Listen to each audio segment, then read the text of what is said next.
Lord, digital Lord and Savior, Sigtal Lord, coming to you with a odd predicament. We are watching on Discord right now as Menards goes through his jungle.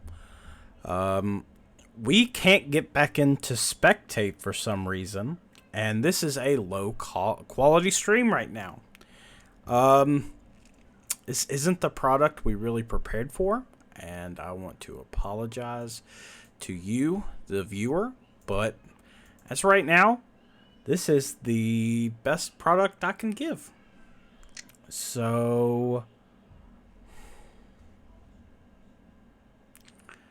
we're just gonna try and make the best of it.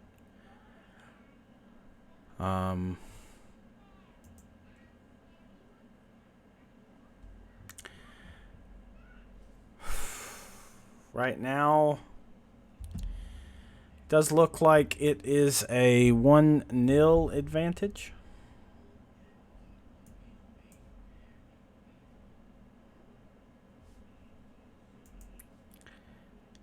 And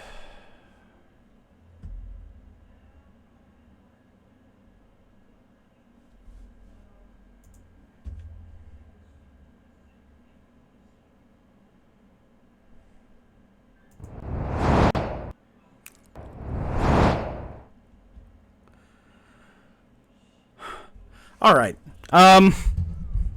Even then, it's just such a low quality stream. I'm just going to present you some Radio League right now, just so we can have something of any quality. Right now, from my perspective, I see Menards clearing in the top lane. Right now, it is 3-1 in favor of the red side. I am curious how we are going to see them try to rally. Looks like Drake is not about to spawn quite yet.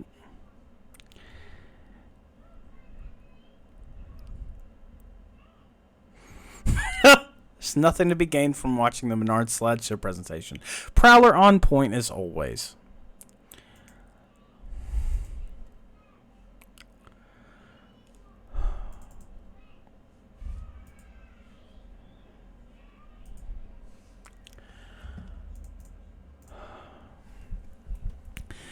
He is one of the 3 kills right now. Menards, that is.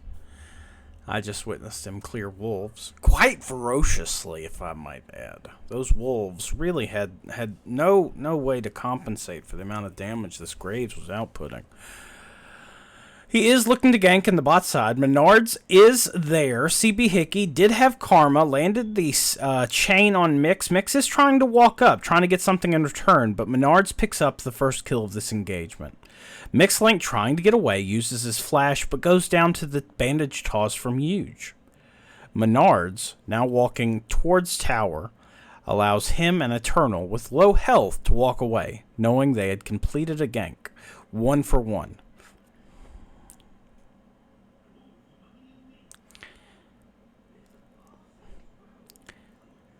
In game, we are at the 13-minute mark, 13 and 30 seconds. Turret plating will fall soon. And right now, looking at the map, it looks like plates have went over in favor of the red team in the bot, equal in the mid with 4 plates remaining each. And in the top side, both players are still setting at 5 plates apiece. Low gold exchanged in terms of neutral objectives as well. Right now, we are yet to see the second Drake taken, as there has been no changes to the map. Herald is still alive, or was still alive at 10:04. It was taken by the red team at 10:31.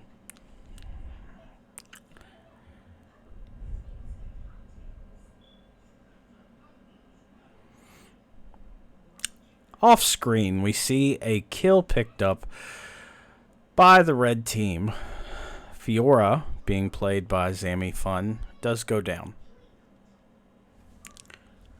I believe it was a failed attempt at a tower gank.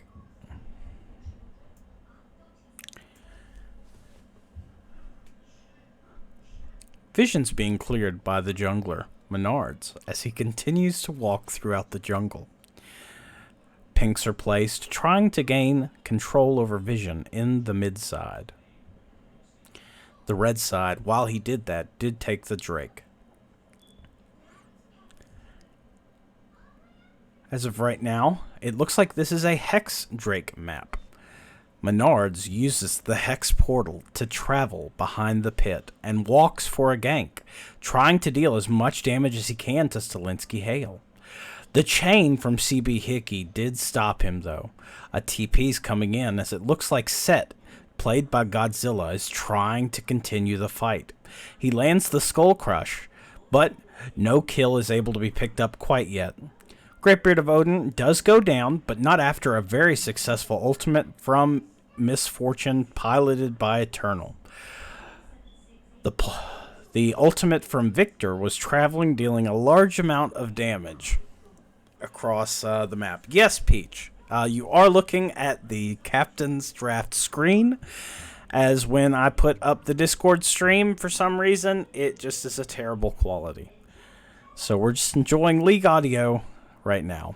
Oh, Godzilla's continuing his fight in the bot lane and almost got a kill on Miss Fortune, but he does pick up a kill successfully against the Nautilus.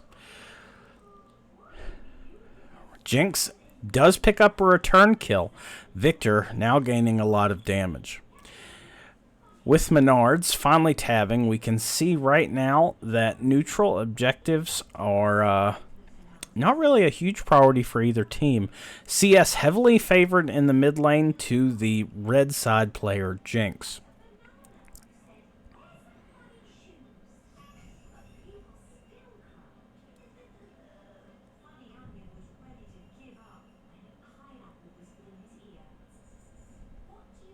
Everything I can. Like this wasn't the plan the entire time, Prowler.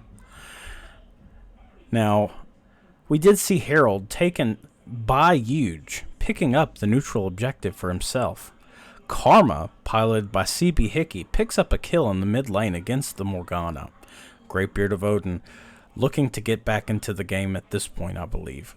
It is very odd to see him playing a champion of this nature. Morgana. Menards is still continuing to farm as fast as possible.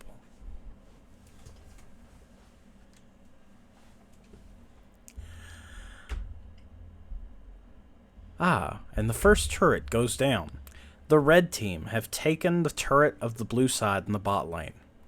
Objective bounties are now available for the blue side. Will they be able to rally and take these enemy objectives so that they can get back into the game? This will be a point of contention for the next few moments. Menards does get his ultimate back as he looks to go into his jungle to continue farming. Right now he's on wolves. Gromp will be up very soon. Eternal and Mix have left their lane on an adventure throughout the bot side of the jungle, arriving in mid lane to help support and bolster their mid laner, Greatbeard of Odin. Perhaps with a sixth sense and a third eye, Jinx is able to predict this and rotates to the bot lane. Pings are coming across as they try to catch the opposing mid laner.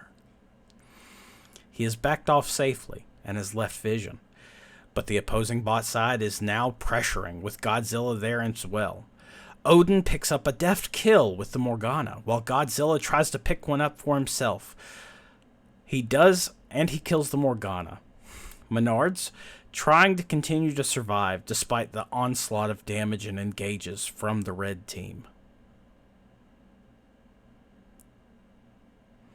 Double kill goes across, putting the mid laner for the opposing team at 5-0.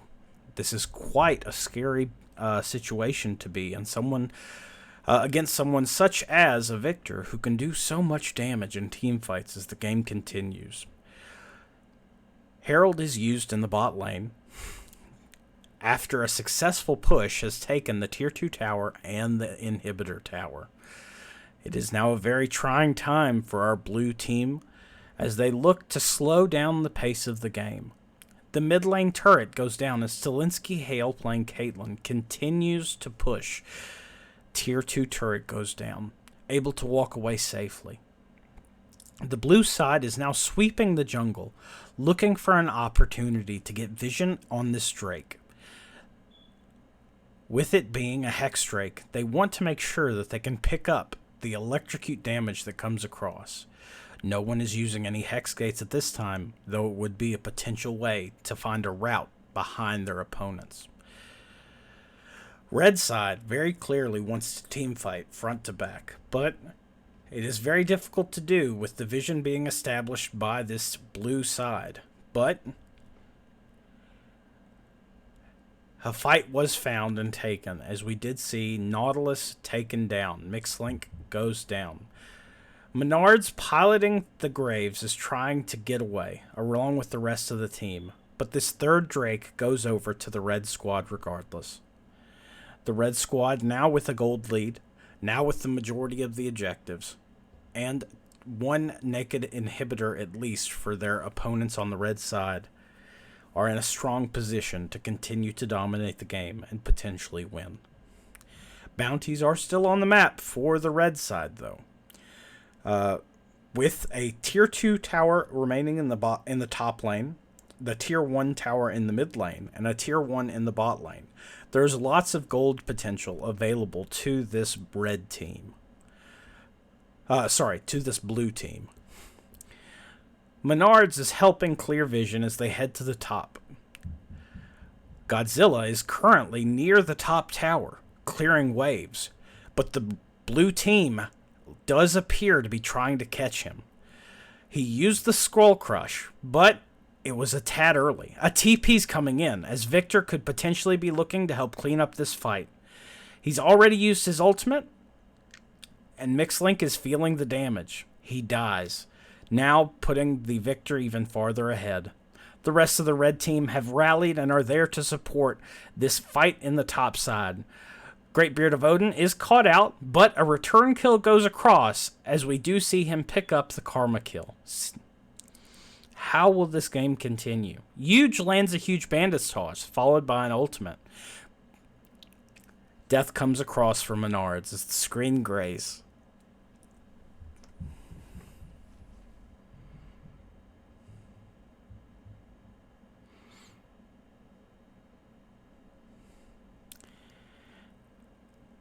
Right now, this seems like a very large uphill fight for the blue team.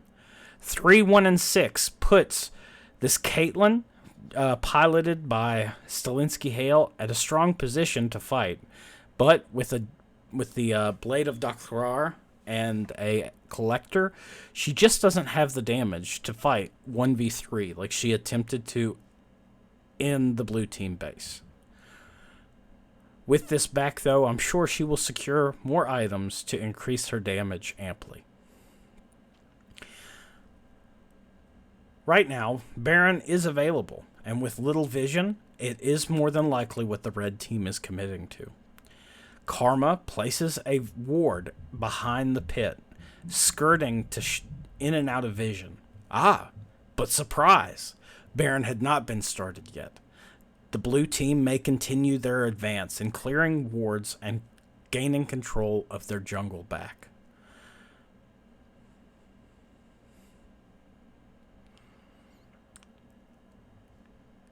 Menards goes down to the Victor. Victor used his E and his ultimate, which proved, along with his Q, proved more than enough damage to come across. Victor, at this point, has completed his Mythic, which is the Crown, Cosmic Drive, and a Rabdon's Death Cap. His AP is incredibly high, and it means that team fights will continue to be dire and difficult, as he is 7-0-4.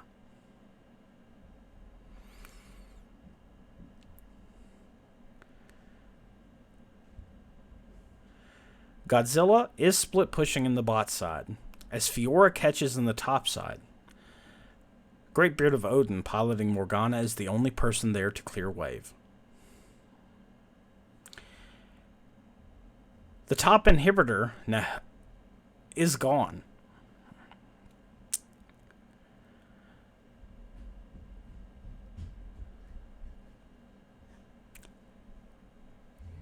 We are close to the next objective spawning. That would be the Drake.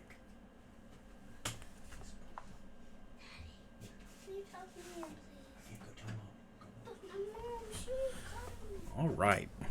Sorry for the interruptions, folks.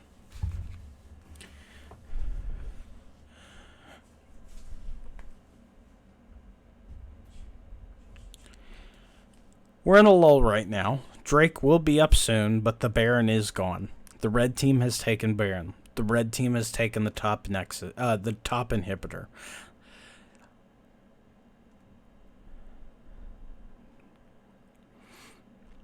There's a lot of potential gold on the map for the blue team, but they just can't push out to get it. They cannot get any of this gold that's just waiting to be harvested.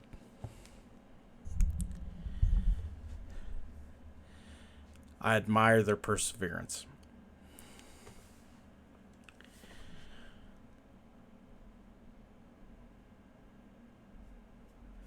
Jinx picks up another kill.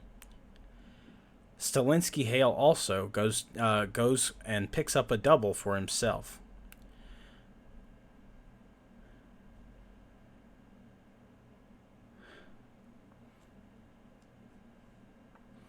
The score right now is 21-9. The Nexus turrets have both fallen.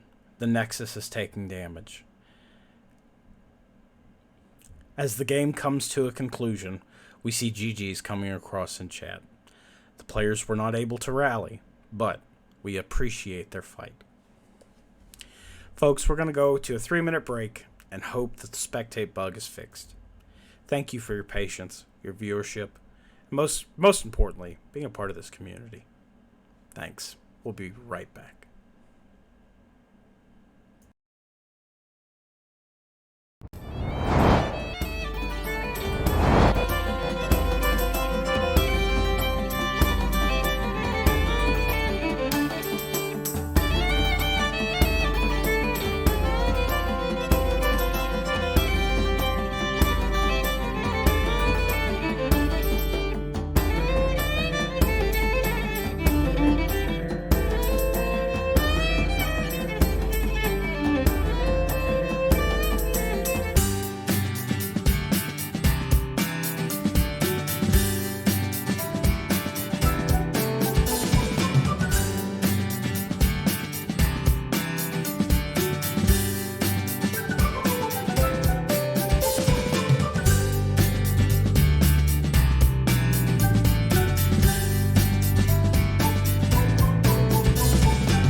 All right, folks, we are back, Tux and I, giving this another shot. Sorry for all the technical difficulties tonight, but moving on in the Captain's Draft tournament here, we've got Game 3 coming up now.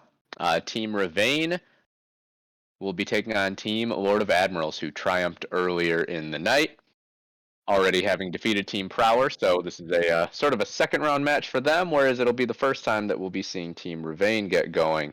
Any particular matchups or picks that you're expecting to see that you're excited about here, Tux? Well, as we were discussing before, this might actually just be maybe the first, if not the secondary last of the storyline between you and I when it comes to our we'll be putting our favorites onto.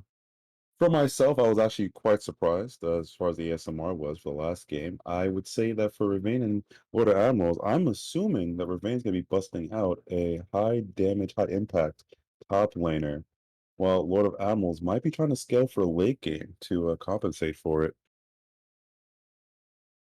Yeah, it'll be interesting to see a lot of these players in roles that at least I personally have not seen them in. At least not a lot. Ravane in particular, played marksman in a lot of the other GMA events that he's been a part of since joining the community, either earlier this year or last year. Gosh, all of quarantine and COVID era lasted forever. Seemed like it lasted forever. But anyways, yeah, it'll be good to see, Pistol Crab down in the bot lane carry position. Alpha, I believe he has played mid for a GMA event once in the past, but moving back up from the bot lane carry position. So a lot of people shuffled around in new roles on Team Ravane, and that'll be interesting to see. I am still also wondering, fingers crossed, hopefully I don't forebode it too much, but hopefully now, we might actually just have to put an extra delay pause on the spectator screen here.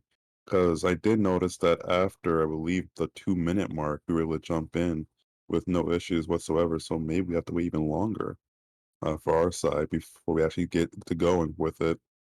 Hmm. We might end up missing some of those early cheeses if these teams decide to go for it, but hopefully it won't be too much of a detriment.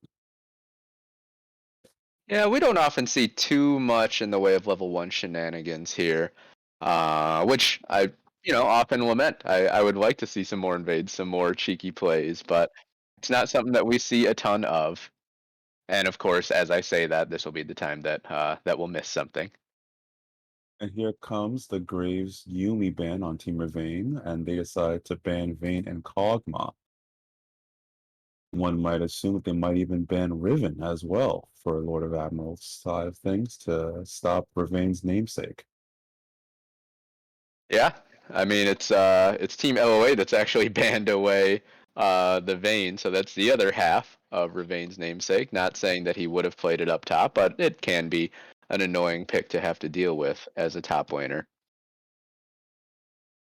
Oh, and with the Morgana ban as well, it would seem that we'd be getting ourselves some new faces overall with some reoccurring characters, as we will be having ourselves on this side of the jungle Lilia for a second showing. Yeah, I mean if it ain't broke, don't fix it. We saw Lord of Admirals be absolutely dominant on that champion in game one, and Jin coming out as well. I'm excited to see that in the hands of Brandana, presumably. Yep, as I said before, it looks like they will be trying to go for a scaling comp after all, with Jin just becoming a monster out of nowhere. I can't tell you how many times in my solo queue matchups where I've shut this individual down ridiculously hard in the early game, only to have him suddenly being able to just two tap my tank when it comes to level 18s. Oh, with Lee Sin. Okay, we're going with some high caliber picks right now. Don't know if that's Lee Sin top or Lee Sin the jungle, but I would have to wager it'd be a jungler Lee Sin. Yeah, I mean there was that glorious era. I think it was around MSI this year at the pro level where Lee Sin was being played in a lot of different locations.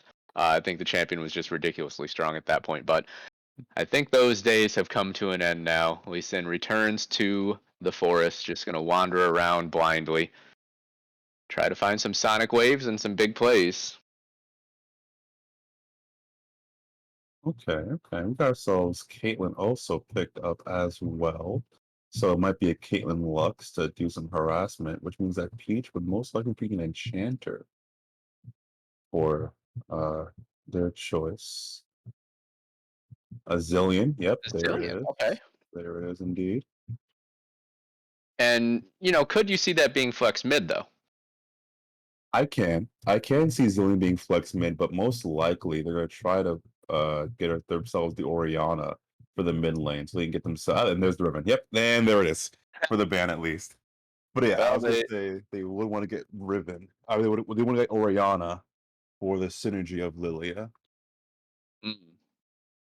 Well, Team Ravane had a chance. They had 3 chances to pick up that Riven, but didn't prioritize it too heavily, and so now it's off the table. So we'll see what else the captain of Team Ravane brings up in this second phase of picks. Waiting on 2 more bans, one from each side. It could obviously just be a flex pick here, showing that we don't need Riven or Vayne. In fact, just forcing you guys to pan 2 things. Ooh, it looks like Lord of Ammo was not able to ban their last pick by some chance. They meant to ban Thresh, however, it seems like in the chat. That's interesting. Meanwhile, Um, Vayne has banned the Tom Kench.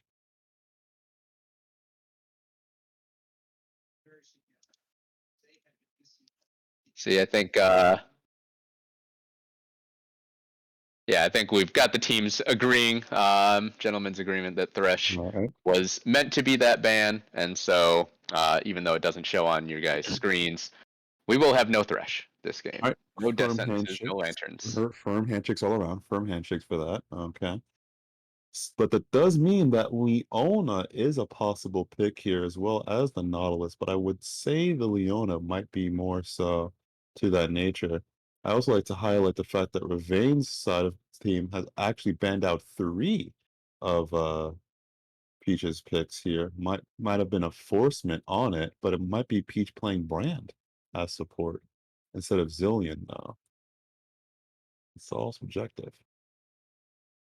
It's especially interesting because they left the Zyra up, which if I'm not mistaken, is a absolute favorite of Peach that is very, very often banned against him. So maybe no, there's no way that they can still have support to pick. So letting the Zyra go through unpicked, unbanned, and instead we'll have Ornn up at the top lane. So Ornn versus Gnar. well, Definitely interesting flow. yeah, I would think that Gnar can maybe get a little bit of a harassment done in the early game, but Ornn, just so sturdy and honestly surprisingly mobile, surprisingly can deal out surprising damage. So I don't think that this matchup is going to be too terrible for Gotta Get Lucky up there. Yeah, especially if Gotta Get Lucky is mindful of the damage output that Gnar can do. After all, Gnar, I always like to see him as a miniature Teemo that can Hulk out when he needs to for his team. So I can definitely see, at least for the Ornn versus Gnar matchup, it's going to be Gnar sided if there are no jungler influence coming in between the two for the entirety of the game. But knowing how Lord of Animals likes to play, there's certainly going to be some jungler interference. Yeah, I mean, is there a particular lane that you're expecting to be, in the crosshairs for the junglers? I would be shocked if they do not force bot lane into either 6 feet under or 6 feet above, with the fact that you have Caitlyn Nala versus Jin Brand, I'm assuming. Because I don't believe Zillion Jin is that strong of a combo, but they could have gone with the Zillion Jin instead. Oh, Well, I guess more time to theory craft it, as it looks like one of them folks. team members has left and then come back. All right, looks like this one might be a quick fix.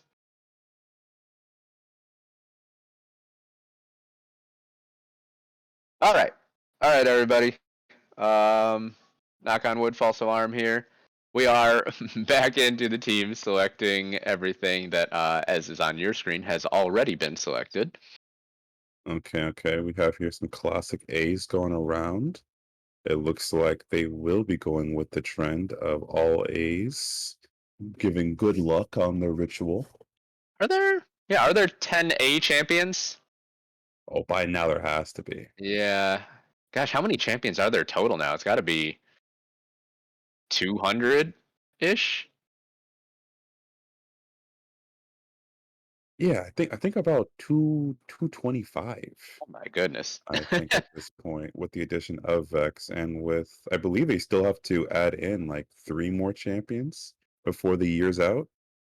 Or the year's out. It's already December 5th. Holy cow. Well, as far as league's years out, because don't they start their new season technically in like middle of January to February? Oh, yeah, sure. Yeah.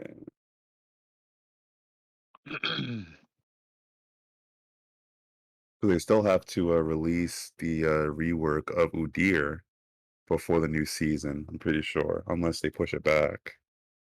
All right, well, there goes Aphelios, and then you have a Nivea being banned on here. So what will be the last 2 A's? Vladimir, oh, shifted.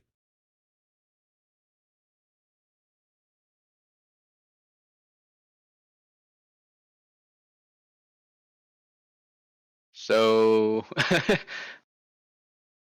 4 A's each, and then a Vladimir and a Timo. Okay. Just a really long Taz.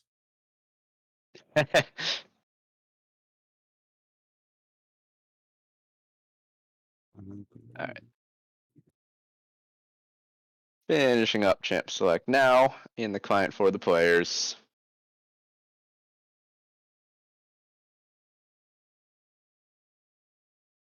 Okay.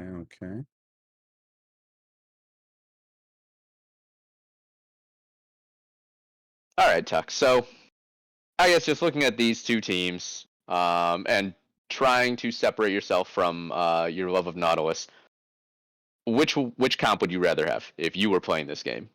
Okay, yeah, if definitely so taking away my love of Nautilus here, looking between these two comps, unfortunately for myself, I will have to give it over to Lord of Admirals just on paper.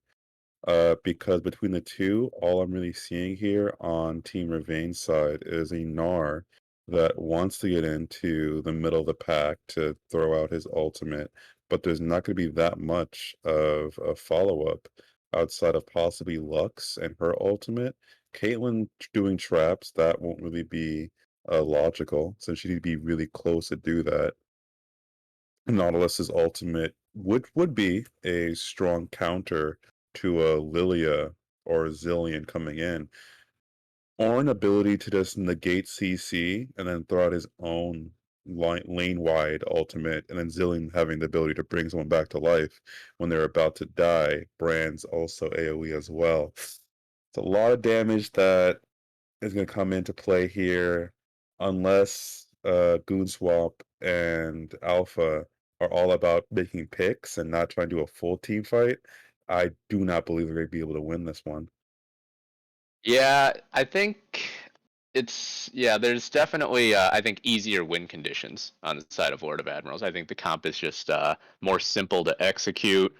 You can play front to back if you want to. Obviously, Right. you can have the Lilia run in and just do crazy things as well. And particularly with the Zillion, that just gives you so many opportunities to make plays. But also, as you were talking about with Goonstomp on this Lee Sin, if Chaosix is quick enough, even if Goonstomp does find a good target for that insect play, you pop that Chrono Shift on him. And all of a sudden you can't really nuke that person down right away, or they'll just hop right back up. And so it's going to be interesting to see how quickly Chaosix can recognize who's in trouble and how quickly he can smash that R button. Yeah, in fact, I would say that out of all these people here, if we're looking at this as level 16 and above, right, is where I take my analysis going. 16 and above, the only person that Goonstomp I can actually see reliably kicking in would be Chaotix himself, as Jin would always have to play in the back line. Brand kicking him into the team, well, that's just a free Brand ulti you're asking for. You don't want that. You Sure. definitely don't want that. Lily, I believe, would be too fast to actually get clipped, and then Ornn, he'll just resist it. So yeah, I think it would actually only would be Chaosix who you could kick towards the end phrase, and then he's building himself a uh hourglass, right? Zanya's hourglass. So it's gonna be a quick race to see how fast they can clean this game up. Time, unfortunately, is not on their side, and as Zillion's famous quote is, he's seen Lee Sin's death. It looked painful. Yeah, I think Brandana on the Jhin has to be, the dream target for Goonstomp. It's a completely immobile 80 carry, but yeah, getting back to him will be difficult. And then even if you do, the Chrono Shift is something to contend with. The one nice thing, I do always feel like Caitlyn is sort of an underrated soft counter to Zilean because of the way the traps function with the revive. That is a good point. That is actually a good point that you have to say for that, because the traps do take some time to actually set, and by then, the revive will proc. And we do see the arcane Caitlyn out this time around. There you however. go. And So let's Astro Nautilus see. once again. Well, last time I believe we were given an upset where the skins did not actually draw out the win. Yeah, let's see. Who did we? I forget who we chose for this skin win last time.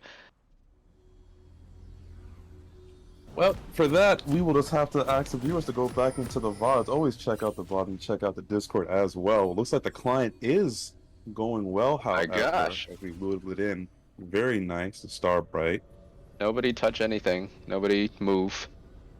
But I will say it is awkward to watch the Ornn be the one to stand out amongst his red brethren.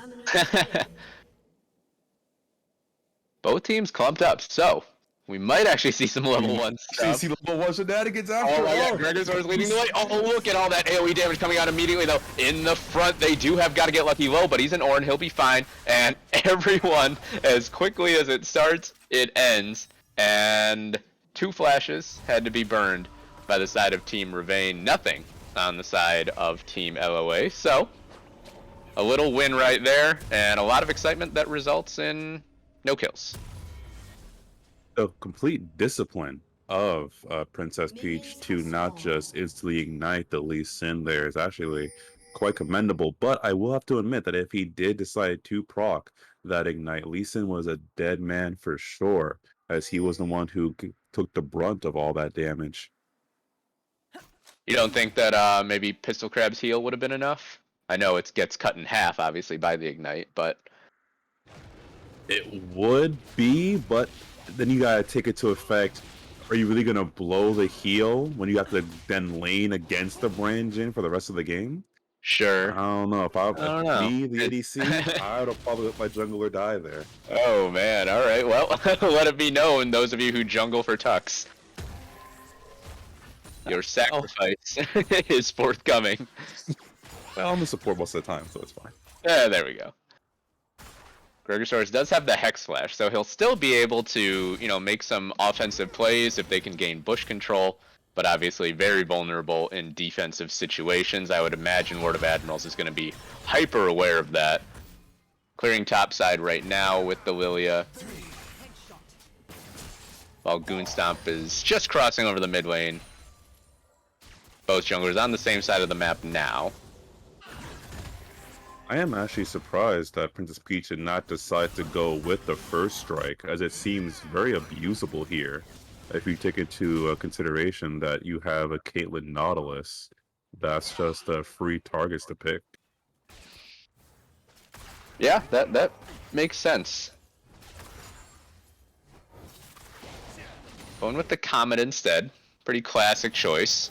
Mid laner's trading some skill shots. Alpha comes out. Slightly the better, is able to dodge away from the second bomb.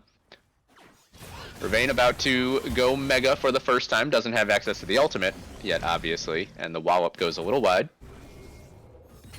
I wonder what Alpha went as a secondary runes here, because I can definitely see that Chaosix has decided to utilize the Inspiration Tree, judging by those free Cosmic Biscuits. So I'm not entirely sure if he actually has won the trade if you take into consideration the potions that the two have. Yeah, that's a good point. Gosh, that poke from Brand is just so annoying to deal with in lane. Let me tell you right there, that would have been an easy 70 plus gold with how First Strike plays. Sure. Come to proc damage there. So for Oh, those battle in the mid lane. Lord of Admiral shows up. up. Great counter gank opportunity here. Alpha taken really, really low. Probably gonna have to burn at least one summoner, maybe two. Might be too late actually. The last bomb will not quite kill him. The red buff will fall off. Had to burn both. Barely able to get away as Goonstomp actually initiated that play, and great job by Chaosix knowing where his jungler was and just going right to him. The pure amount of damage that they were able to reduce out there, as Lux had to survive utilizing 3 types of shields. So she did use her W, her own barrier, and then Lee Sin's shield. And all the to safeguard. barely survive. Yeah. Yeah, wow. And still almost went down. Alpha sticking around in the lane. I know you don't want to leave your minions in a bad spot, but a little scary to me. Especially considering Chaosix does still have his own flash. Nice knockup by Gotta Get Lucky, getting a lot of damage down onto Ravane. There's the turnaround with the wallop though. And now this trade is going to start to turn around a little bit. Lord of Admirals walking down. Oh, I think he stepped a little too far forward. That last melee minion spotted him as he was trying to sneak into that brush. He knows it. He recalls immediately. And Goonstomp will just go get some chickens. So Tux, you mentioned you've been around this game for a while. Oh, for sure. I kind of miss when they were wraiths before they were chickens.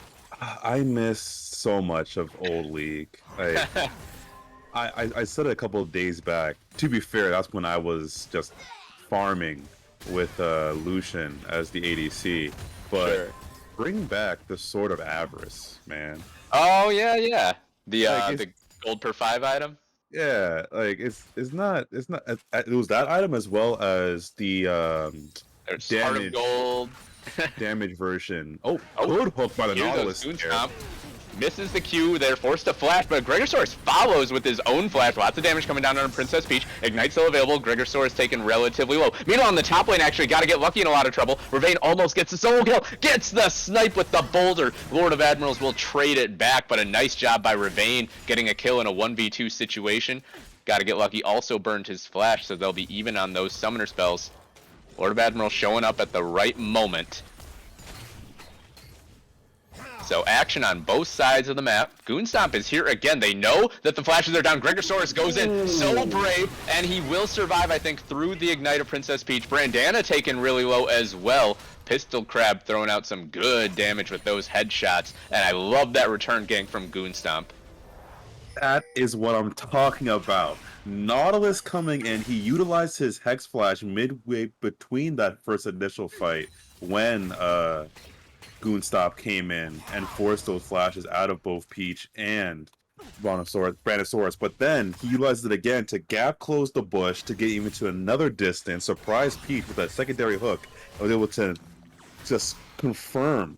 This is what I like to see. This is what I loved watching those engaged supports and not having the Enchanter poke Battle Fest. No offense for those who have to do it, but as I see there, they were able to rotate that kill into the dragon. Another kill. Ravane might get another solo kill. He does. Ravane up in the top lane just runs down. Gotta Get Lucky. Sorry to interrupt. Just trying to make sure that we don't ignore another nice play by the jungler. But here comes Chaosix. And so Ravane once again outnumbered and once again goes down. But once again gets a kill beforehand. So really, really nice stuff from the team captain up in the top lane. And yeah, I agree with you. It is fun to watch aggressive supports played the way they're meant to be. I know we talked about this earlier. So far, it sounds like Gregosaurus has your stamp of approval. Oh, 100,000%. Especially when I saw him curve the hook around the mini wave, I knew he was someone to look out for sure.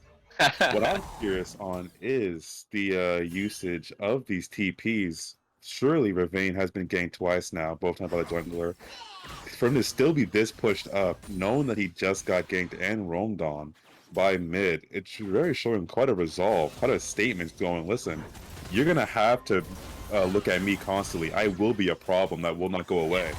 And just as you say that, here comes Lord of Admirals again. Call of the Forge got dodged away by Ravane. Nice job. Will get put to sleep, but I don't know if they have enough damage to really continue with this. Into the wall goes Lord of Admirals, taken down. Ravane is just making work happen up in the top lane. Gets the double as well. Gotta get lucky, didn't have the damage. What a play by this Gnar. Oh, if this was classic solo queue, Gnar would already be typing, you should have brought 3. Yeah, Oh Chaosic's my not goodness. able to join that time. Does a little cheeky interrupt on the recall of Alpha in the mid lane. But yeah, back to what I was saying before in regards to the item that I want them to bring back. They just came out with 2 different versions for AP champions to get scaling damage on their kill dash assists, right? That used to be the exact same thing for AD champions. I just want it to be brought back. Sure. I think the item I miss most when I think back, I do miss the gold per 5 items. They just kind of added a fun little wrinkle into the flow of the game. I remember playing Bank Plank, where you just build all 3. Is actually more action in the bot lane. Princess Peach going really far forward, but Gregor just playing bodyguard right now. And he interrupts the curtain call as well. He will die for it, but keeps his AD carry alive. We salute that for sure. That was the best play he could have made. Lord of Admirals is down here, so Pistol Crab has to be respectful. Still has Flash available, but also has Goon Stomp in the area, so a little bit of safety from that. But anyways, yeah, the item that jumps out to me that I miss is Deathfire Grasp. I thought that was really fun. Princess Peach going forward. They don't know Goon Stomp's here, but the Q does miss. Able to sidestep the Sonic Wave, and Peach and Brandana will say, well, we got a little bit, got a plate, got a kill. We'll take that for now. And, you know, I think Team LOA has done a pretty good job with their farming, given the fact that, you know, the kill score, it seems like Ravane has just been dominant up here in the top side of the map, and it's still a gold lead, though, for Team LOA. Do you think that Team LOA will cut their losses topside and try to focus on expanding middle and bot lane? Yeah, I would think that if Brandana and Peach can get themselves into an advantageous situation again, it's not like they've been dominating that bot lane. They only just got their first kill. But I think if they can get themselves in a good situation again, you could see maybe a 4-person play down there, because Chaosix has teleport, Alpha does not.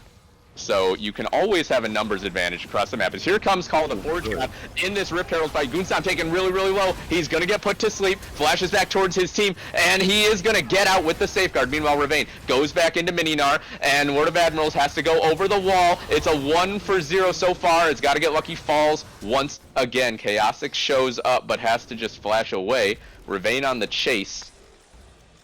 And it's another 1 fight on the top half of the map for Team Ravane. They also got the Rift Herald, but this means that Pistol Crab is having to bleed out a little bit of XP. Gets poked by Princess Peach. Able to dodge the Deadly Flourish at least. Good fancy footwork there for Pistol Crab. He also managed to get the minions as well from the distance. But can I also just add, I'm surprised the entire time frame, because they definitely took that fight to prevent the Rift Herald from being taken.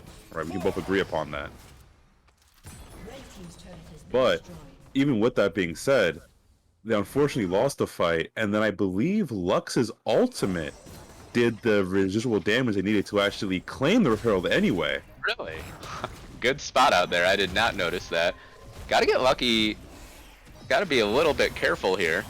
Ravane, even in Mini Gnar, is starting to hurt with those auto attacks. 5 kills on this Gnar already.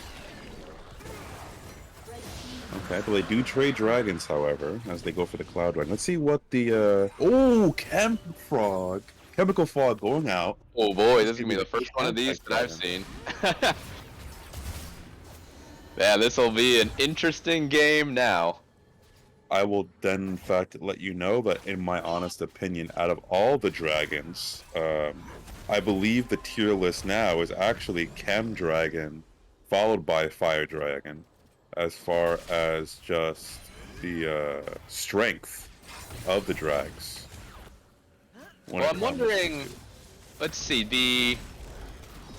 At least as far as I can imagine, I haven't even played a game with a Chemsoul yet. But I would imagine the strongest part about Chemsoul comes from the after death period. That is definitely true. You cannot ignore that, and it also goes a step further, where not only is it after death, but it also procs on hit effect items. So, if in this case you had instead of Jhin or a Caitlyn, you had something like a Draven and a Vayne, who somehow built Collector, they are actually able to proc Collector, and I believe even do their full taste of ability. So if they died and then proc their ultimate, they could still ulti as the zombie and pick up those kills afterwards. Yeah, I'm just trying to think which team composition would benefit more just from that after death bonus time. Oh, surely it would have to be Team Ravane. Yeah? Oh, definitely. Between the two, what with the Zillion comp as well as the Ornn already having the ability to be tanks and come back somewhat from the life already, they need that soul to match the Zillion's ability to do his Chrono Trigger.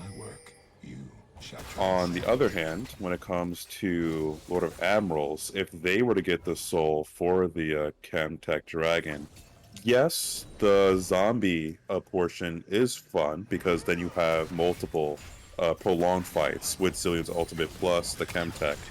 But then you have the passive of the dragon, which I believe they would value more because the more chems they have, it does more Morellos, or I'd be like Bambi Cinder passive damage, where it does more damage at like higher health units. Yeah, the one thing that makes me skeptical about Team Ravane's usage of that, being able to fight from the grave aspect is, a champion like Lux has very long cooldowns. Are you really going to have time to impact the fight with a champion with long cooldowns? Initially, I definitely see where you're going, but I believe if Lux builds how I imagine Lux's still build, by the time level 16, she'll be able to ulti both at the start and the end of the fight. Yeah, that's a good point. Yeah, even more opportunities to get two ults off as meanwhile Goonstomp. Great job. Gregosaurus sets them up. Goonstomp knocks them down. Meanwhile, in the mid lane, we've also got a fight. Princess Peach may have stuck around too long. In the mid lane, they get the shutdown onto Ravane, goes over to Chaotix, but Princess Peach gets taken down, so it's 2 kills in the bot lane for 1 in the mid lane. Oh, Lord of Admirals looking for Alpha. Lots of damage from that Lilia. This Lux is relatively safe still.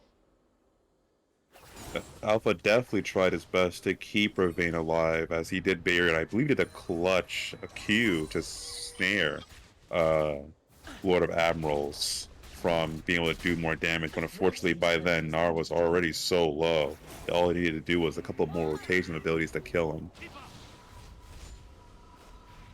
But still, they did get first and second tower, and now all left is to hit mid lane tower to be able to push their advances. So it looks like Team Ravane are doing the more classic micro play of just forcing towers down, just slowly putting a grasp on the enemy team to squeeze out a win that way. And we've seen twice now in 2 games with Team LOA. We've seen instances, both were against Caitlyn actually, coincidentally, where a Caitlyn got left alone under tower against Brandana and Peach, while the opposing support, burned the Heretic in the first game and Gregosaurus this time, roamed up, tried to make plays up in the top side. And in this game, at least, they were successful with getting that Rift Herald in a 4v3 situation. As a support player yourself, do you think it's a mistake for Peach to not match that roam? So it really is due to the fact that Peach now is going as Brand. I would have said yes. Prior to that, no. For Lulu. Meanwhile, Oh, sorry, Peach gets caught and just exploded. Pick it up, Peach. Yeah, they might be able to catch on to Brandana as well. Oh, Goonstomp lands the Q, but nothing else to be done there. All right, anyway, you were saying? Yeah, so Peach before was going as Lulu, and Vayne and Lulu, much like with Twitch and Lulu, there is no separation. Doesn't matter what the other team is doing. Those kinds of marksmen need that support to do it. Do we see another Rift Herald steal? Nope. I believe Lord of Admirals got it, but they won't be able to pick up the eye, and it'll be interesting to see if they can get out. Nice job, I gotta get lucky, actually. He's trying to, however. Yeah, Nope, gotta never get mind. lucky. He's gonna die here, but I think that Call of the Forge God helped Lord of Admirals to be able to get away at least. But yeah, no eye will be claimed from this. Disappears there. Well, they wiped out the map at the very least. But yeah, back to what I was saying. Oh, never mind. Hold on. Okay, back to what I was saying before, though. With this in case, since it is Bran, and I believe by then she had her ulti. I believe Princess Peach did. I believe they had their ulti. I believe so, yes.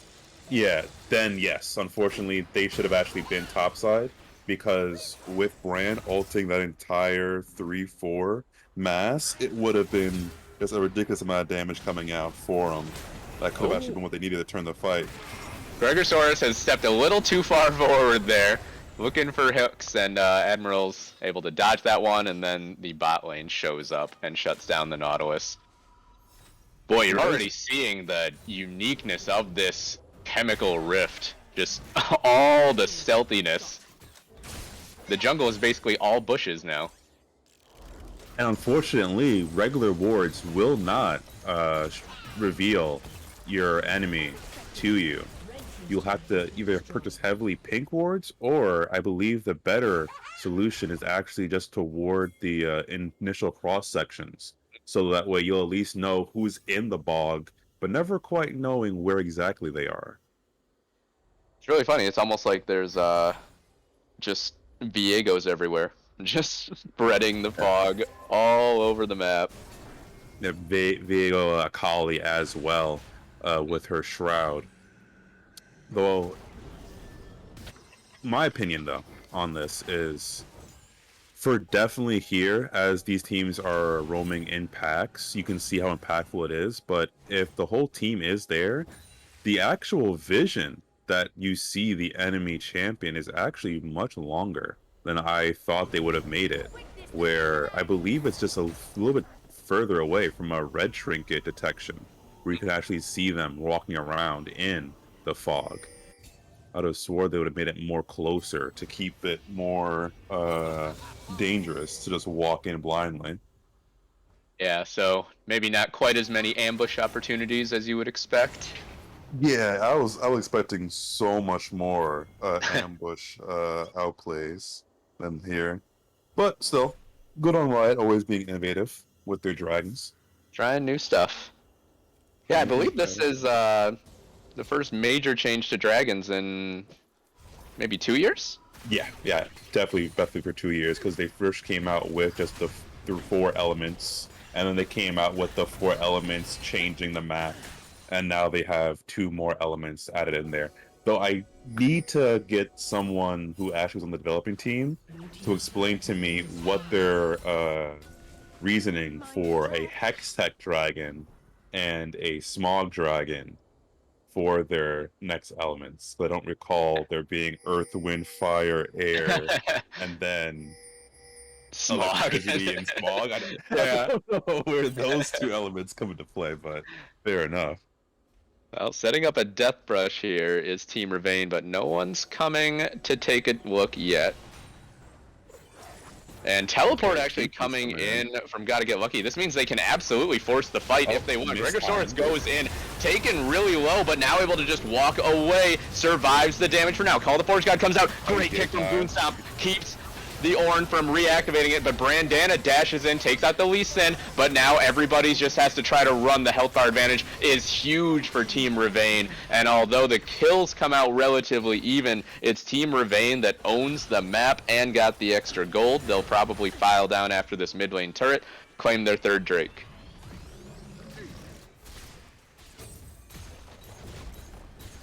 Or they might push for another turret? Red team's turret has been destroyed. They just might. seems a little iffy. Yeah, not able to greedy, finish little it, but they greedy. got about half of it. As long as they can get back and still get this Drake, I think it's fine. Chaotix has teleport, but wouldn't want to go there by himself. Doesn't really have a great thing to teleport to anyways. And it looks like they will just give it up. So third Drake will go over to Team Ravane. You were talking about the, the the Smog Soul being really, really potent for them potentially, and it looks like we might get to see it as they are on Soul Point now. Brandana fishing with the curtain call, but no bites. Oh, for sure. If you actually noticed how fast they dropped the Ornn, twice, in fact, that was mostly due to the fact that I believe they have now an additional +8, if not +10%, damage to the Ornn's HP bar just because he has more health than them. It's automatically a built-in Lord Dom's Regard or Pretty much, Giant yeah. Slayer if you're talking TFT lingo. Yeah, that is massive. Yeah, 10% now. Not a fun game to be a tank, probably. Almost certainly not. That was not the coin he wanted to flip there with them going tanks. But now And we're yeah, just back to resets. it did seem like a dangerous teleport there as well because you knew everyone was around. You're really locking yourself into one spot and made it really easy for the Ornn to be locked down for the fight to be started initially.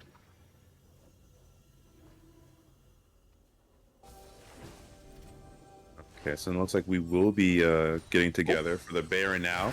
Gregosaurus finds another Caught him huge off guard. laser from Alpha, takes 3 people down really, really low. Meanwhile, the Call of the Forge God will once again not be activated. Gotta get lucky. He's just getting smacked down by Ravane here up on the top side of Baron. Goon Stomp will dash in. Sonic Wave, Resonating Strike. Lord of Admirals and Princess Peach are trying to run them down. They do get Gregosaurus, so a nice little flash over from Lord of Admirals. They've won on the bottom side of this fight at least. And now they're all sort of separated. This is interesting. Both teams could potentially pincer the other. Lord of Admirals able to retreat back to his team, and here comes another curtain call. Oh, Alpha is going to get caught out. Brandana takes it, but meanwhile, Goon Stomp and Ravane were still above the fight that whole time. So Brandana sort of mobilized himself with the ultimate, and then it was just an easy target. 3 for 3 right now. Ravane has red buff and a full health bar. This is going to be scary. Can they get him before Meganar goes off? Goonstomp goes in, trying to run interference. Meganar will come out just in time, and he slams Lord of Admirals back into the wall, but they just don't quite have the damage. Chaotix taken really, really low. Has the Chrono Shift on. Pistol Crab is going to run him down with the Gale Force. My goodness, this fight will not end, and it is so even, but unfortunately Lord of Admirals and Princess Peach are on the wrong side of the map. Gregosaurus ignite, hook, Goon Stomp goes in, gets the kill, and Princess Peach behind enemy lines. Gonna flash an emote. I think it's too late for the still too early, never mind. Pistol Crab picks it up anyways. Awesome anyway. Man, what a really crazy fight that was. Team Ravane comes out on top, but that one could have swung on the edge of a knife. Well, I believe the real turning tide there was the fact that Gotta Get Lucky was just unable to get his ultimate off with being CC'd by Ravane for that initial topside fight. But there's another fight's coming in, however. yeah, Baron being started. There aren't really enough members around from Team LOA for them to be able to fight this, and of course, no smite available, so no steal attempt. Nice take, good game knowledge, recognition from Team Ravane. And now, I would say that they are firmly in the driver's seat of this game, especially given that with a Baron buff, you know, Gnar is such a great split pusher that with this Baron buff, you'll be able to utilize that really, really well. Now for just looking at items-wise here, Caitlyn is 3 items and almost a 4th as far as real true items, as we don't really count Boots, in my opinion, as a full item for these two. But Jhin does have a collector. So as much as you can say that Caitlyn has 3 fully built items, those are just to facilitate her ability to do crit damage. Jhin, however, all he's looking for now is someone to go under 10% HP, and they are dead to him no matter how much survivability they have in their tank. Alpha threw. Oh my goodness, that damage right there. Gotta get lucky. Throwing out Call to Forge God again. Looks like they're trying to start a fight here, but I'm not sure that they really are the ones who should be initiating. Gregosaurus is stuck by himself though on the bottom side of the fight. So actually, Team LOA, they get a kill quick. Nice reactions from Chaotix to save his top laner. Gotta get lucky. Got melted really fast again. Ravine into the back though. Everybody able to stay away from the Mega Gnar for now. But Alpha with a great snare. A huge laser. Princess Peach left alone and goes down. Brand turns into a pile of ash. The Chemtech soul will be claimed. And Team Ravane looking so good here. That is big Alpha with the Lux ultimates there. Now that they have the Dragon Soul, we're going to see a whole lot more from Gregosaurus Rex of just going in there. He was the distraction as they were initially trying, I believe, to initiate onto Pistol Crab, got caught with the Ornn ultimate, but then they quickly swapped targets because Gregosaurus Rex came in out of nowhere. But I believe that a Surrender Vote might be coming out here, but they could be purists who want to play out the whole way through. As I said before, there is still chances, Jhin being able to just outscale the Caitlyn if it does get long enough. Yeah, they're gonna look for Alpha. This would be a nice shutdown to be able to claim, but the Blast Plant, oh, actually, they are really going hard for this. Lord of Admirals throws down the ultimate, only hits one, unfortunately, and they mistime the Deadly Flourish, so Goonstomp able to get away. Oh my god, the lasers are flying, and Team LOA is dying. Oh my goodness, the damage is just crazy from this Lux. Lord of Admirals is going to drop eventually, I think. Oh my god, he is running so fast, but eventually goes down. They did get Goonstomp, so they got one, but man, these Alpha lasers. Another huge fight. I understand why Team LOA wanted to try to force something there. You know, you know that you sort of have them at half health. Maybe their recalls will be disjointed, looking for, you know, any sort of advantage to get back into the game. But excellent job by Team Ravane kiting it out and then turning around at the opportune moment.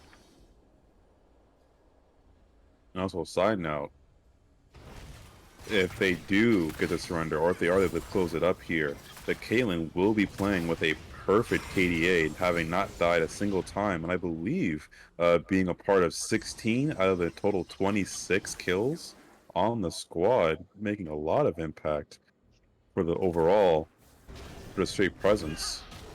Yeah, pretty dominant game from Pistol Crab here. Talked a lot about Alpha, but yeah, this bot lane of Team Ravane did really well. The aggressive plays of Gregosaurus, and then of course you have to talk about the team captain himself, Ravane up in that top lane, surviving those ganks, getting kill trades back. Oh, gotta get lucky, gonna get hooked up, step back into the lane for a moment after initially getting away, and gonna get locked down. There's that Chemtech damage, along with just the difficulty of surviving a 10k gold deficit. Lord of Admirals hanging out on the side, but not really going to be able to get anything done. They will pop the ult. They're going to look for Alpha, who is in a relatively dangerous position, actually. Princess Peach not able to walk forward and lock him down, though, and Gregosaurus is tanky enough to block that curtain call gladly. There's a route onto Goonstomp, and Lord of Admirals, oh, the Chrono Shift is already out. So that will not be very useful in this fight. Lord of Admirals has to just walk away with a third of his health bar. And meanwhile, Ravane is just split pushing in the bottom lane.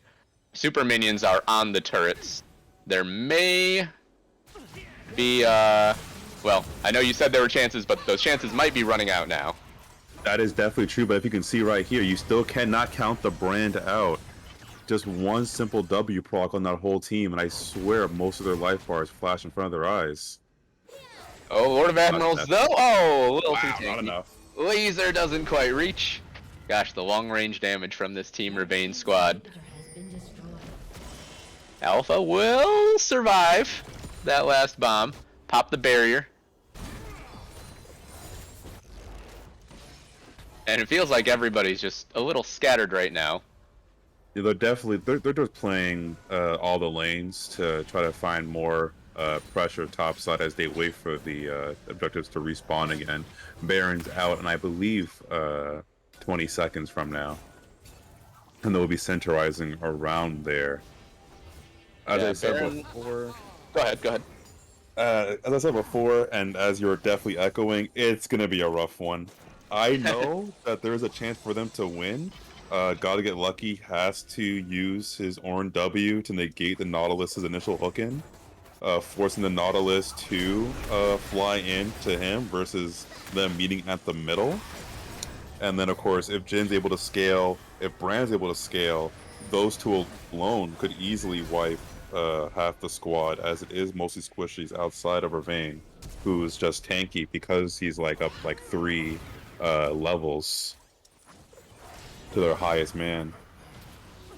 We saw Team Lord of Admirals try to just rush down Baron, knowing that some of Team Ravane was in base. I respect the attempt. You don't want to just leave it on the map because, as we see, 2 waves of super minions reaching the Nexus turrets right now. So now you just have to give it up. So I understand the attempt there, but just unfortunately never going to have the damage to get that down in time. Ravane is just destroying Lord of Admirals. Does get put to sleep, though. And I don't know if he'll get Mega in time. Oh, Brandana, he missed the Deadly Flourish, and now he's going to get knocked into the inhibitor. Ravane, just for the Guardian Angel, picks up a kill in a 3v1 situation. Nexus turret has just dropped as well, as the super minions were left alone for too long. Well, Ravane's definitely typing out worth in the chat, dying there, as he was able to keep them away from defending their base long enough for them to lose a tower. Yeah, that was interesting. I don't know. Oh, it was the Chemtexel. I thought Ravane had GA for a second. Alpha continued to fire out those lasers. Ridiculous like that. And now here comes the Elder.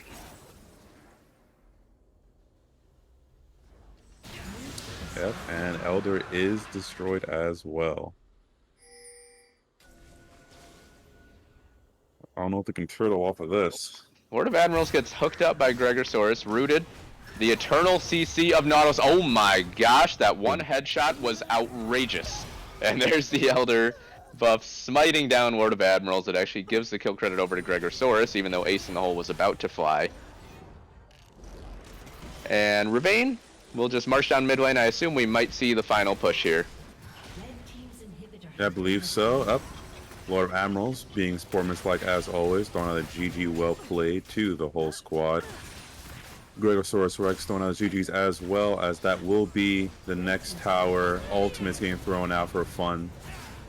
Oh, Princess Peach taken really low, gets back to the fountain just in time to not die again, but the Nexus dies. That's what really matters. And a really, really solid performance by Team Ravane, top to bottom. All 3 lanes, I think, played that really, really well. And so it'll be Team Ravane that moves on in the winner's bracket. Team LOA will still have chances in the lower bracket. Once again, this is the Captain's Draft Tournament. We'll be back with another game in just a few minutes. Stay tuned.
All right, everybody, welcome back.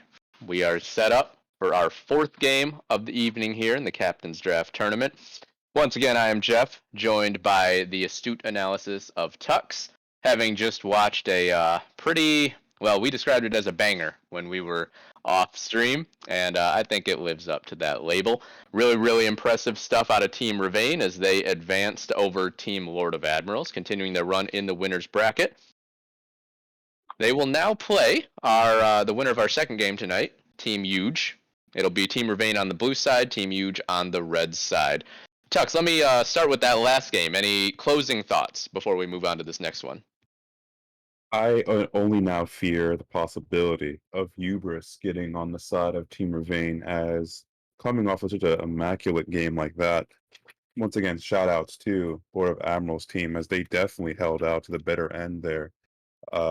But for Team Ravane specifically, now that they're going back to being level 1 and no longer having all those items, all that damage to them, it is very common for teams, be it pro or amateur, which they are definitely not, but it is very common for them to overstep their boundaries, having forgotten, oh, right, I don't do 3 taps and you're dead damage anymore. This is back to early game, back to initial.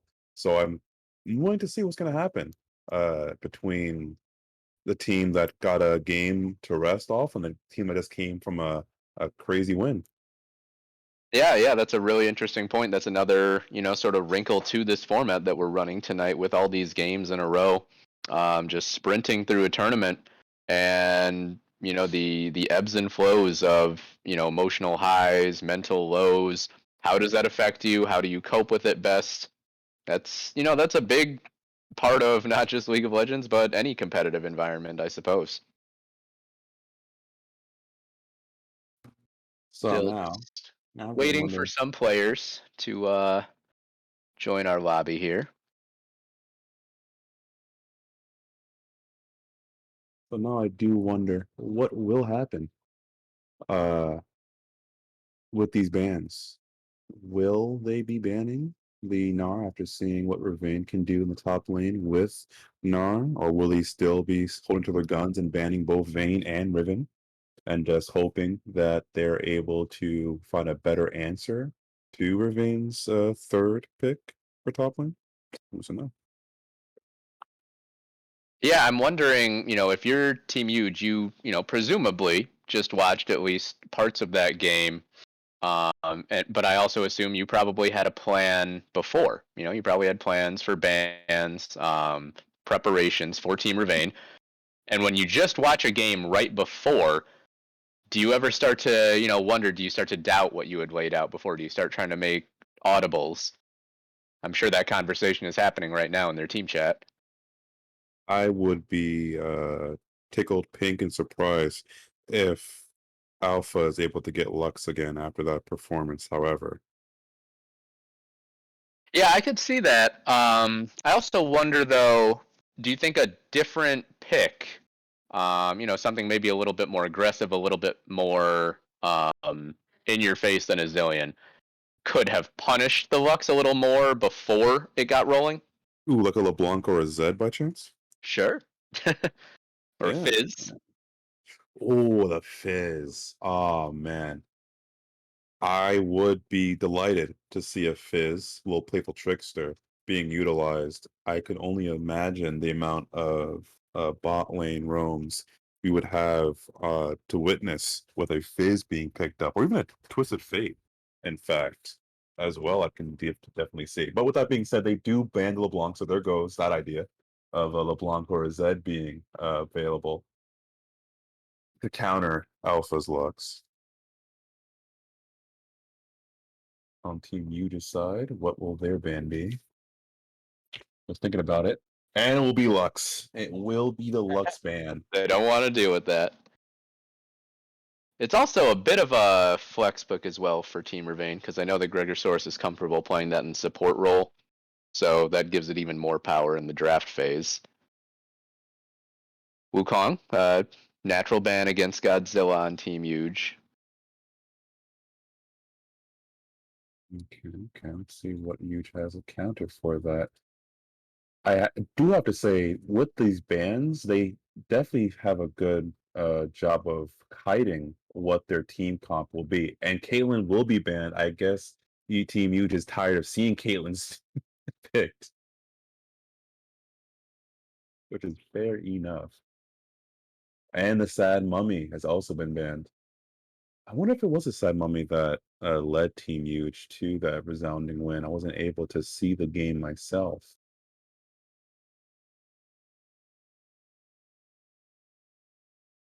Yeah, unfortunately, missed that one as well. Caitlyn banned. It's interesting. I believe both of these teams played Caitlyn in their most recent game, And the Nautilus. and they banned the Nautilus. They don't want to deal with that No. either. All right. Well, there's still hope for the Leona, perhaps. There's always hope.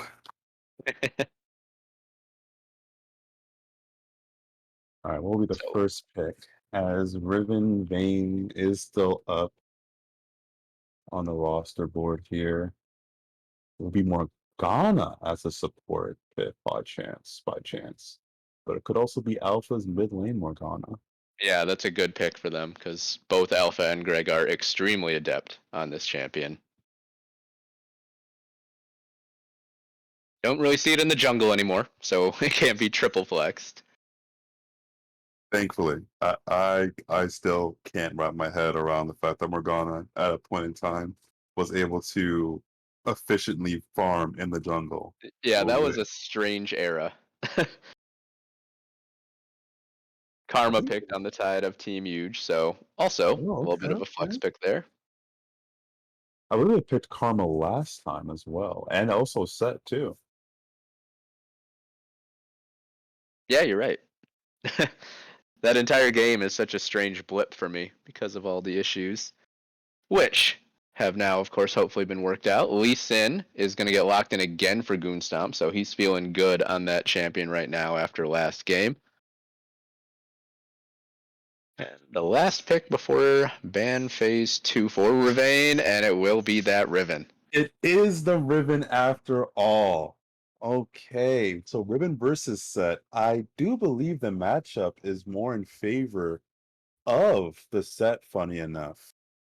Between the two, I think uh, or I post level 6 actually. Pre level 6, yes, Riven definitely wins. Riven beats any matchup pre level 6, but after level 6, I believe Set actually can go to with Riven convincingly if they are able to stay somewhat on the even gold amount.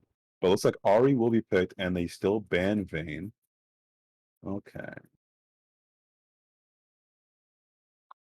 Yeah, Vayne is also a champion that Pistol Crab is really, really comfortable on. So even with Riven having already picked the Riven, Vayne's still a threat. Definitely understand that ban. Victor banned out. You know, if I'm thinking ADCs, right? I think if they on this comp were to get themselves a misfortune, or by chance get themselves a Lucian, I think this comp would be very strong for Team Ravine. And what is it about those two picks in particular that So for yeah, for sure. For those two picks, you have Misfortune, right? They'll be primarily using their Make It Rain as well as their ultimate whenever Morgana or Riven get their pick. It's going to be a quick and easy, resoundful death right there. And those two champs flow well with any support you match up with them. So you can flex a whole bunch of support threats. They can be chanters or they can be heavy engagement supports, but it actually will be Kog'Maw, so that will be egg on my face for this pick here. I like the Kog'Maw pick. You're already a little AD heavy with both the Lee Sin and the Riven Kog'Maw. Does plenty of hybrid damage. So I think that's good for you. Also, you have the Black Shield to keep the Kog'Maw safe as well. Warwick was picked up on Team Huge. What do you think of that pick? I haven't seen that champion in a while. Warwick in the jungle, that's definitely going to be something interesting. And also, will apologize as someone in the chat would like to correct me. It seems that, in fact, Set wins early and Riven wins late.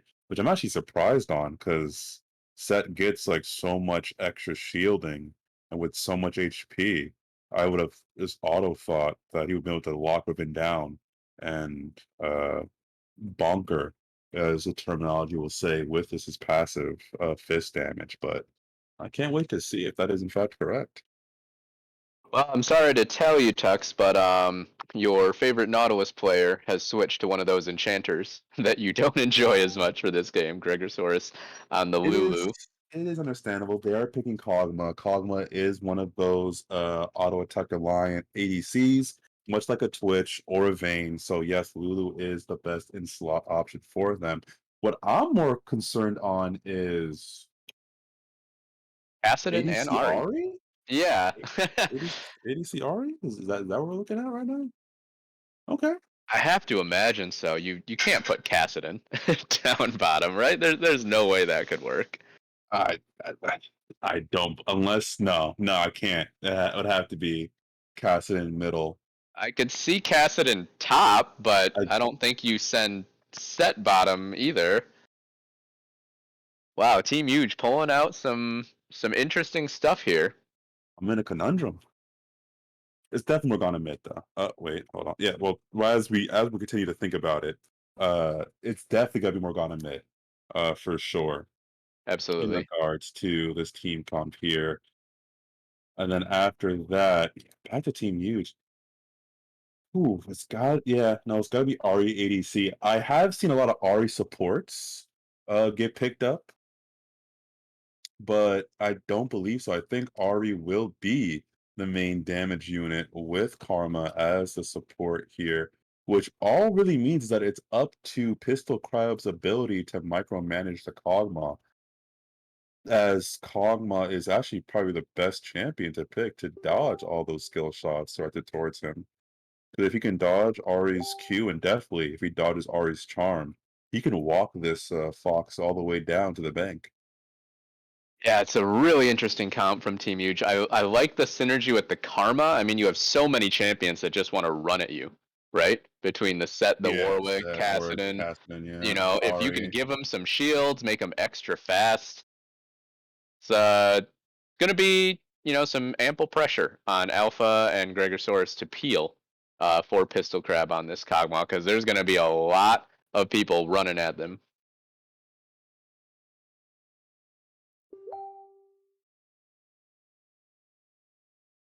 See, are we spelling anything with the bands this time Well, around? this time it's gonna be straight A, but then we have ourselves And a B, Braum. A. Someone has not taken their iron medicine, it looks like, as they are a little bit deficient with the B vitamins, but fair enough. Well, Brahm's such a great guy. He can be a part of any club. I miss Braum being in the meta. Yeah, Those are some fun times. it's a fun support. Does some pretty unique things. All right, so yeah, it looks like everybody is in their proper spots in the lineup, and so it will be Stilinski targeting this bot lane. Ari, do you think that, is Team Huge too magic damage heavy? Potentially. There isn't going to be a lot of tankiness on Team Ravane anyways, I guess. If anything, I think it's actually the reverse that's my concern. It's the lack of tank on Team Ravane that actually concerns me.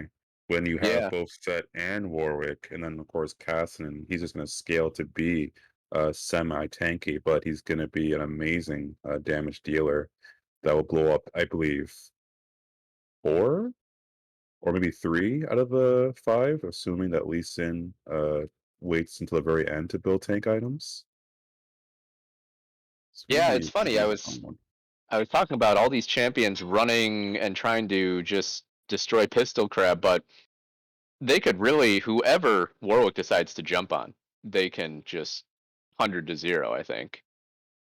Obviously, the Lulu might be able to say something about that, but I don't think that they have to be picky about their targets when they're looking for an engage.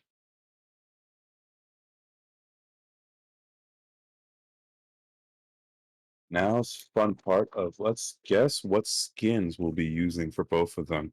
I think the 5-head play for Lulu and Kog'Maw to go. Does Lulu have a B skin? I think she does, right? Oh man, I've lost track. There's so many B skins now.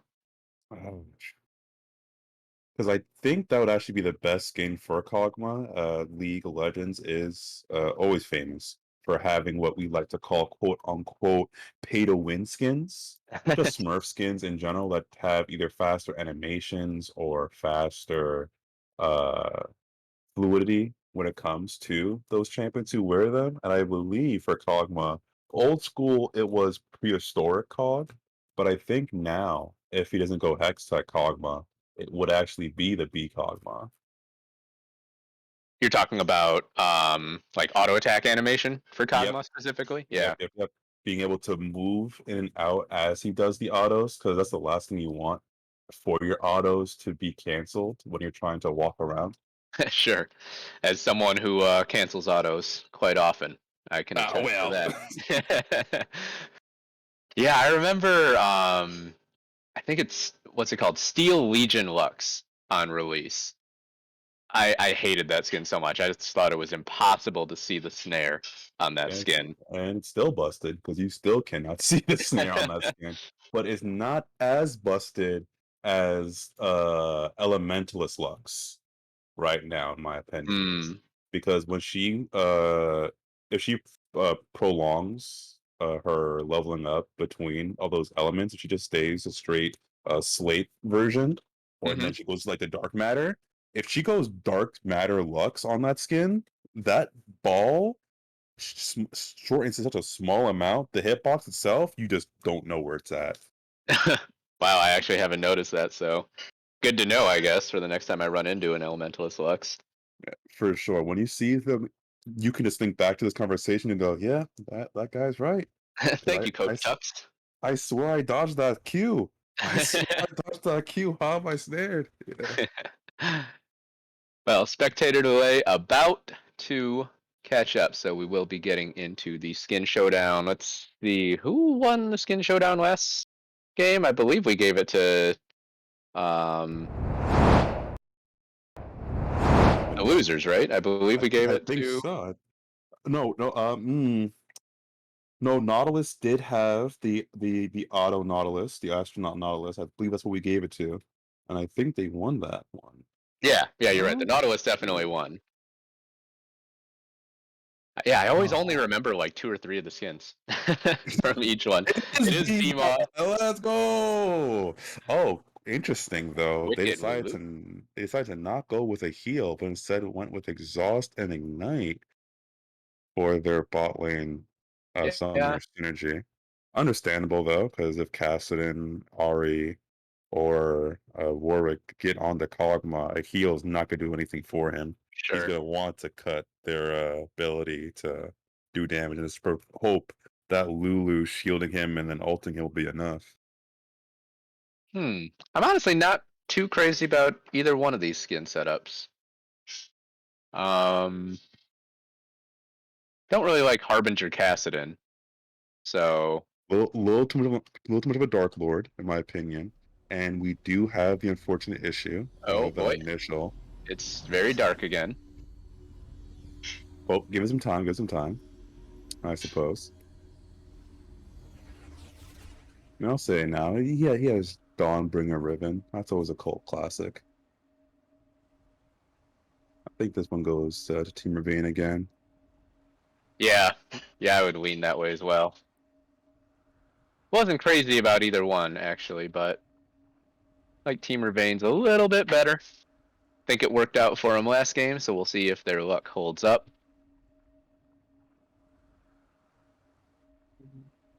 Mm.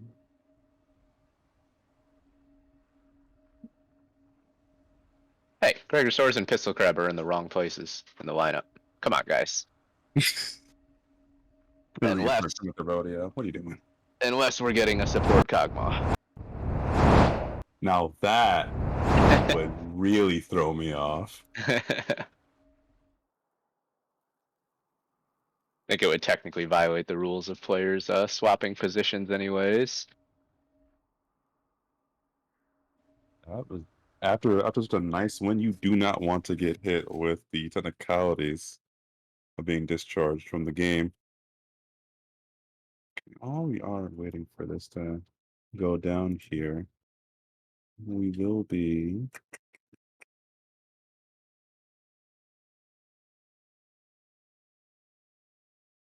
So, if you're just joining us tonight, we are in the midst of the Captain's Draft tournament.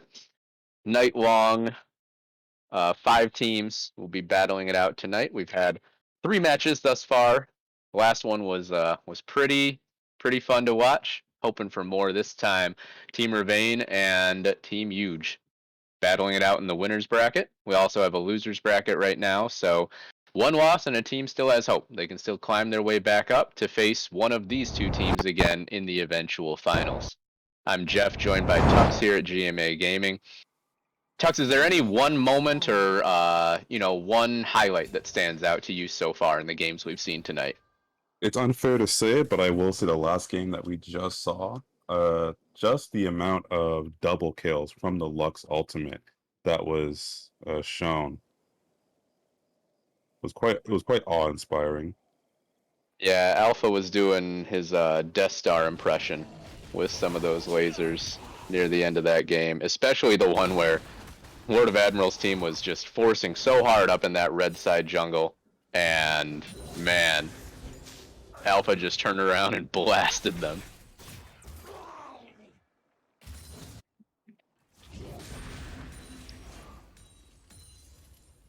And looks like we are finally back in as it has been able to load.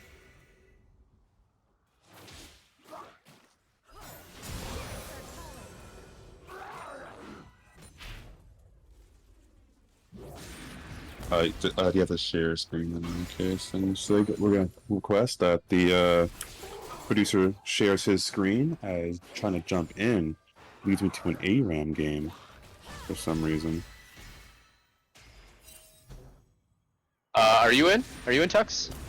I am not. I got kicked out. I tried to jump back in on a SIG, and I'm now looking at an ARAM game. Interesting. All right. Well, I'm in. So let's see. Right now, looks like First Blood did come down already. Went over to Goonstomp in the bottom lane. CB Hickey went down.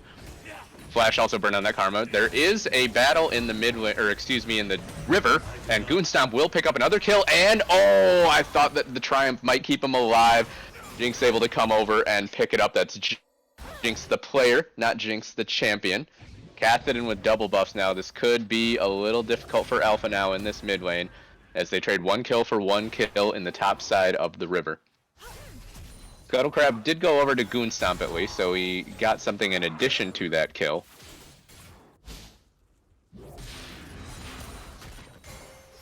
And we do see some early trading going in between Ravane and the set. I do see here what they mean by set winning early game, as the set's able to just draw in the Riven once she does jump in, but can't be playing too close for comfort at any point in time. I'm pretty sure Riven can just hit him with a 3-piece combo, and there goes his whole entire life bar. There's the combo, but Godzilla taking a lot of minion damage up there. Meanwhile, Goonstomp in the mid lane, he wants his buffs back. Jinx able to sidestep the Dark Binding and is able to get away for now. Meanwhile, Ravane continuing this trade. Godzilla goes down. Solo kill for Ravane on half of his namesake. Definitely showing why you need to make sure that you do not let him have either one of these champions, and he will make you pay for it every time. So I see here that for the bot lane, looks like they are going for somewhat of a poke comp, if you will, with the Ahri and the Karma. The only issue is that if they're going for a poke comp, then they cannot. Oh, Jinx gets locked up under the turret, goes Goonstomp, but able to survive the Triumph again. Huge showing up, does have flash. Oh, Alpha misses the binding, and Huge able to come through and pick up the kill onto Goonstomp. Gets the fear down onto Alpha, but I don't think you want to go under that turret. Never mind, he absolutely does. Lives through the last shot as well. What do you know, Jeff? Huge knows more. Ward's ability to heal is actually so deceptive to what you would think it'd be when it comes to his ability just to all in and dive. But I think he might have gotten a health back even from the Triumph that he might have gone. Godzilla up in the top lane did just get solo killed, but has managed to carve out a decent little CS advantage. So that kill by Ravane, probably really important to keep things even for now. Misses the face breaker though, does Godzilla. And just Kassadin was able to at least get an assist off of that kill on Lee Sin. So I think Jinx will be okay with how this laning phase has gone thus far. Kassadin, you know, not exactly an easy champion to lane with in the early game. Not to mention, Kassadin, in reality, yes, every kill is definitely useful, but a Kassadin main wants to primarily just scale to level 16, because once he has all his ultimate pips unlocked, then the game really starts for the Kassadin player, who will be just, I like to call it, rift shuffling around on people's faces. Yeah, once that level 3 ultimate comes out, you're rift walking, what is it, once every 1.2 seconds or something like that? Yeah, with amplifying damage every time. It's not a fun time for whoever has to take that. Thus far, though, I think that Goonstomp has done a really nice job impacting the map. Seen him all over the place. Huge with a good answer in the mid lane, obviously, but that was a play that was initiated by Goonstomp. And Ping's going down onto the Dragons. Huge trying to check this, but Goonstomp, Gregosaurus Rex, and Pistol Crab are already there. I don't think this is worth going for a steal on, so first Dragon will be claimed. And now Huge has to be a little bit careful. Caught him with the Dark Binding, or actually Huge able to jump away with the Infinite Duress. Yeah, unfortunately, Warwick does not stop dead in his tracks. When he gets caught with Dark Binding, he will continue to go his initial route. So though he was stunned too far away of a place for him to really follow up on it. It's such an art form, I think. I mean, I know basically all good players can do it now, but I remember initially when people started buffering their movement abilities like that, I was very impressed. I think the first time I was surprised was actually with Riven, and I believe they mastered it now, where they brought it down to a simple animation button to cancel her animations. But initially, I remember Riven players had to like hit 7 buttons in a row to get their Q out at a same rate of speed. Huh. I remember that they had to like click back, then Q forward. That's how our Q initially worked, and then they had to like hit 2 animations to Q again. It was just nuts. Bot lane, Stilinski built up a slight CS lead, but the wave is pushing into Pistol Crab and Gregosaurus, so that will be equalized right now, actually. 65 apiece. Yep, that's exactly what Stilinski will be needing to do here with this poke lane. They're just looking to push it to the tower. It's kind of like a Sivir lane in that regard. We're just looking to push the tower, negate as much CS as possible, and the Kog'Maw to be able to actually sync up with just the added ability of that charm damage. Goonstomp looking for Godzilla. Oh, but the Sonic Wave reveals that there's someone else in that brush as well. Huge had the read on the play, but now are they expecting Alpha as well? Because Huge able to get away once again with the Infinite Duress, but this time they follow. Flash kick from Goonstomp comes out. Godzilla able to survive for a moment, but not long enough. Nice play from Alpha, Goonstomp, and Ravane. Rift Herald going to be summoned up as well. Huge not going to be able to stop that from taking a couple plates. And Ravane doing a nice job just weaving those Q procs in between turret shots. Ravane got so much gold off that. Not only did he was able to get the kill, I think it was 274. But then he also got 350 from just those 2 tower plates alone, crashing the Rift Herald into there. I believe that it might just be another strong top lane differential to carry them into the mid lane game. But let's not counter chickens before they hatch. Instead, let's make some bets. What do you think the soul's going to be? Well, let's see. We know it's not going to be Chemtech this time. That is true. That is true. Those of you who didn't see, we got to see a Chemtech soul last game. It was weird and kind of cool. I don't know. Let's just say Hextech, just for let's see if we get it. Fun of it, we go from one to the other. Okay. Huge goes in, they get the damage down onto Alpha. Good uses the stopwatch, and Huge has to flash out. Stopwatch most overpowered item in the game, in my opinion. Remember when that item used to be a free item you can choose, and it would get lowered down by, I think, kill participation? I think it was. So like if you got like 4 assists, you had a stopwatch at like 10 5 minutes. minutes, yeah. Five It was minutes pretty like that. crazy. Oh, missed time on the binding by Alpha, and now he could be in trouble. Ultimate Force out, and yeah, one more Rift Herald, or excuse me, Rift Walk. Up in the top lane, Godzilla, sick of getting bullied. Nice dash by Ravane, though, to get out of the way, but it's not enough. Godzilla gets some revenge with a solo kill up in the top lane. Goonstomp finds Huge in the jungle. I'm not sure if you win this, though, if you go in. Does have a Lulu in his back pocket, though, so feeling pretty confident.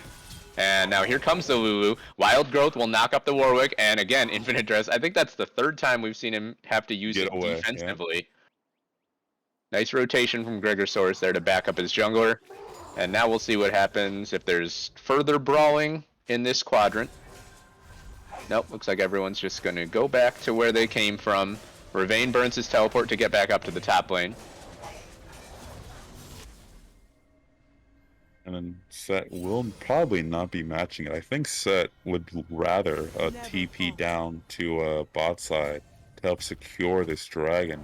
I think he'd be more comfortable just walking to lane versus TPing onto there. But I could be, stand corrected. Looks like Cloud Dragon will be the next dragon to be a sort of 4 Warwick does not have.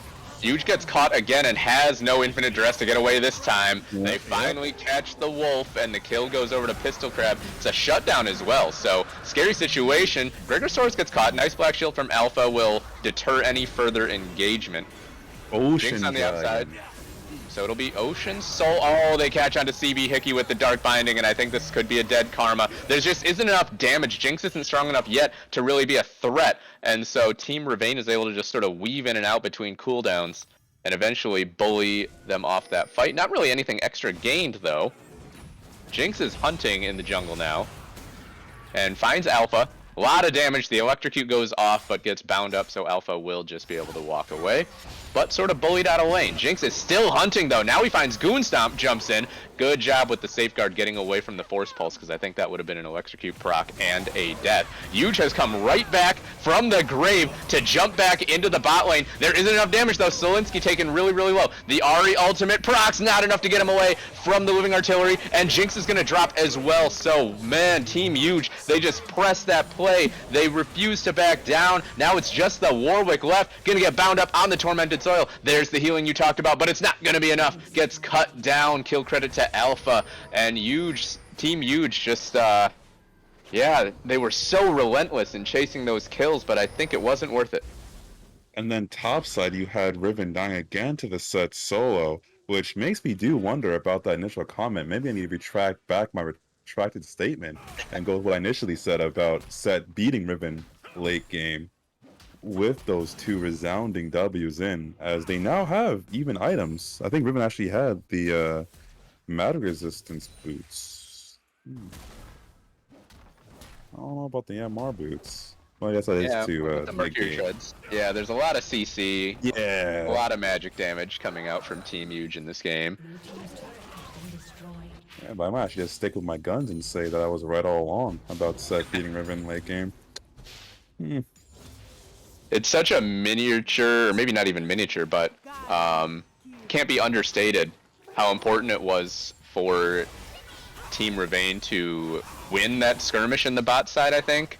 That second one after the dragon, because there were so many low health bars that I'm sure that's, Jinx was just licking his lips, saying, man, I'm a Cassidy, if I can pick up these 3 or 4 kills, get myself really rolling. Huge uses the Infinite Dress this time, doesn't quite catch onto it. Nice flash from Gregosaurus, but they do end up catching out the Kog'Maw, who did not have a flash. Kill credit went over to Huge, though, not Jinx. Also, correct me if I'm wrong, but I believe this entire time he has yet to utilize his exhaust on either of the targets, probably due to the fact that by the time they're in distance to be exhausted, either he's already almost dead or they are also equally almost dead. But still. Yeah, you're right. I have not seen him use it either.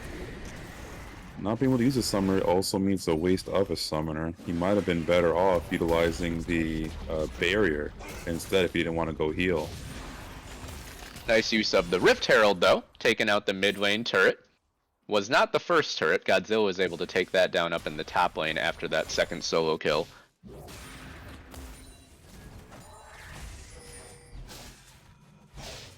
Okay, buffering back timers. They might be getting ready for the second Herald to spawn and to fight over that one as well.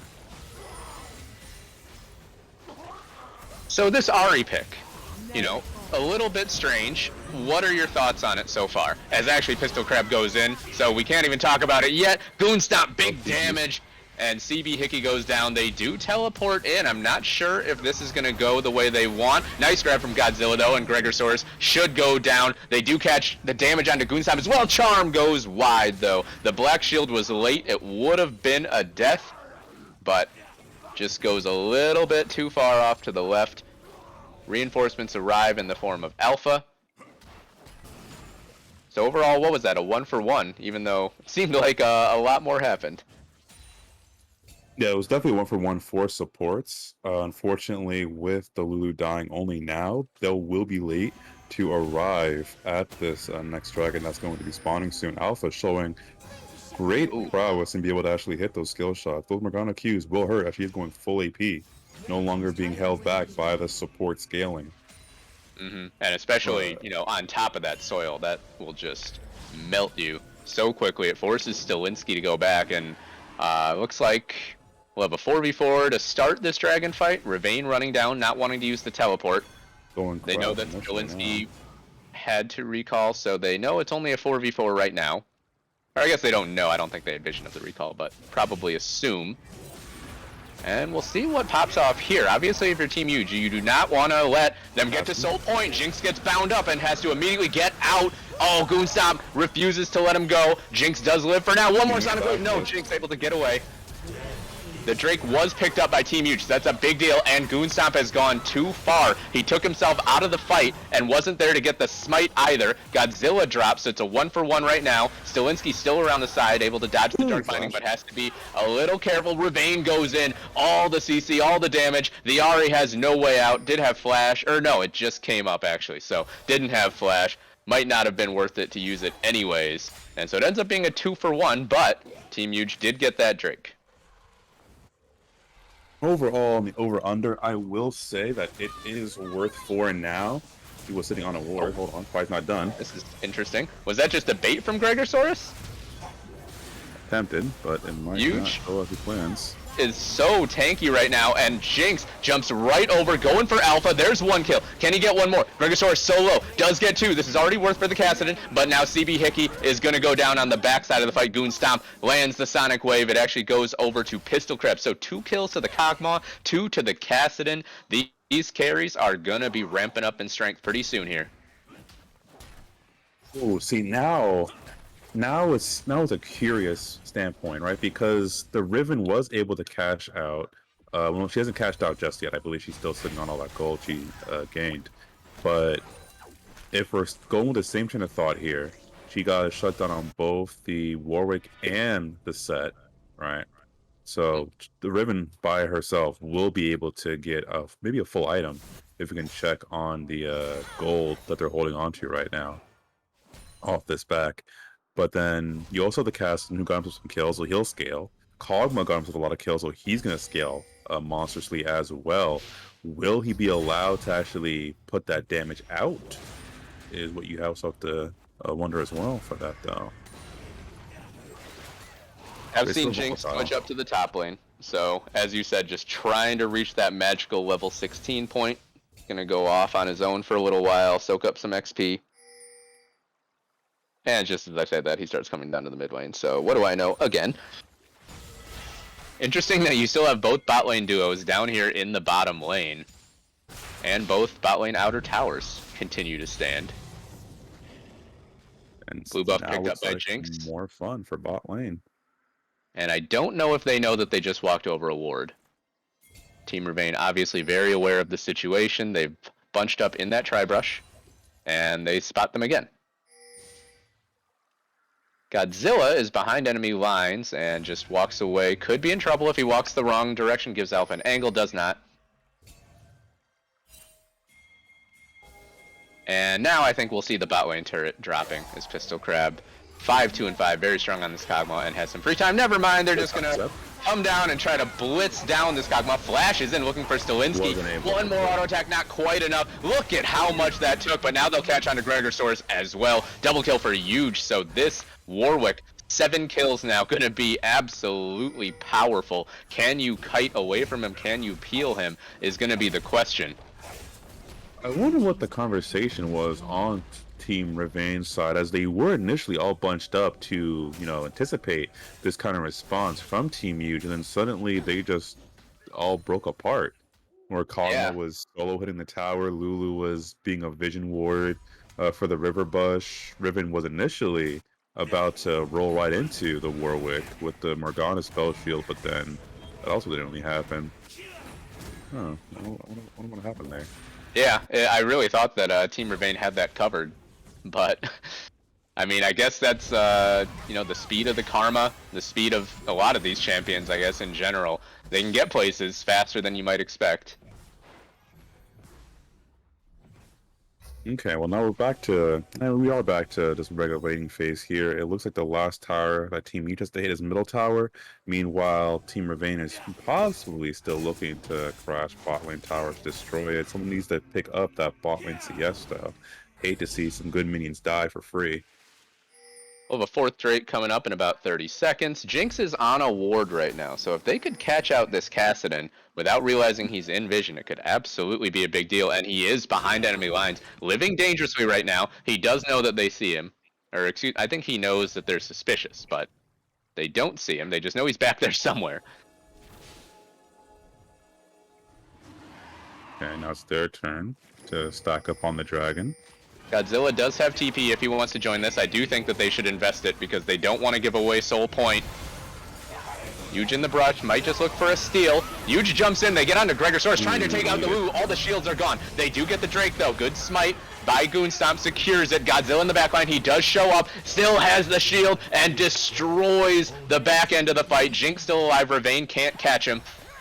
And it's a 4 for 1 so far. Can this Riven hop far enough and fast enough? Godzilla looks like he has the angle to run him down. Chilling, smite, the slow from Huge. Rivain goes back in, almost able to maybe get a stun down onto Jinx, but the Kassadin picks up the kill. So it's an ace in exchange for facing Soul Point. Ping's going down onto Baron, but they're very far from that objective. I'm not sure if they could get up there in time. Yeah, at the same time, they don't really need to go for the Baron right now. It actually would be more beneficial for them to have taken that tower and then it's backed to spend the gold they just acquired from acing the team. But I believe everyone got at least a little piece of that pie for the gold share. Yeah, that was... I like the decision. I've always liked the decision to jump onto supports like Lulu first, because if you jump on anyone else, she's just going to save them anyways. So I like the idea of just taking out that utility. Initially, Gregosaurus, I believe, didn't even have a chance to ult himself before dying in that fight, so that's a lot of lost utility. Yeah, plus up to mention, I'm pretty sure he was well aware he was going to die regardless. In that one instance, I don't think it would have been beneficial to have utilized. Meanwhile, Jinx is definitely online now. Jumped over, took down Gregosaurus again. This time, even the flash was burned. Pistol Crab trying to trade something back onto CB Hickey, but can't quite catch up. See this Kassadin with about 2.5 items now, I believe. That tier almost fully stacked. So now, back to my main concern of where, yes, Kog'Maw was able to get those kills in. My only concern is, will he actually be able to cash out on the damage he has now afforded himself with this team comp being so much run him down? Because Kog'Maw needs everything with space to actually be able to do anything in the first place. And it's scary because there's so many threats to the Kog'Maw, right? It's not like a situation where you can, although CB Hickey, speaking of being under threat, is absolutely going to die here. Alpha will stay alive, pops the stopwatch though, and Huge is on the chase. Here comes teleport. It is from Jinx in the backline. They jump in. They do take down the Morgana. Goonstomp with a nice kick to stop any further aggression. Although Pistol Crab got to be a little bit careful there. And it ends up being a 1-for-1 mid laner for support. So if you're Team Huge, you're probably okay with how that eventually turned out.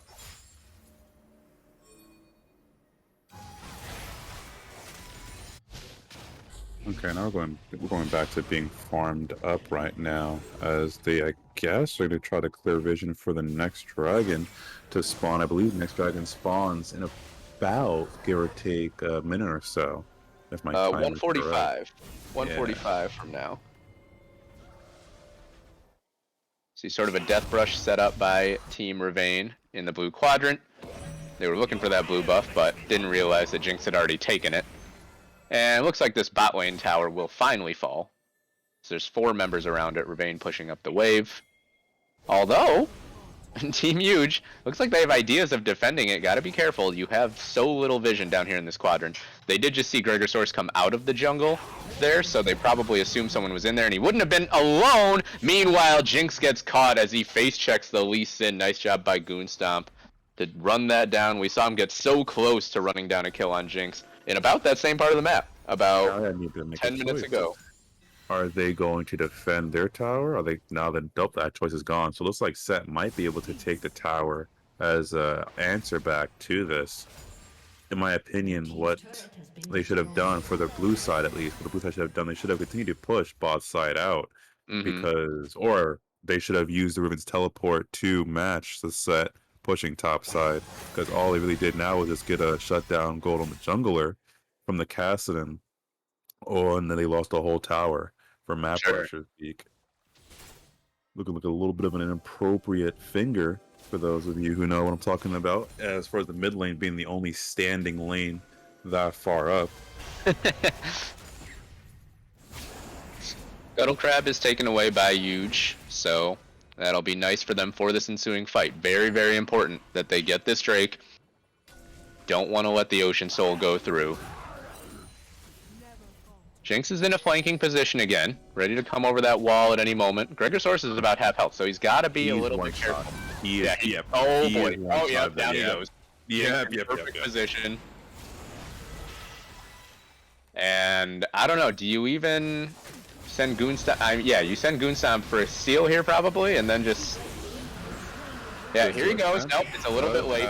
Oh boy. Nope, he will not be able to. He's going to get locked down. Oh, they catch Alpha on the side too. This is, oh, I really question some of those decisions by Team Ravane there. Yeah, Goonstomp went in for the steal, but had no way of getting back out. He used his safeguard to get into the pit, and so then there's no escape tools. And now you give up the Baron in addition to that dragon. Yep, that is what I was worried about. We might have gotten ourselves a little bit too much of a game prior idea set. It could be that Gregosaurus Rex is playing like he thinks he is. Oh my gosh, Godzilla! What a job to turn that around. I don't think, no, he won't be able to fight his way out of a 2v1, but man. Pistol Crab lurking in that brush. I thought Godzilla was a goner, but instead it was a you're locked in here with me moment. Turns it right around, blows up the Kog'Maw.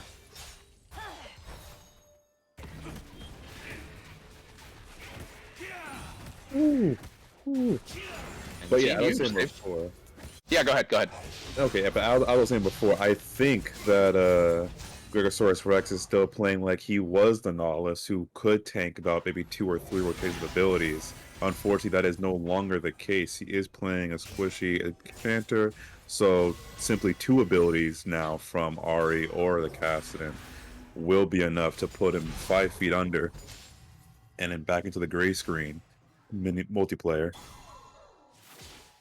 Yeah, I mean, I think it's 2 fights in a row now where we've seen Gregosaurus not even be able to get the wild growth off in time before being nuked down. And, you know, obviously Lulu isn't the champion you want to be using the wild growth on, but it's better than not using it at all in a fight like that.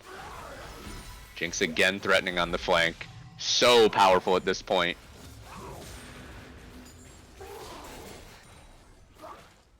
At this point in time, I will say, so it looks like Kog'Maw will be foregoing it. In my opinion, I understand that Kog'Maw do not typically build their mythic item third or fourth, but I think that he needs to go for a shield bow here. The Kog'Maw, that is. That's really the only answer to this comp. Is Sure. having a shield bow to be able to survive a little bit longer when it comes to getting nuked down. That will happen to you every time. Now, what about, and I have no idea if this item is even strong right now, but what about, can you go for a different mythic and then go with the Maw of Malmortius instead? Since so much of, since it's, the Cathodon is probably going to be the one you have to be afraid of. So that magic damage shield might be just as helpful. Yep, no, that is true.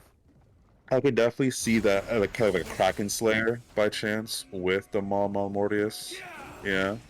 Yeah, but then you also, for me, I'm more so worried about, let's say, it's not just the Casson, what if he does get hit with the Ari Charm? Or if he, oh, well, hold on. Never mind, okay, he doesn't want to go fast mode.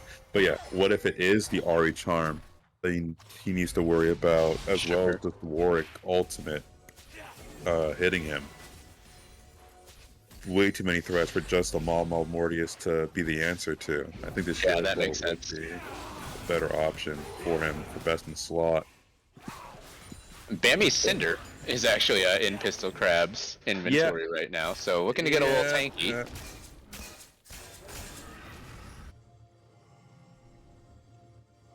And we're seeing Godzilla right now. He just ran up to Ravane a moment ago, grabbed him, punched him a few times, and so I do think that it seems like this matchup is going in the set's favor right now. That's as on paper, Seth only needs 1 or 2 damage items. He's going to be going probably for a Oblivion King as his third item, and then building like 2 tanks. Meanwhile, Riven, for the most part, will probably be building 4 damage items and then a Spirit Visage as the only quote-unquote tank item that she'll need to build, because that just helps her get health back afterwards. Another shot at Ocean Soul coming up for Team Ravane. Yeah, they need this soul for sure. 15 seconds on the spawn. Godzilla does have teleport available. Could come to those bottom minions maybe and get a flank position. Otherwise, could certainly come to just join his team.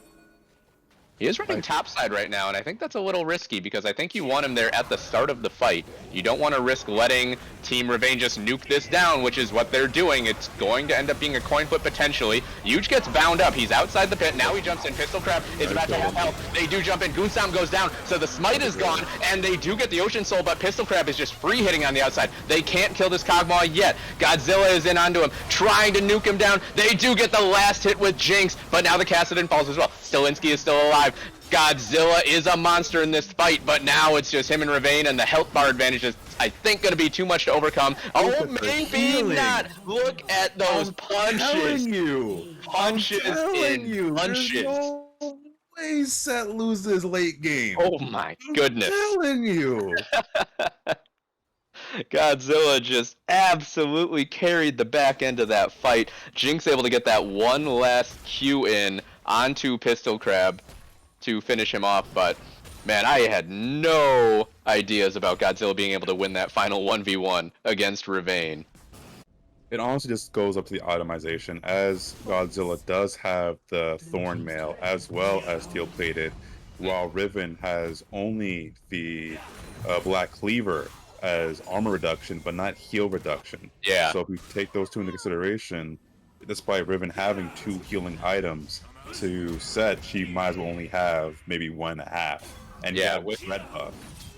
Yeah, with Grievous Wounds, I think Ravane wins that for sure, but wasn't there. And now Goonstomp and Gregosaurus are just kind of messing with Godzilla up here. Gotta be careful though, as the reinforcements are arriving. Godzilla is definitely feeling himself with 0 pressure to actually cancel his recall there. He's feeling like he's on top of the world after clutching up so hard for his team there. At this point in time, I think that Team Huge will be fine if Rivain has the Dragon Soul, because they already have 3. Sure.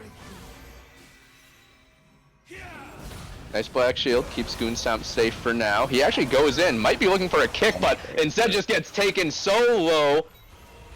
Will go down, Guardian Angel pop, can he get away? Oh, big all from Godzilla. This set is just annihilating the team, just carrying these fights. Gregosaurus is really low, in goes Jinx, gets 1, gets 2, Pistol Crab still alive, can they run him down? He gets stunned up, he goes under the tower, goes a little too far, but does finish off Pistol Crab, that's important. Rivain though, maybe can come back here.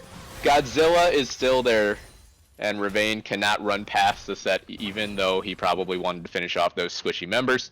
So another crazy fight goes over to the side of Team Huge.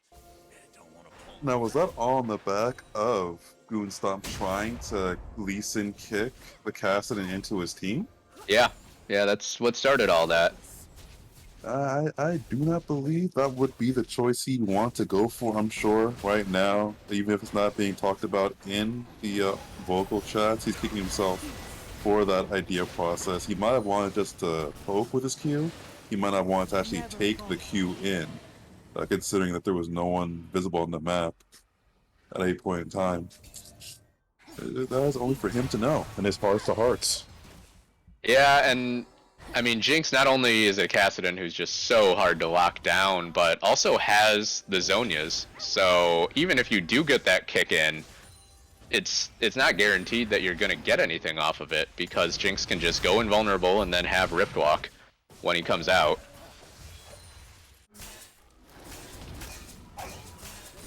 But as we said this before, no one on the analyst desk was talking about Team Youth. Maybe that might be our greatest downfall here. Maybe that's what we should have done. Now that Dark Horse Team Youth is going to show us how great they truly are. Yeah, I mean, I gotta say, I've been really impressed with Huge himself. I said at the start of the night, I haven't really seen him play a lot of jungle. I've seen him play a lot, but, you know, to his credit, he plays a lot of different positions, and his jungle play has just been great. Okay, well, now it's Ocean Soul for either one of them. I can definitely tell you this. Despite Team Huge maybe not really caring if Team Rivain has the soul, Team Rivain definitely needs this soul, because with that amount of healing passively they get off of Ocean.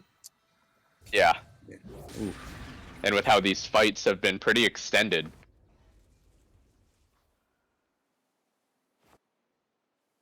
Huge gobbling up some honey fruit.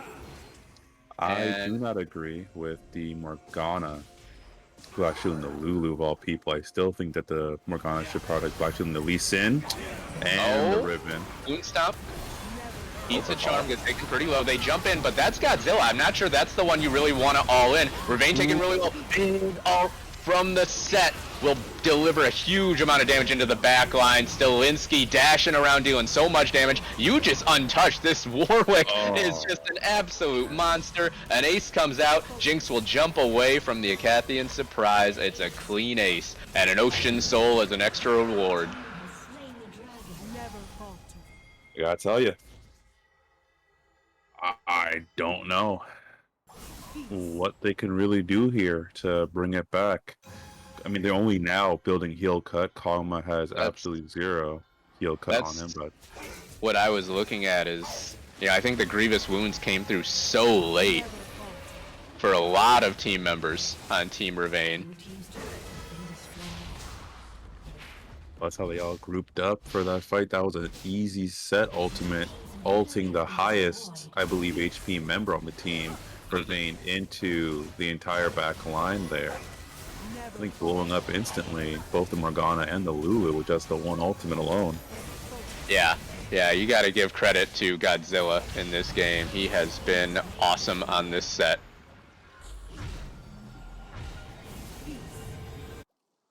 Well, with a score of 27-40, it looks like Kog'Maw has decided to opt into the tank elixir instead of the battle rage elixir to do on-hit healing. So I'm not really too certain now. This is a massive Kog'Maw. This is a massive. Literally. Not talking about gold-wise, although he is at full build now, but And this isn't even with wild growth. I really want to see him with wild growth. In order to have that, we'd have ourselves Rigosaurus Rex being able to position slightly better to not get just straight blown up. But that's hard to say because he's going to be their main target every time they see him. Surprised to see. Oh, Godzilla's gonna walk in. again. He will Well, they get weren't. caught. Nice Oh turn. my gosh, that damage was unreal though. Gregosaurus taken solo. They do cut down Jinx as Pistol Crab able to stay alive. He does have the wild growth now. That bee fills up an entire corridor of the jungle. This is ridiculous to see. Huge. Caught behind enemy lines. Now can they trap him? Godzilla though is still alive, comes back. Ravane left alone as everyone else went to chase Huge, and they will get the root down. Ravane though with the shield able to stay alive. Meanwhile on the bottom side of the site, Alpha goes down. Stilinski Hale goes in. Huge is still alive. They still have not caught this man, and this could end up being GG actually. It's only Ravane and Goonstomp alive. There is a cannon minion wave here with the Baron buff. They've also got a wave in the mid lane. 4 strong, Karma shields, lots of healing, Ocean Soul. I think that means checkmate here in this game for Team Ravane. Well, as they say, oh, hold on. And goes ditch effort. in, trying to find the back side of the fight. Stilinski Hale able to juke away from the last Sonic Wave. Meanwhile, Godzilla's just punching the Nexus. And Gregosaurus can do nothing but watch it fall. So Team Huge, a little bit of a strange comp, but they make it work in really impressive fashion. They move on in the winner's bracket. We will see Team Ravane later on as they fight for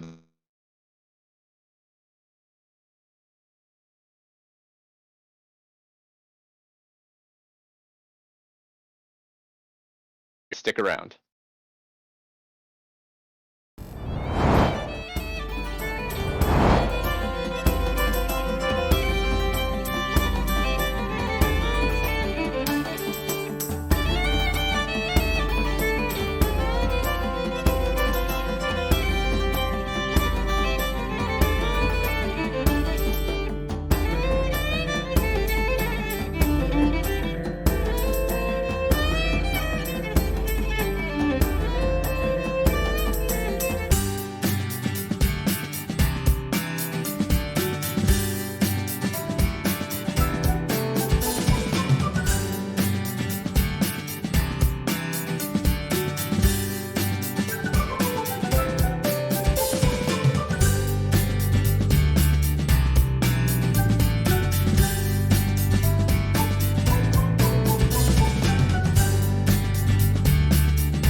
Welcome back, everybody, to the Captain's Draft Tournament with GMA Gaming. I'm Jeff, joined by Tux. We are moving to our first match in the losers bracket next. So that will be Team Prowler against Team Greatbeard of Odin. Both teams who unfortunately couldn't find all the right winning plays in their first match of the night, but they get this extra opportunity now to fight their way all the way back to the top. Tux, I know it's been a while since we've seen these teams play, but do you have any thoughts going into this one? They are definitely looking to have something to prove now for sure. If anything ever, this is now when they need to buckle down and really not only comprise their team comps, but also get all those small idiosyncrasies out to play.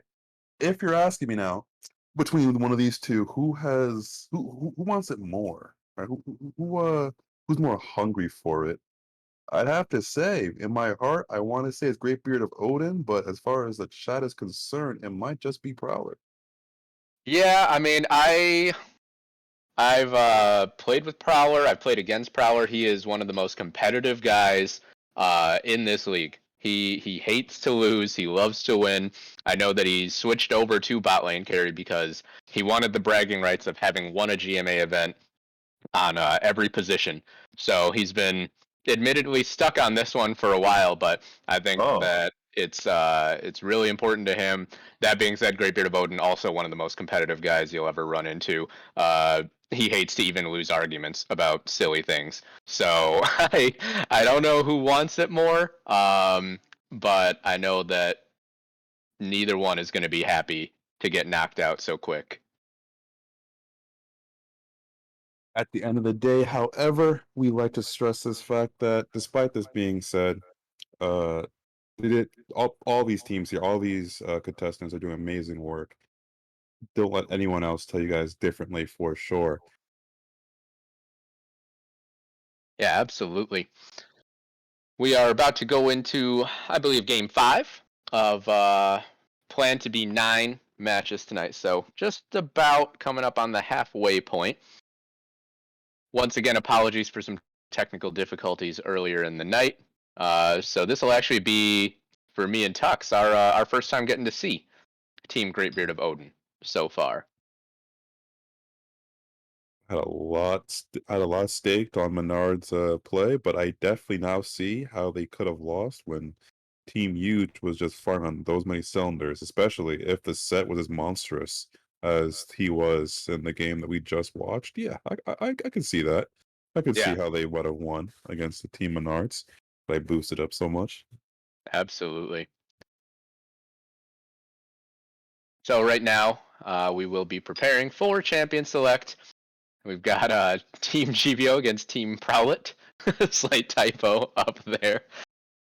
Chat is already caught on. I appreciate it. Moist Prowlet, if you will.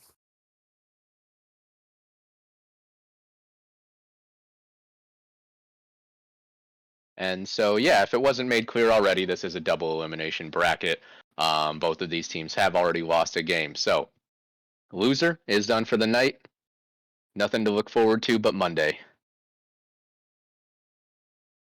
And we all know how we feel about Mondays. You don't love them?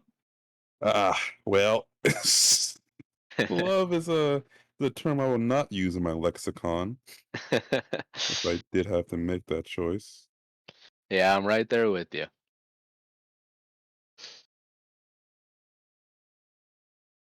We got ourselves here. So it looks like the picks and the bands have not been utilized just yet. Yeah, just waiting for this process to start here.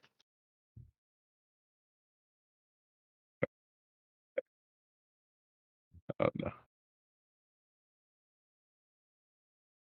No. Good thought.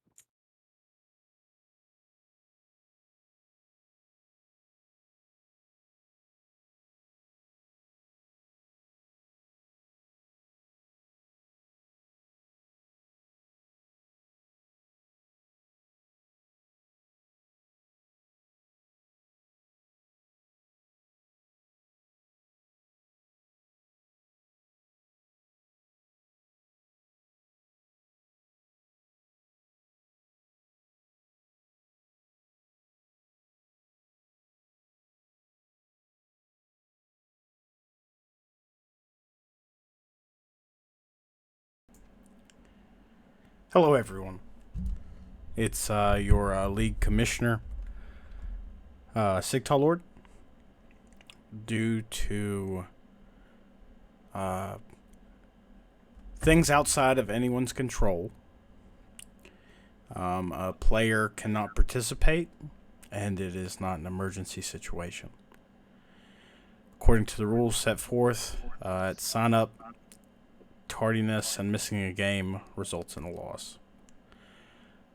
That being said, Team Prowler is now eliminated from the tournament, and Team GBO advances in their place. We'll be taking a 3-minute break. If at the conclusion of that 3-minute break, the next two teams are not ready, we'll be taking one more extended 3-minute break.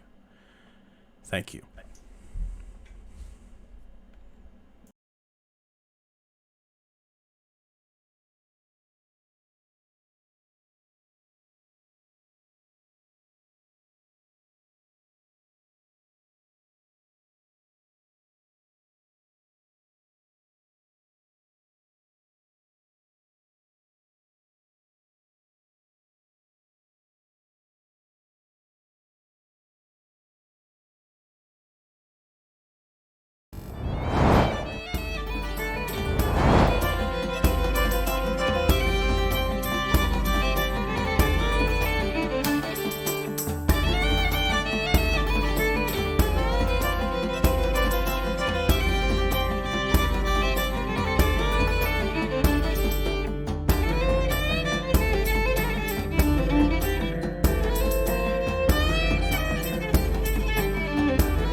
All right, folks, welcome back to the Captain's Draft Tournament with GMA Gaming. I'm Jeff, joined by Tux. In the lower bracket right now, we've got two teams fighting for their tournament lives, trying to get back up into the championship game eventually. Team Lord of Admirals taking on Team Great Beard of Odin, captained by the respective namesakes. Tux, how you feeling about this matchup coming up?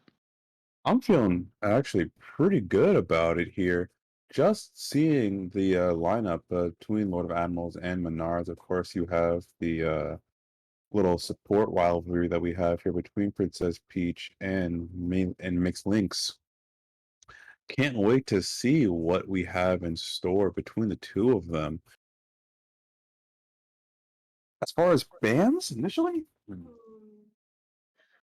I think they would be trolling, in the sense of the words, if LOA does not ban initially, at the very least, a Lux. I think. I think they don't ban Lux. I think they do not try to ban out Menards' jungle here. I don't think they're trying to win. Yeah. No, I mean it's I think that you hit the nail right on the head right off the bat with the Lord of Admirals Menards matchup. I just think that we got to see it, I believe, in the Community Cup, and it was, an awesome matchup between two MVP level players, and it's going to be awesome to see it again. I'm glad there's a lot of players who switched to new positions for this captain's tournament, and in a different way, I'm glad they did because it's fun to see. But I'm glad that these two guys are still jungling because there's some fireworks.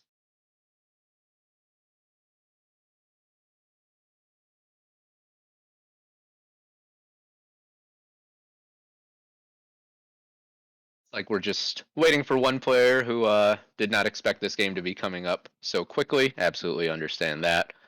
So that'll just be a little wait here as we get ready to get Team LOA against Team GBO going. Once again, folks, of course, don't forget to check out our Discord. We are, always trying to run things. Gym Class Feeders is an event that happens sometimes on a weekly basis where you can just get in, have some fun with some organized play with, a lot of cool people. And we'll also be doing plenty of other stuff. We've been playing a lot of Halo, and of course, a lot of fun memes going down as well. So feel free to join up. Happy to have you.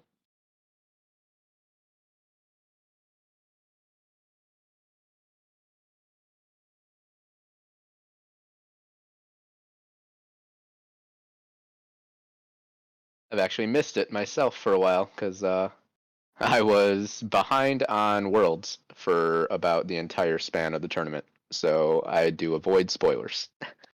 But good to Oh, be that, back. that was just a classic joke and classic meme there when I said, "Oh, it's just a scripted event." We wanted, we just wanted Lord Admirals to get back into uh losers qualification for finals, much like how somehow Cloud9's able to get into Worlds every year just to lose in group stage or lose to like the initial first sprint. Well, they got out this year at least. Yeah, no, they got off groups just to lose in the first quarter, or yeah, so losing quarters. So it's like, all right, fair enough. Or semis actually, pretty sure.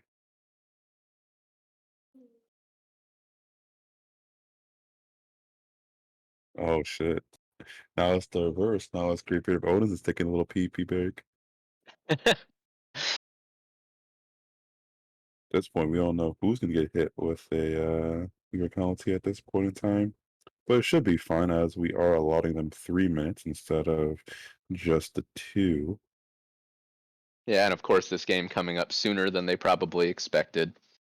And of course, shout out to our commissioner, Sigtau Lord, biggest C9 fan I know. So probably. Oh, wait. If Tuck suddenly gets pulled from Ooh. the air, we'll know why. Yee. Well, it's been fun having you guys here. Listen, it's been a real fun time. I understand that we just had a confliction of opinions when it comes to our favorite team. You know, I am a T1 fan, Hmm. so I definitely understand that one for sure. Has there been any news on Faker yet? I honestly, in my opinion, he should definitely just do the LeBron James, Michael Jordan route, and just back it off now. Yeah, except Michael Jordan came back. So This is true. I mean, didn't Faker technically also come back? I swore that he stepped out for like 1 year, then came back the year I don't after. think he retired or anything though. I think the team just played somebody else quite a bit. But I don't think he was ever technically off the team. I could be wrong. Maybe someone in chat knows, but yeah, we don't like to remember that time of Michael Jordan on the Wizards. That was not a shining. That was definitely not a shining achievement. But I will say that Worlds showing with, oh my god, who was T1's top laner? This The past year? Cannon. Yeah, the Cannon. Oh yeah. Oh my god. I Yeah, don't he flat wanna. out carried a couple games. Yes. Yeah, he did. Gosh, I can't remember. That's weird. Dude, I mean, I can't talk that much because I swear, you put me against him on any champion, he's kicking me from Sunday to Monday, back and forth across the lane. But still, that could be salty. Canna. Yeah, Canna. Yeah, there you go. Yeah, yeah. Honestly, did absolutely nothing for this year, but at the same time, better than me. So what can I say? Okay, now apparently Odin needs the link as well. Oh, excuse me. Sorry, I didn't mute myself to clear my throat. Sorry, everybody. Actually, you did. You just outed yourself. Oh, what? Yeah, you Oh, did. I guess my mic just didn't pick it up. Wow. Great technology. Brought to you by Logitech. Okay, okay. I have a Logitech mouse, in fact. But I use HyperX for the microphone. Yeah, I pretty much just use whatever's given to me for Christmas. That is fair. I bought myself a keyboard earlier this year that I was like really proud of, and then I promptly spilled a glass full of seltzer water on it, and I'm still using it, but Oh it's no. I won't start playing ranked again as long as I have it. I'll tell you that. Of course, it's the QWE keys that are unreliable. Oh no. Yeah. That's like literally almost every game right there, shot. Yeah, right. All right, well, we are into the pick ban phase here for Team Lord of Admirals against Team Greatbeard of Odin. The Akali ban quickly against Yeah. Odin. Not surprised by that. Olaf as well, assuming that's aimed at Menards, and Lilia aimed at Lord of Admirals, as we've seen him doing quite well on that champion already. Graves banned. It's interesting because these junglers share a lot of the same pool. So you're banning out the Graves, which Menards played in Team Greatbeard of Odin's first game. So obviously a champion he likes, but he'd rather take it away from both himself and Lord of Admirals. Honestly, the 5 I'd play here would be to ban all of the high damage dealing junglers, yep, like the Nocturne, or even banning, I say the Lee Sin as well, and just picking in a Nunu, Sejuani. Actually, that would probably be more beneficial for the whole team because they still get those high impact roams and ganks, but then they could also be the front line for the team. It's really interesting right now. They've actually left up the Kayn, which I personally have never actually seen, but I think there's a good reason I've never seen it. Menards on Kayn. Oh, and they will first pick it away. So they don't. The old fourth ban there when you have first pick. So I guess And I won't also, still get to see it. for the viewers, even though for GBO, they didn't get to lock in fast enough, I think they did do a brand ban. Yeah, I saw that hovered. We'll see if we get another gentleman's agreement. like we did earlier in the night.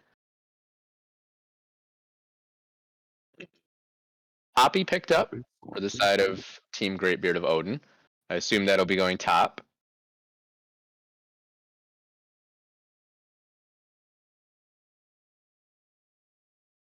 And Misfortune as well. You were talking about Misfortune earlier with the particular comp. Mhm. I think Misfortune, as far as I know at least, is just generally powerful, though. Would you agree with that? Oh no, definitely. She's, I believe, stat wise right now for the game. I think she's either the second or the third best ADC right now. Contended up against Lucian as well as I think Draven, maybe, for just straight up strength. Well, we've got the Syndra and the Vayne locked in, so a lot of damage just got picked up for Team Lord of Admirals. And unfortunately, not a lot of positions that the Misfortune could just sit and let her spray and pray effect. Oh boy. It looks like once again Oh, we may have had another technical error. Team Lord of Admirals is saying they didn't pick Syndra, that it just randomly locked in for them. So we might have to get pick ban phase started over here. oh, there goes all my callings about how Misfortune can't just sit down and spray and pray for free. Okay, fair enough. Well, we'll see if maybe the teams can just come to an agreement. If maybe Team Lord of Admirals can tell them what they were going to pick. Leona was picked up. I assume that's what the exciting noises were. Yeah, for were sure. for. Definitely so. Definitely so. Can't wait to see that. I actually do hope that the Leona pick actually does get to go through. At least we get to honor most of those options. But if not, I do understand. And Brandana on this vein again, which we saw him play in the first match of the night for Team Lord of Admirals. It was very, very successful. Definitely a Um, monster. had an Oriana and a Lulu, I believe, with him for that game, though. So Ori a lot of Lilia, I think it who was. And Lulu, was yeah. yeah. So there was a lot of shields, a lot of utility for that vein to play around with. Obviously, the Syndra locked in. Whether or not that remains the case, we'll see. Looks like Team Lord of Admirals is agreeing to just play with it anyway, even though it may have been an error. So respect for that sportsmanship. Jax picked up for Team Greatbeard of Odin. Is that going to be a Jungle Jax then? It could possibly be Jungle Jacks, even though I also have seen Jungle Poppy. But I believe Poppy right now is, I don't know if they either gave her a buff or if they just nerfed all of her usual matchups, but I've seen Poppy's religiously tower dive tanks and just keep doing it and then somehow win. Even if they die like the first three times, the fifth time they're doing it and it's a kill and they're just going off on a bender afterwards. Now, Also will something be a that's really interesting to me is that Team Lord of Admirals picked Vayne into Poppy. That seems pretty risky. but it takes into consideration the fact that we are seeing Morgana the spell shield, and you have Malphite as the probable engager here. I think it's still a decent choice to make, as long as Morgana is able to spell shield the Vayne. Poppy can't really do much outside of look at Vayne, while Vayne proceeds to condemn and just auto attack her while she waits out the Poppy W. Fair enough. And Diana was picked up with the last pick, so Greatbeard of Odin liking that champion into the Syndra that will be piloted by Chaosix.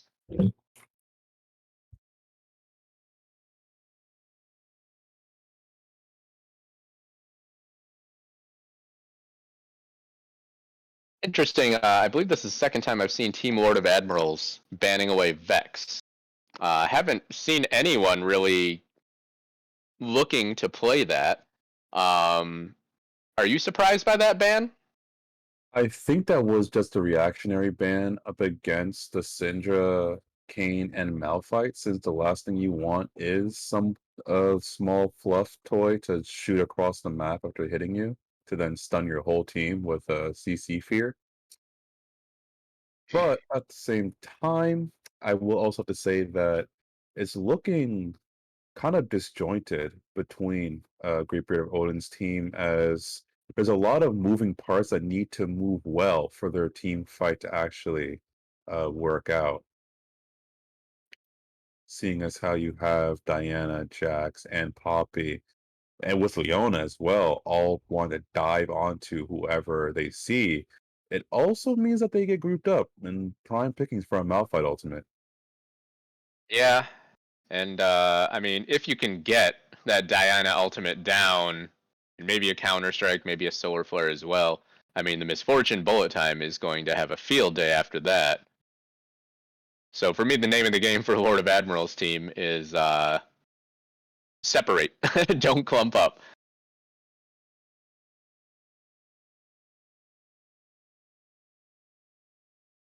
And it We are looks like moving through the formality of champ select right now. Teams obviously have already been selected. Okay, to give us more time to recall this time, who won Skin Showdown?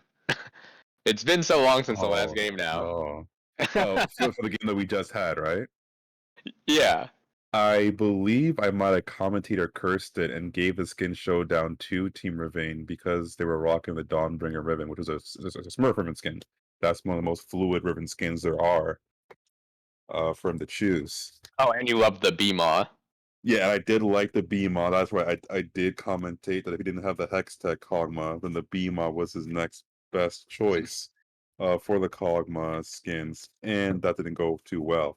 So that's so far 2 games where skins did in fact cause the win, and 2 games where the skin did not necessarily mean a win. I'm in a crossroads.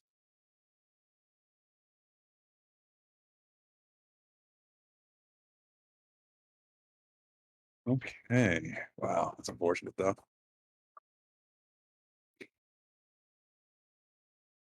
We did see the Zyra ban return aimed at Princess Peach, so might have been the one chance that we get to see the fabled Peach Zyra in a GMA event, and it went without being taken.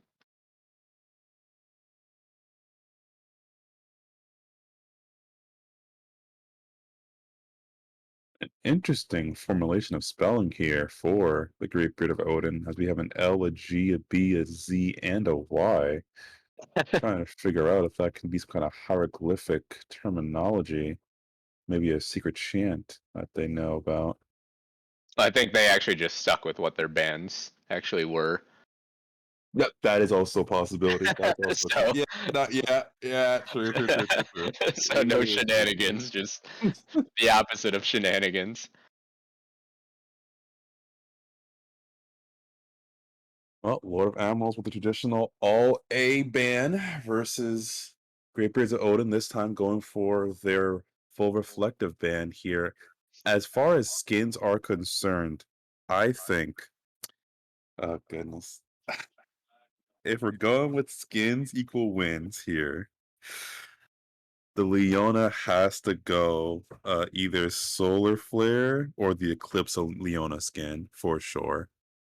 Misfortune's gotta go Gun Goddess. Diana has to go the most recent Diana skin that came out. Sentinel Diana, right? Poppy, that's Jungle Poppy, so it doesn't really matter. And then Jax has to go the OG Warrior Jax with the pole. The wrapped pole. I forgot what that skin was called.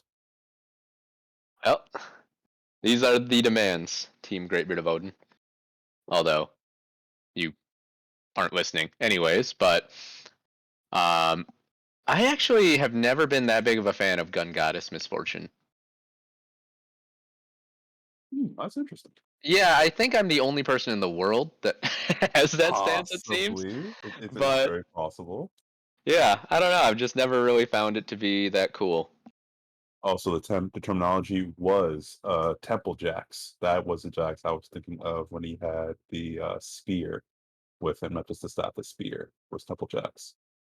But okay, so in that case, what Misfortune skin would you think would be the best in slot for this one, if not Gun Goddess? Um, that's a good question. I've lost track. There are so many Misfortune skins. I I don't even remember half of them at this point. It seems. I would say maybe Mafia or the Golden Gun one then. So Special Agent Misfortune or the Mafia Misfortune? Yeah, I do miss. Yeah, what's it called? Crime City. Yeah, Misfortune Crime now? City. Yep, yep. Yeah. Wait, did they renamed it to Crime City? Yeah, I think all the Mafia skins Uh, got renamed to Crime City. that's puke. Yeah, the Because Graves, the Jinx, I think was yeah. Twitch, uh, Oh, I I think forgot that Twitch Braum. has one of those. Yeah, that my Rat Pack Twitch, the Rat Pack Twitch, when he has the two drum guns, that's the move right Oh there. yeah, yeah, okay, yeah, that one. Yeah, that's pretty cool. Man, I miss Yeah. original Graves. I gotta be honest. I think that I do miss Cigar Graves. Yeah, original Graves before the rework with the Mafia skin, like that auto attack animation was just perfect in my opinion. It felt so good to ore block with that. outside of that, okay. Now I talked a lot about Great Beard of Odin's skin choices, but if we're looking over towards Lord of Admirals here, unfortunately, Kane only has like 2 skins now. Yeah. Mm-hmm. But even then, I'd honestly would say that the best Kane skin would be the one he came released out with. I forgot what the name of that one was called though. But that one definitely not the Odyssey one. So I take it back. He has 3 skins now, and 2 of them are not it. Yeah, I don't remember the name of it either. Yeah, the one before Odyssey, whatever one he got released with, that's the Kane skin that he should definitely go for. Malphite should definitely go with Darkstar Malphite, but you could also do like maybe like a Shamrock to blend in. I've always had a soft spot for Shamrock Malphite. It's like such a boring skin, but I've always had a soft spot for it. I don't know why. All right, Syndra, Aqua Syndra, that's the Smurf one. Vayne could go for the Vayne, but we could even get the gemstone version. Soul Well, we Stealer. saw Brandana had the Prestige Vein skin, I believe, in game 1, so maybe we'll see And that he again. Yeah, will we do. rock it again. And Dawnbringer Morgana. Oh no! Oh, don't look! Don't look at the Leona skin. Uh it's the base Leon. Oh, it's the arcade misfortune. It's the Battle Queen. Okay, that's decent. Oh, it's the Star Guardian Syndra. It's the Godstaff Jax. The Wow, we've got Mega Malphite. Oh no, 3 no skins in this game. they're really trying to display all their abilities on the court, which that's fair enough. I respect it.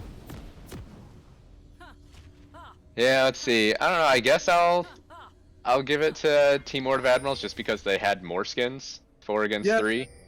That's fair. That's fair. I'll give it to them. Plus, they did have the Dawnbringer Morgana, which I think is the most. That's the best Morgana's looked, in my opinion. Outside of maybe when she was Coven. Yeah, Coven is pretty cool. Looks like well, getting a 5-point defense from Team Lord of Admirals, while Team Greatbeard of Odin looks like they're hoping for an invade.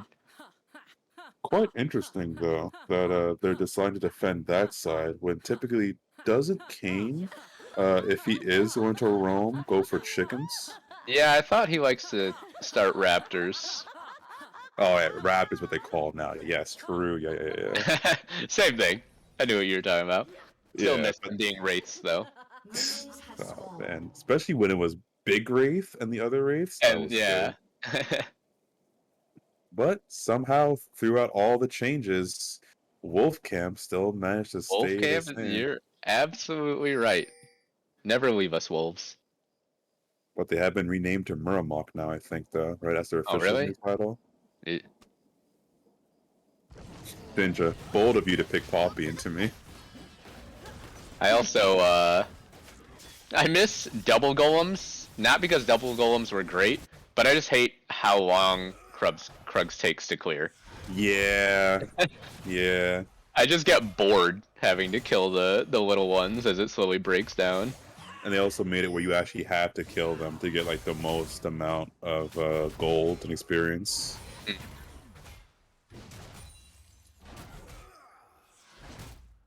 All right, well, we're just looking at each other, you know. Jax jumps Junglers. on Rock. Rock throws Rock at Jax. Oh, quick jump in from Greatbeard of Odin, gets a little bit of damage down, but all his cooldowns are gone now. Oh, Zamifun, gonna get the Counter-Strike down. This could be really dangerous. Gotta get lucky. He should get solo killed, yep. Last turret shot. Traded. Oh, Zami survives it. I think that's the Triumph proc that really saved him right there. Well done. Solo kill on the Jax. That's gonna get scary for Malphite in a hurry. Well, thankfully, right now the wave is in a decent position for the Malphite, so he will be able to recoup some of that CS as the Jax is forced to back. No way you can actually sit there and greed out for more minion experience waves.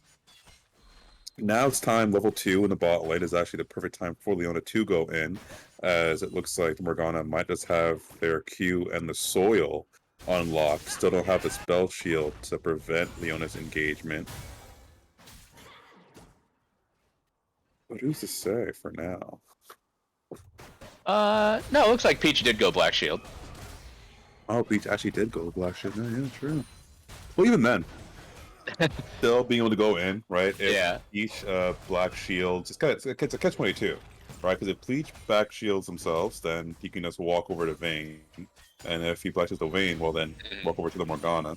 But instead, it looks like he's going to try to engage first with his Q, which I do not recommend. Uh-oh. Dark Binding. Catches onto Eternal Source. Bindings. Yeah. Yeah, the other thing worth noting is that Zenith Blade is a much shorter cooldown than the Black Shield. So there's going to be opportunities there. Got to get lucky taken really low up top. Got to be careful. No teleport to get back to lane this time, so a death would be a crushing blow. Zamifun relatively high on health, but I think he'll just take a nice recall here. No, he wants to keep up the pressure. Lord of Admirals is nowhere nearby to help Gotta Get Lucky if something happens, so this Malphite has to be so careful right now. I'm also curious What's the on... word now? We'll be fine, sorry. I got too excited there. Yeah, I did thought that was going to be a kill possibility if he walked slightly forward without actually warding correctly. He's going to be forced to back, though. There's no way he stays. He's going to get towered over if he does. But, yeah, I am curious to see what the warding will look like for the enemy team as they have to deal with this Kayn coming in for the ganks, since he can take paths that you would not normally suspect through walls and other terrain. Yeah, such a unique champion in that way. And Lord of Admirals, we know he's a really, really good jungler. I don't know if he's actually known for... Actually, we haven't engaged on in the bot lane, potentially. No, just a Dark Binding on Eternal Source. Menards is down here, though. Looks like the situation will diffuse. But as I was saying, I'm not sure if Lord of Admirals plays Kayn all that much. I'm sure he's fully capable on him. But you wonder how much of it was him really wanting to pick it and how much was it them just having to make sure Menards didn't get it. You definitely could. Yeah, I can definitely see what you mean by there, where even if he's only half-baked on a champion, he'd rather be half-baked than having to deal with someone who is fully torqued. Exactly. Well, it looks like right now, Zami kind of greeted having not backed when he was able to force the Malphite to back. Now he's on the back foot here. Leona going for that as an item. I just realized, that's right, Leona is going for a frozen glacial augment for their keystone instead of going for something more on the lines of a tank item like Shield Buster. Interesting. Sounds like that's a surprise to you? Yeah? A little bit. We could just be limit testing to see what works more.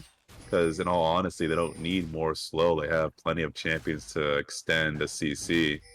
Menards is up top. Got to get lucky. Does get level 6, so I think he will be fine. He could turn around and just ult Zami, and I think he does kill him here, yeah. Now, can Menards clean this up?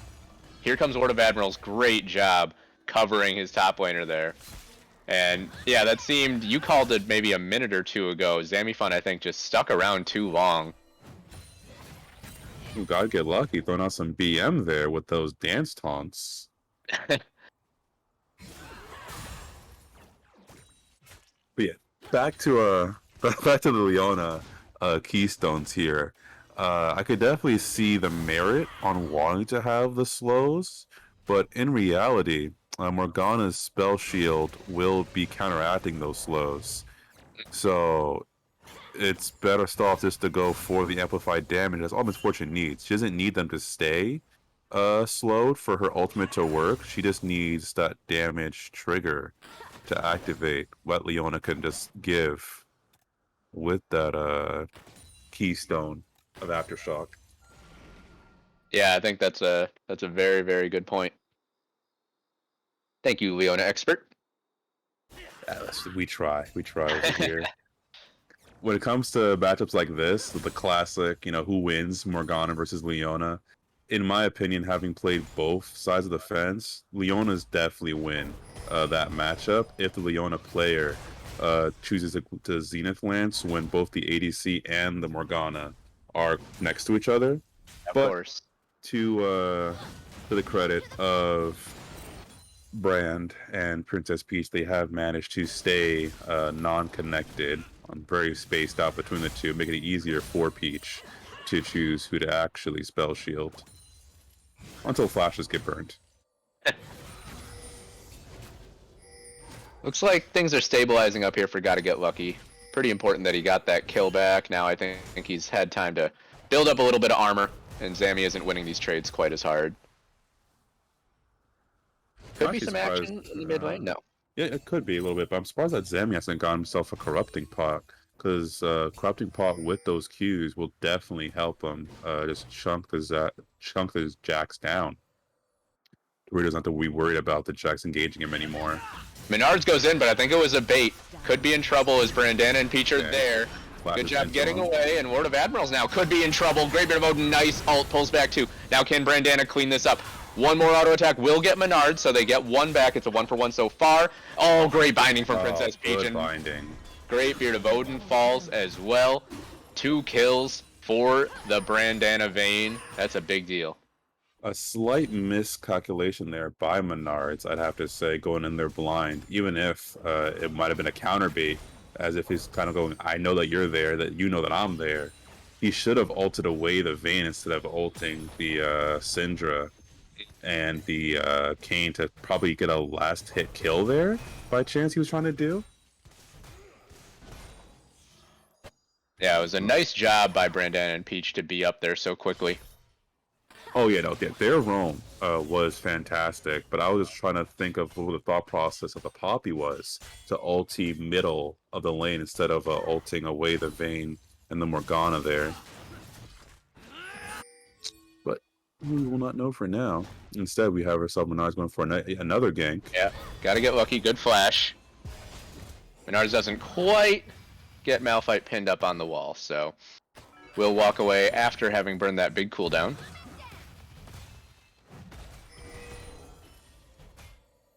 Gold on the Vayne is unfortunately about 600 up from the Misfortune, as there will be a slight difference. It's like Misfortune will be building themselves an Eclipse as their chosen item.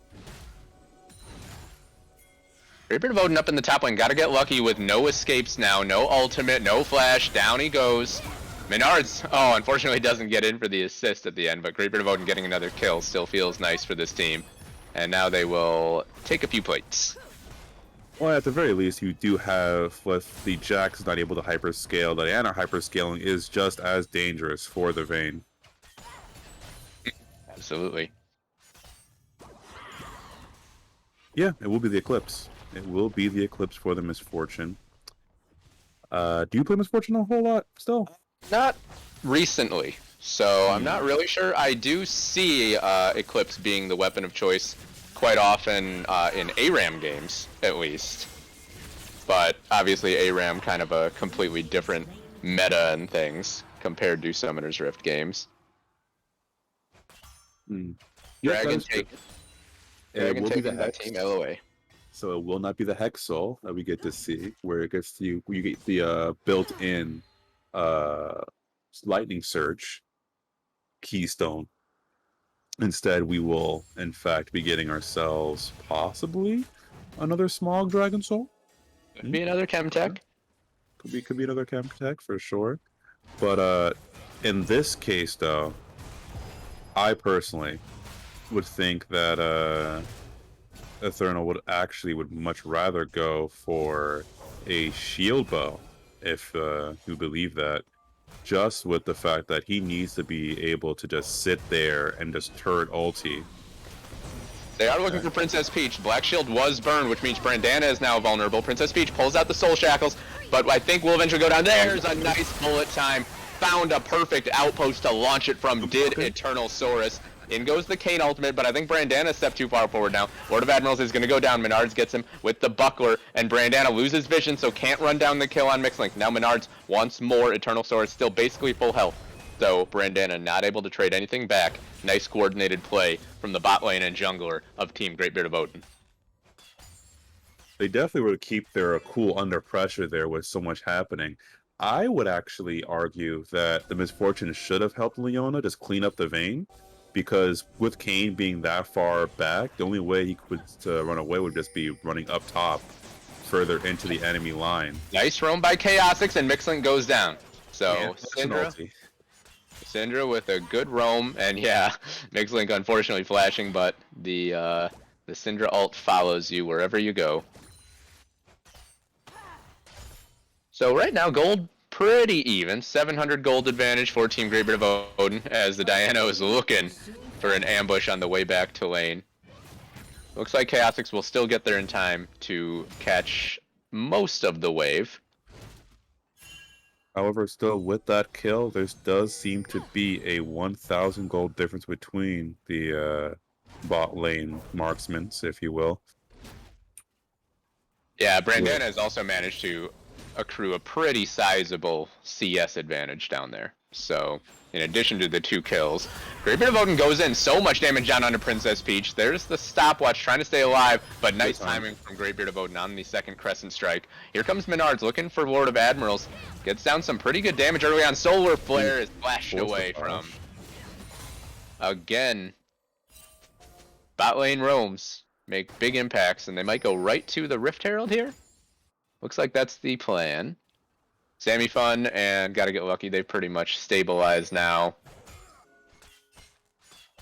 And good awareness by whoever pinged that to have Misfortune not recall, but instead continue getting the wave CS. I would actually even argue that the Misfortune, after going back down bot lane to try to catch off the Vayne, despite them having to walk through 2 pink wards, so I don't know how possible that task will be.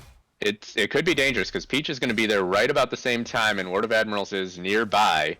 Yeah, it looks like they won't actually go for the play as soon as they see the Morgana. Gotta Get Lucky, forced away from his turret by Zami and Menards, who has the Rift Herald in his back pocket now. So this turret will drop.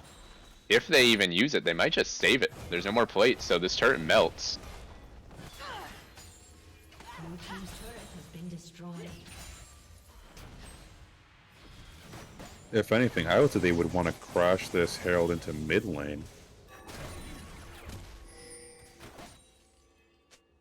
Yeah, I think that makes sense. I think the bot lane, you're a little too far behind to really have too much ambitions of doing something there right now, at least. But then again, it is a Leona. Plays can turn around very, very quickly with all that CC that she has at her disposal.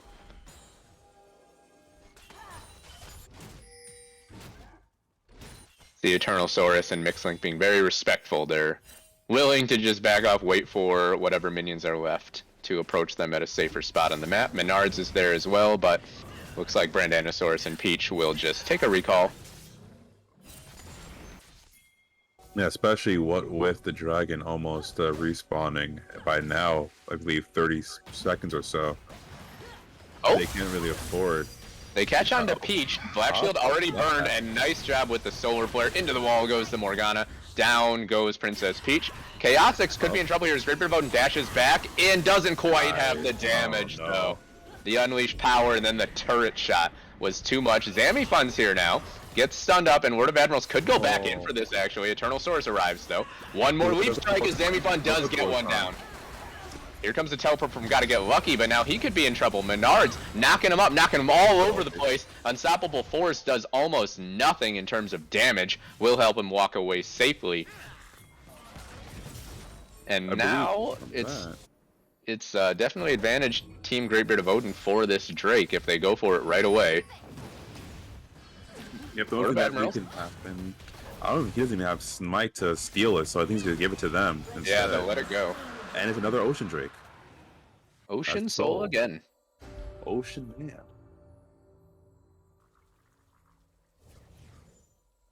All right, so right now it really feels like Team Greatbeard of Odin is in the driver's seat everywhere except this bot lane carry matchup. Brandanosaur is really, really strong, and it's a Vayne that is just going to get stronger.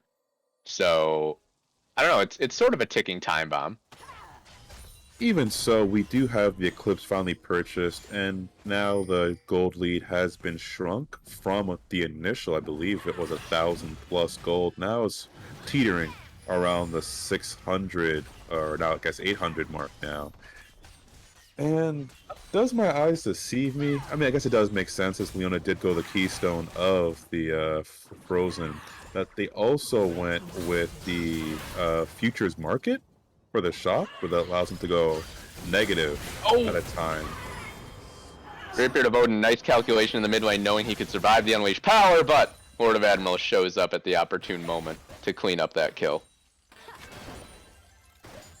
Let's see if that will be worth for him, as the gold lead is still pretty tight, about 100 off. So between mid laners, that's like a couple of blinks, and that gold deficit is gone. But they will be taking mid lane instead Red team's turret for has been them, destroyed. which that definitely needs to change. I think Poppy still has the Herald, in fact. Perfect location for an ulti by Misfortune. But could be in trouble now as Kane jumps back in, but nice job by Zamifun just completely Oh, deflecting the fight. oh, Ingo's see. got to get lucky, but just doesn't quite have the damage. No one else can get back there. Leona's still alive. Brandanosaur dueling against Zamifun. Who comes out on top here? Oh, Brandanosaur attacked a ward by accident. I don't think it would have made the difference anyway as Zamifun runs him down. It ends up being a rout in favor of Team Greatbeard of Odin, and this game suddenly got a lot less close. Chaotix arrives, but doesn't even have the ultimate yet, so can't really affect things. And now All has stuck around too long, gets pulled back in, knocked around, knocked out. It's an ace for Greatbeard of Odin's team. Oh, Eternal Swords gets executed though. Ah, yes, the level 4 mastery pinging. That is what you love to see. Honest, I think that's the most tilting thing. 6 and 6, 5, and 7, those are decent, but the level 4, that's peak BM. Yeah, that's I hope that they see the irony in that. Gosh, how long has it been since they updated Mastery? I feel like level 7 has been the maximum for 4 or 5 years now at least. And I think they're gonna keep it that way because they came out with the mini game achievements for the champions, which thankfully they're pretty useful ones and not ones that revolve around like you doing obscure stuff to have you int your teammates, which I was initially afraid of. Like, for example, oh man, how many times has Lucian killed you with his W? It's like, no. We don't need to know that. Don't encourage that kind of behavior. Gotta call it out though, Menard's on this Poppy, not a champion that I personally have seen him play before, but once again doing work. 5, 1, and 4. Seems to be making impactful plays in every fight. And you have to remember, this is double elimination. Team Lord of Admirals has already been sent down to the losers bracket, so their tournament hopes kind of not hanging by a thread, but hanging by a, I don't know, decently thick rope.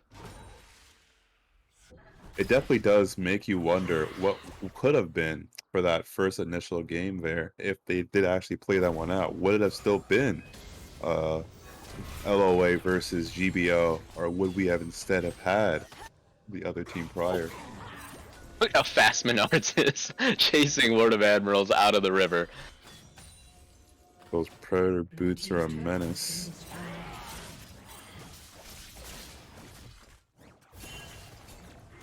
And Zamifun doing what Jaxes love to do, just split pushing down in the bottom lane. almost has caught Brandanasaur for highest CS in the game right now, and Brandana steps too far forward. The Black Shield is just a moment late, and no chance for the Vayne now. Not sure that Brandanasaur would have had a chance to get away anyways with how powerful that flanking position was from Menards and Greatbeard of Odin, but the Vayne goes down, and that means pretty much all of, well, not all of, but a huge amount of the strength and gold on Team Lord of Admirals is gone. They jump back in right onto Chaotix. In goes Zamifun, Princess Peach really low. Put the Black Shield on his carry, but now might go down as a consequence, and unfortunately Chaotix also still too far forward. Will go down. One more Leap Strike from Zammy. Will take down Princess Peach. 3 kills for nothing, and they got the Drake. Quite a good little setup there from the Jax and the Leona. Initially, I was wondering what the Leona was doing there, but I realized that the Jax actually did lay back in the bush waiting. So that's actually a pretty good engage from the Leona. I'm quite impressed. Don't agree with the frozen keystone still, but he is making it work for his team. That's all that matters at the end of the day. Yeah, I thought that was a really nice setup to have Zamifun waiting in the wings in that brush up there. Really punish any steal attempt, any attempt at something cheeky over that Dragon Pit wall. Huh, I did not know that direction was a thing. So even the Rift Scuttler gets knocked up from Poppy's W when it's in its When it goes to... Huh. You know, good, because that little dash has caused me to embarrassingly miss too many skill shots over the years. And then, even though everyone should be watching their lanes, of course somebody's watching and missing pings me. Rift Scuttler lives are a thing too. They should be allowed to fight for their right to survive. Fair enough. I just wish it didn't have to come with embarrassing me. At your expense, fair enough. Exactly. I do have to say that Scuttler has to have the most adaptive AI I've ever seen. I still hope that's gonna be a thing, where I believe a couple of years ago they were mentioning making like a harder version of bots that would function like real players, so that way the training mode is more valuable. I mean, they have like the Doom bots, right? Well, Doombots aren't hard because they're more advanced. Doombots are hard because a Blitzcrank Q springs out into like 7 other Blitzcrank Qs. Like, that's just not fair at that point. That's not realistic. Come on. That's fair. But yeah, I agree. It would be nice if the bots played like real players a little bit more. Not saying I would know how to code that or anything though, so no criticism. Sounds like it'd be a really hard job. They have 400 years of experience now, collectively, compound-wise. I'm sure they can talk to the people who create like fighting games, bots. Lord of Admirals goes in and immediately gets locked down. Brandana's free hitting from the backs though, so this is a decent looking fight so far. Zamifun though, oh, Brandanasaur went too far forward looking for the kill onto the Jax. Zamifun locked up though, and a huge job by Gotta Get Lucky on the front side. Brandanasaur will live through that ignite of Greatbeard of Odin, and wow, Team Lord of Admirals may have turned this game around, or at least gotten a little opening. Princess Peach just barely misses what would have been a great Dark Binding to close things out. The last shard from Gotta Get Lucky will finish off Menards. That's a huge shutdown going over. Oh, and Eternal Saurus stepped back, gets stunned up, gets taken down. Another shutdown, this one going over to Brandanasaur. And man, I thought Lord of Admirals got a little too aggressive initiating that fight the way he did, but knew what he was doing. Brandanasaur just able to stay alive against Zamifun and turns it all around. At least in this regard, it looks like the use of heal cut will not be slowly done here. I also see the Leona opting for the more newer item as the even shroud. Yeah. Which makes me wonder why even further they didn't go for the aftershock, because that's now 2 procs of damage you'll get from both the keystone and that item. I feel like instead he should have gone for the locket to give him a shield for his whole team. We'll see how it goes. We'll see how it goes for him. Could be Soul Point after this next Drake. It will arrive shortly, and certainly even though that last fight went the side of Team Lord of Admirals. I think Team Greatbeard of Odin won't be afraid to start another fight at any moment. We'll stun onto Mixlink, but Chaosix has to be a little bit careful as well, because you don't want to get caught in that exact same position that you did last time over that wall. Lord of Admirals arriving on time, gotta get lucky, is so tanky now. Oh, Menards goes in. Oh, that group. Oh, what a huge ult from Gotta Get Lucky. The scatter the weak is Zammy Fun pretty much all alone now. What can you get done, Zammy Fun? The answer is going to be not enough. Brandanosaur will run him down. They also kill Mixlink, a clean ace. It can be Drake and Baron here in the next 20 seconds or so. Yeah, that's what I was saying. It. I'm like, oh, that grouping. Oh, that grouping. I don't know if that's a good idea for the enemy team. Yeah, but that unfortunately, it did go to pass. That was some on point prophesizing right there. You saw that coming. And that's almost, I don't know, kind of a reverse of what just happened. Well, not a reverse, but once again, you had a jungler, I think, going in a little too far, making too aggressive of a play. It worked out for Lord of Admirals in that lower jungle. Didn't work out for Menards here. I think sort of baited his team into that clump that was then promptly exploited. Drake and Baron were tied at 2 Drakes apiece now. The gold is suddenly in the favor of Team Lord of Admirals. And all the work that Team Greatbeard of Odin did over the first 25 minutes of this game has kind of been for naught now. Let me also reiterate this point for those who are just tuning in now. Do keep in mind, I strongly believe that the Leona is doing their very best in itemizing to what they believe that they need for their team. I'm just the dad who's watching their children at the Wii game, treating against NFL, big time league. I get very passionate about the supports that I love to play. and right now I'm chomping on the bit, wondering what's going on.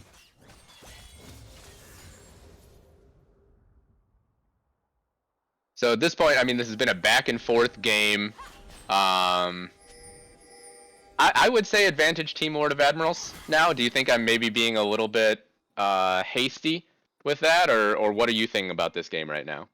Okay, so right now, yes, the Vayne does in fact have a lead again. Now 2,000 and some change over the enemy ADC. Is the Misfortune going lethality full on? Yes, but that is so that way they can ulti more as they are going with that spread. Is the Misfortune positioning yourself in a good position? Got a fight popping off. Sorry, just got to interrupt you quick here. Menards charging up the ult. Mixlink is trapped over the wall, though, behind enemy lines. In goes Menards. They get onto Brandanosaur. This Vayne is really low. Vayne does go down. Got to get lucky with a nice ult. Trying to clean this fight up. Lord of Admirals is still completely free hitting, though. Greatbeard of Odin was split pushing in the bot lane, so Team Lord of Admirals just immediately pounce on that opportunity. Stun doesn't land on a Menards, but Lord of Admirals may be able to catch up. Dash through a minion for the Q? No. Sorry to interrupt you there. That fight popped out out of nowhere, it seemed. And actually, if I was 2 seconds faster, I could have predicted what was going to happen there. As I was going to mention, that the Misfortune right now, unfortunately, is not positioning herself well to really be able to use the ultimate that they're investing so heavy into. I think in that instance right there, it might have been a flash from Princess Peach, where she flashed past the whole line to instantly Q-stun the Misfortune, therefore negating the ultimate before it even got to be procced. I think now the Misfortune will be building themselves a Spirit Shroud. Or no, I think it's called an Eclipse for the AP, actually, yeah. They'll be building themselves an Eclipse in order to more reliably hit their ultimate, because in that instance there, they saw it, they were licking their lips. I understand. I play Misfortune ADC as well. Right there, I'd be licking my lips as well, but they did not pay attention to the surroundings. They got instantly silenced and then killed before they got to use their ulti. I'm also just, I'm very against them even looking for a play there, because you knew you had Greatbeard of Odin split pushing in the bot lane. He doesn't have teleport.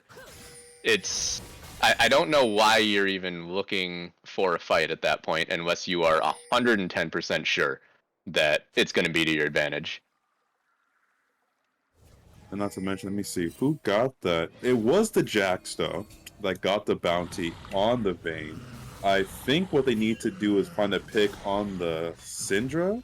If they can manage to get a pick on the Syndra, they can definitely bring this back into their favor. Going in on the Malphite is not the play, though. Zamifun barely able to get away, but now they're just looking for this Jax. He's gonna get taken really low. He's not quite tanking up. Brandanosaur with a stopwatch, and Mixlink has managed to get right in onto him. Great Beard of Odin trying to take down Brandanosaur. Can he kite this out? Condemns the Diana away and will stay alive for now. Great Beard of Odin has to turn his attention back. Meanwhile, Brandanosaur is getting free lifesteal onto Mixlink in the backside of the fight. Zamifun is still alive, will get Princess Peach, but taken down afterward. Gotta get lucky, is just too tanky right now. Brandanosaur eventually died, but Menards is all that's left of Team Great Beard of Odin, and this is going to be third Drake going over to the side of Team Lord of Admirals. And unfortunately, there it goes again. The Miss Fortune was trying to find a position to throw her ultimate out. Unfortunately, she might have thought that the Malphite didn't ulti just yet, already popped it, but instead the Malphite, as soon as he got out of stun lock, instantly popped Miss Fortune up, and then the Kayn popped her down. I really like the determination on the chase of Zamifun initially to start that fight. I think a lot of the time, you know, you see Jax, he's a relatively tanky champion, relatively mobile, and of course has the counter-strike. You don't really think of him as, you know, oh, we can go after this guy, we can start a fight on this guy. But I think they know how important he is to the team fight of Great Beard of Odin. They saw an opportunity, they know they have a lot of CC, a lot of lockdown, just went for it, and Zamifun actually lived for a while, to his credit, but it still started the fight in maybe a position that Team Great Beard of Odin didn't like.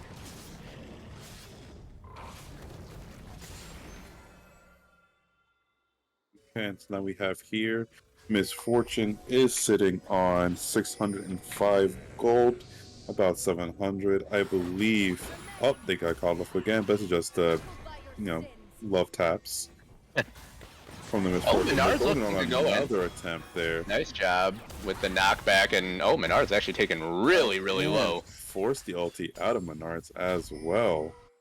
Will barely survive. Princess Peach does have that Leandri's Anguish, so that Tormented Soil will continue to hurt you for a while, even after you get off of it.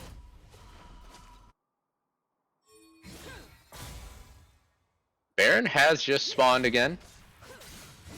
If I'm Team Lord of Admirals, I'm kind of just forcing this right now. Brandanosaur's still not back, so I guess you couldn't really kill it quickly if you wanted to. Gotta get lucky, walks over a ward, so Team Great Beard of Odin can be relatively sure that it's not happening. Unfortunately, with a comp that Great Beard of Odin has devised, they haven't really given themselves much room to slow down the bleeding. So they're gonna have to unfortunately keep trying to take these picks. There's so much shutdown gold on the board between the Syndra, the Malphite, the Vayne, and now the Morgana. They have to get these bounties. Yep, and is an attempt to as well. Thankfully, Menards seems to be the type to have no issue with running into the enemy team as long as he can think some backups there to follow. If they see this recall from Great Beard of Odin, they can definitely go in and, yeah, I think there's no... Oh, there is one ward in the pit, in the back of the pit for Baron, so for now, Great Beard of Odin's team will know that they don't have to worry about that. Brandanosaur arrives just to pick up a red buff at the last moment. Good guy, Lord of Admirals. Oh, Miss Fortune actually with a Collector as the next item. Yeah, I already had the Okay. Eclipse, I believe. Eclipse was the first item. Well, yeah, no, definitely. I thought the next time they would go for would be the Edge of Night, actually, now that I think about it. I mean, that was the right terminology I was looking for. Yeah, I think Edge Edge of Night would be a good idea here, actually, to Yeah.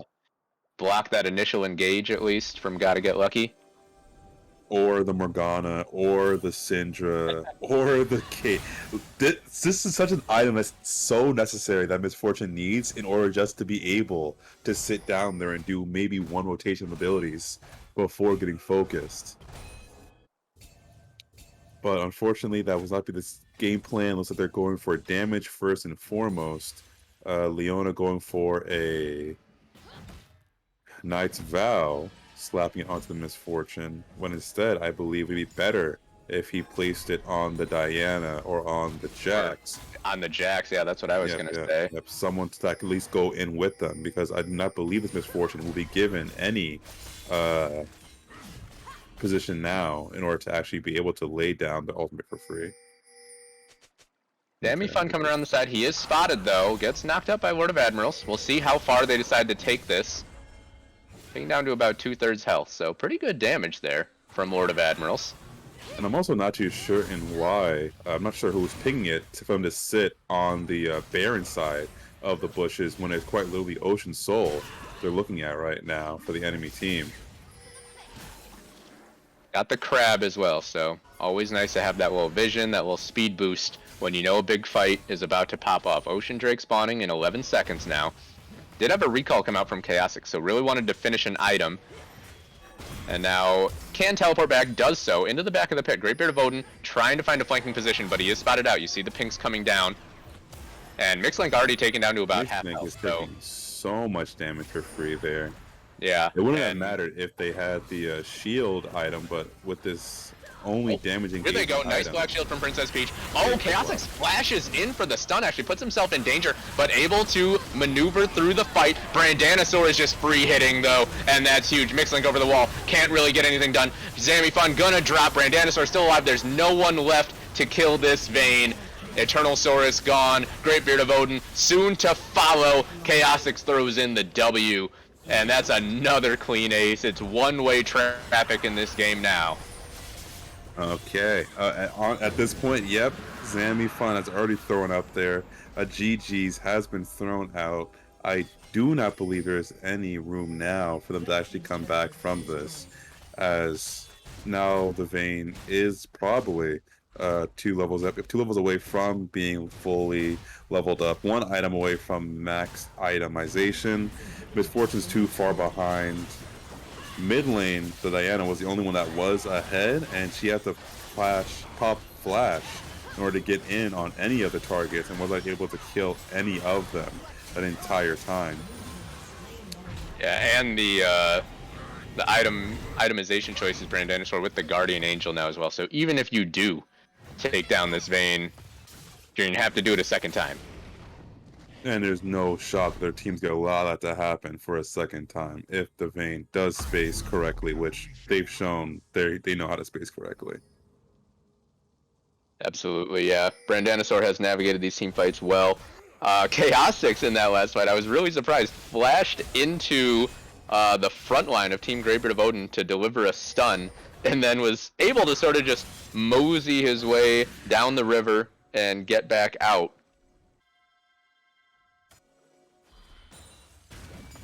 Yeah, I was actually surprised that actually happened as well. I'm thinking about how the team fight went. I think at the same time he did that, the Malphite just instantly ulted in as well to wombo combo that. I know that Eternal got clipped by the Morgana Q while they were trying to ulti 2 targets, which unfortunately were 2 most tanky targets they could possibly aim for. Lord of Admirals just threatening inside a wall. Gets a Q down, goes in. Greatbeard of Odin taken down a little bit. Red team's turret has been destroyed. It's actually amazing, as a side note, the fact that they still haven't patched it where Kayn is able to Solar Flare slide comes in out. and out of terrain, throwing out his W like that. Looked like there was an attempt by Team Greatbeard of Odin to pick that bottom inhib turret as their final standing spot, but the Solar Flare completely missed, and after not getting anything from that, they decided to pull back. Lord of Admirals got smashed against a wall, but he turns around, Greatbeard of Odin goes in too deep, dies before he's able to use the Zonia's Hourglass even. Brandanosaur with a double kill already. Wouldn't be surprised if we potentially see a Penta here. No, Chaosix actually takes the third, so nothing more to chase here. GG's coming out. Lord of Admirals captains this team to a comeback victory here. It looked really good for Team Greatbeard of Odin for a while, but seemed like it was 2 fights where the entire game turned. Well done to Team Lord of Admirals. They will move on, keep their Captain's Draft tournament hopes alive, continue to progress through the losers bracket. Still got more games coming for you tonight, folks. Stick around. Happy to have you.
Hello, everyone! It is I, Sigtal Lord, your digital Lord and Savior, here relieving one of the most talented and storied casters in our league. Jeff, thank you so much for casting tonight.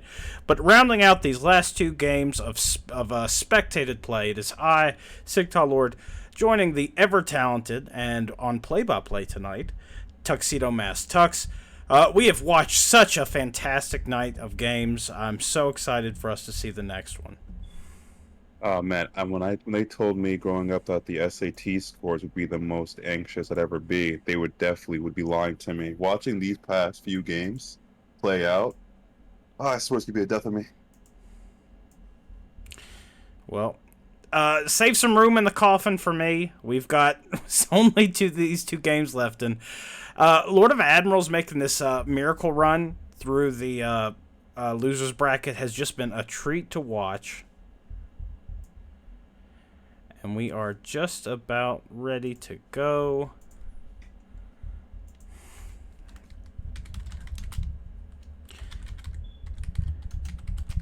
I'm telling you, so many times if this was done live, I'd be grabbing the sleeves of both myself and my fellow casters, biting on the bit as I wonder who's able to get those flashy plays in, the almost deaths happening in between the set game and then that team just now that we saw between the Misfortune and the Vayne. Those were just amazing fights, just amazing caliber from all players all around.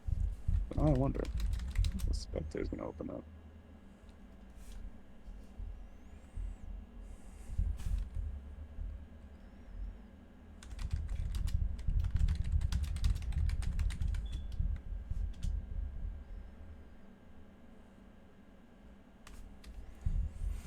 Whew. Well, folks, I can tell you also, looking at the chat tonight, you guys have been fantastic. I saw a lot of subs come through earlier that we just didn't get to celebrate. So if you subs tonight, Menards, a.k.a. Clagstrong, thank you so much. Divakin, thank you so much. Guys, you keep the channel going, you pay for our prize support, and I'm actually very pleased to announce, starting this event, we are trying to maintain a standard of some kind of compensation for our casters who join us. So thank you for your subs. They keep us afloat. They keep the lights on. And we wouldn't be anywhere without you. You guys are the community and the heart of GMA. So thank you to you, and thank you to the incredible casters we've had so far tonight. I hope I can live up to your expectations, Tux. Now, looking at these two teams before we hop into pick band, my questions would be, one, if you're Ravane, do you try and prioritize the Riven again, or even if the Vayne gets through? I don't think it will, more than likely, with you and Pistol Crab being able to play it. And then my next question would be, is what major are we going to see out of Chaotix next? He's done such a good job playing these team fight manipulating mages. I would like to see his Zoe. We're yet to see it tonight, and it's probably one of his all-star best champions, in my opinion. Tux, what are your thoughts? Okay, so starting off with, as far as the Vayne is concerned, there's no way Vayne gets allowed into this game between either one of these two people here. As if they are actually letting her go through, this just means that they want to go GG next on the enemy team that actually allowed it to happen. I think, actually, between what both Pistol Crab and Brand have been doing, I would actually think I would maybe see a Twitch and a Kaisa actually get played between the two of them if I had to be a betting man. And then as far as between the option of what Chaotix might bring to the table, if not the Zoe, which I would definitely say would be interesting to watch, if not the Zoe, then possibly a Xerath or a Vel'Koz actually would also work out in this same situation. A lot of CC, a lot of long range knockups and continuations that I can definitely see become impactful. I think I would like to see the Vel'Koz as well. It solves a lot of problems for trying to deal with these backlines. But speaking of problems, we are going to start seeing the first bans being put on the table to deal with potential problems that these teams see. Team Ravane right off the bat banning the Graves against Lord of Admirals, Yuumi against Peach, and the Morgana. I'm very controversially, I think the Morgana has been utterly useless tonight, and I'm excited for the commentary we have in the future about it. Next up, we do see LOA, the Admiral himself and this crew of pirates, banning Lee Sin against Goon, Kog'Maw, probably targeted towards the crab. And then Vayne as well. Vayne, you'd called it out. No way the Vayne gets through. I think they are baiting out the Riven pick, though. He had a strong performance early game on it, but no, the set wasn't banned. It's on the table, so it's way too easy to counter. And we saw Godzilla with the strength of that counter pick at this point. But at the same time, during that time frame, they didn't have the Lux as an option when it came to that Riven pick. Now that we have Alpha back on his patented Lux, and we also have Nocturne chosen in the jungle for Lord of Admirals here, it is going to be an interesting usage of how they want to play around their vision score. Bot lane will naturally be seeing a whole lot of Nocturne ultimates, as well as mid lane, I can only assume. What with Lux being so susceptible to a Nocturne gank. Oh, we got Ezreal though as the ADC pick for Tyrannosaurus, and then Gangplank for top lane. Potentially, I haven't seen Ravane play it very often. I don't think that would be a flex into the mid lane. There is always threat of Crab playing it. He is a star top laner as well. I'm not sure exactly. Oh, wait, it ended up being the Sejuani, most assuredly for Goon Stomp, and I think that also leans itself into what we can expect out of the top lane out of Ravane. I would watch for a Mordekaiser at this point. The Akshan is picked up. Gregosaurus Rex. It's Hubbard. I wouldn't walk that in though. Yeah, I wouldn't. Not with this comp. Now the Nocturne and the Ezreal. Mira, okay. That's huge global threat from Lord of Admirals and his squad. Very on mark for them. I think the final point for me, and what I'd like to hear from you, is this Nocturne in the jungle. His laning was nerfed so substantially, I think it almost has to be, but it's still flex at this point. Even though it is still flex, I cannot see the Nocturne having a very fun, enjoyable time middling against Lux, so it would probably divulge into him getting bullied out of the lane constantly, and then just waiting to level 6, and then you're just going to be roaming as a secondary jungler. But at that point, you're better off with a better roaming mid laner, like a Fizz or a Zoe, and instead just leaving the Nocturne in the jungle so you can, gank naturally. Ooh, we do see the Soraka pick coming across for Peach. Peach absolutely adores the champion. I know anytime that I play more than 2 games in a row with him, you'll see the pick come out. Very talented on it, and again, global pressure. I think you're going to see a more consistent damage come out. Maybe, again, a solid control mage in the mid lane for Chaotix. But, man, this is already a comp I'm terrified of. I'm wondering what they'll pick to really get the most out of the Sejuani pick. Right now, it is a CC nightmare, though, in a team fight versus Team Ravane. Samira being able to prolong any CC that does happen. I'm very curious where this goes now with the last 2 bans coming across from both teams, Nautilus and Riven from LOA. Looks like it will be Azillion and Tom Kench from Ravane, and as you said before, yes, So Nautilus odd. and Riven.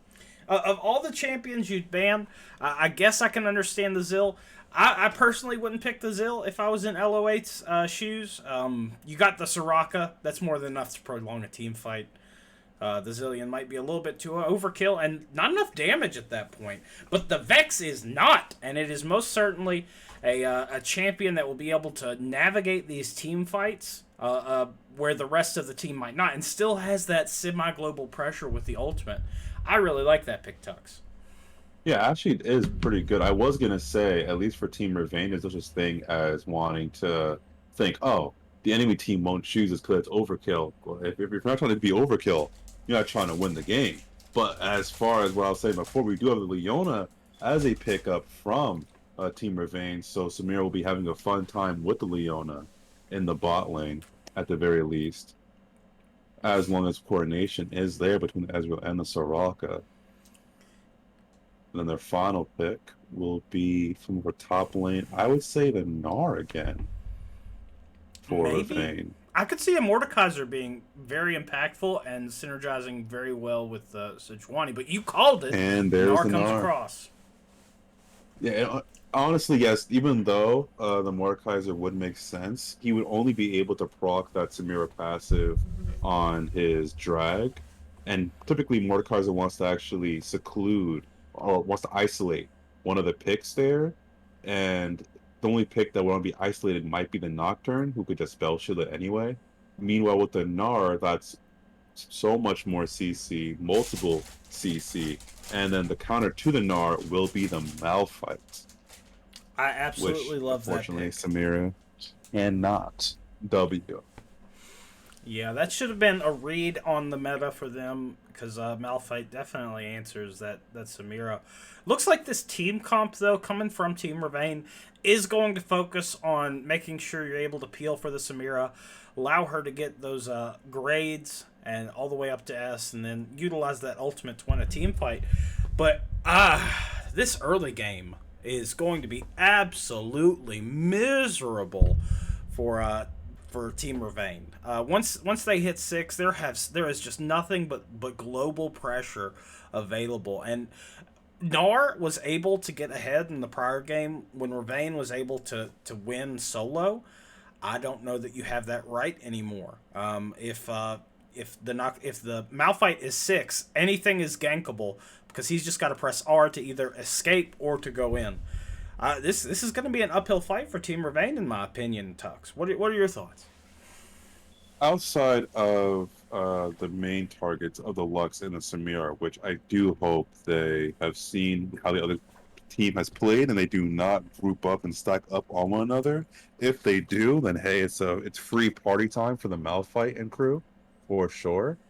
But if you take into account the fact that Sejuani has the ability to negate CC on herself if she's the target to be chosen, and the Gnar, if played correctly, could actually evade the Malphite ultimate if the Malphite ults Gnar when he's in between going from Mini Gnar to Mega Gnar, funny enough, then I can see some survivability from the Samira as long as the Leona is building Knight's Vows and building that locket of the Solari for their ADC. It's definitely an uphill battle. I could definitely see where that's coming from since Ravane is playing more so performance-based characters, while the Lord of Admiral side of things are playing more point-and-click stuff, like Nocturne, like the Vex, like the Malphite. End of the day, though, Ezreal's a skill shot champion. Well, it is going to be interesting to see how it plays out. I would love to hear from you in chat. Please chime in. Let us know your thoughts. I'm particularly interested, knowing our community, to hear what they think about the Vex pick. It's been pretty contested in the past. Someone like Greatbeard of Odin most certainly plays it a lot. It was banned from him last game, so I'm wondering if Chaosix, if I recall correctly, this is going to be his premier showing. But this guy thrives in a deep ocean pool, in a deep champion pool, ocean-like in quality. So, it's going to be a fun one to watch. I'll say that.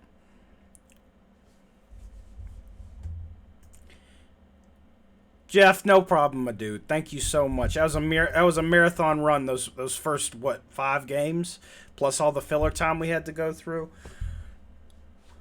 It was fun though.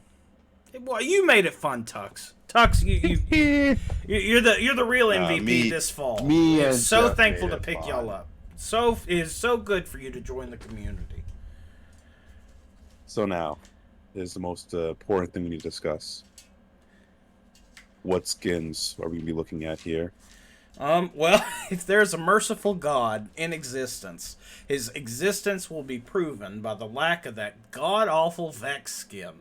It has one, Okay. and it should be completely removed from the game. I despise it. It is terrible. It is a palette swap. You give a champion one of the most unique and interesting design profiles. That's Shadow. And you don't do anything with it? No. Just bad. So what I'm all around hearing bad. is that Vex will be going that skin, and then we do not get Steel Legion Lux, but instead we might end up seeing something on the lines of a Ooh, what Lux skin is super clunky? That they might go Star Guardian. Maybe, They, maybe. they might go Star Guardian Lux. I do love the Okay. flavor of Star Guardian though. The OG Star Guardian is just clean. They didn't really have anything Yeah, like it, and it was one of the first skin sets that had the quote unquote Riot polish, the new Riot polish that every skin gets. and they did also have a full event. I think they were the first skin to come out with an event, right? Or did that only appear when they came with the second act of Star Guardian? It was the second act, and then the third act didn't get Unfortunate. it.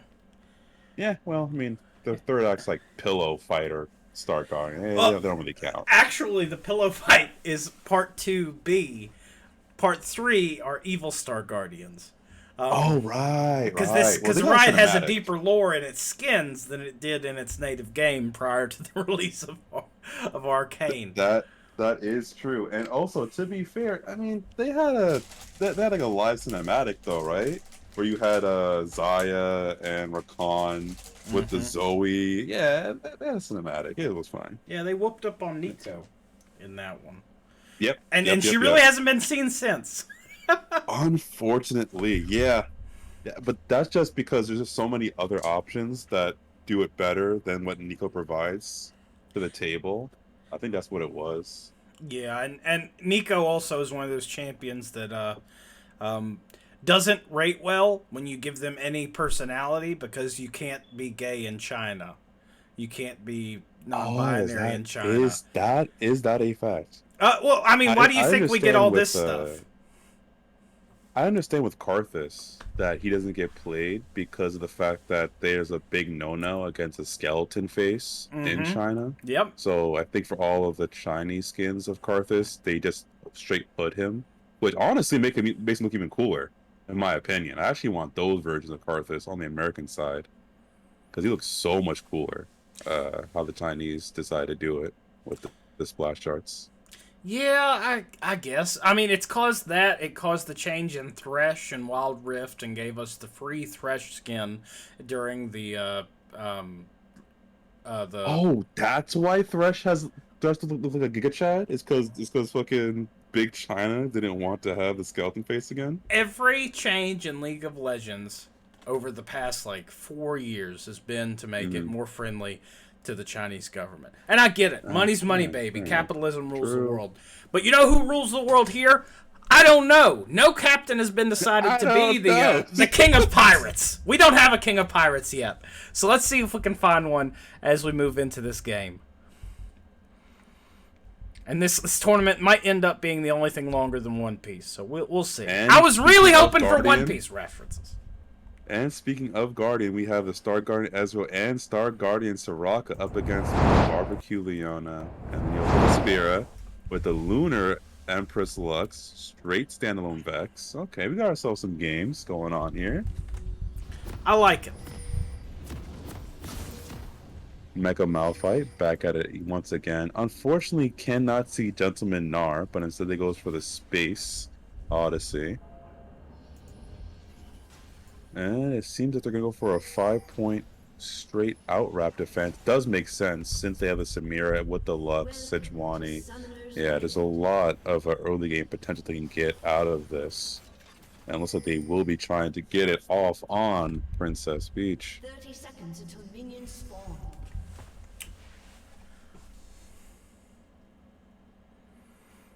What's gonna happen? Oh, free 10 gold.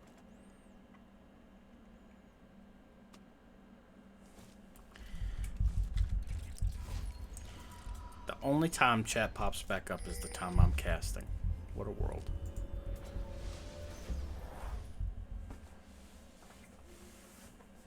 Minions have spawned.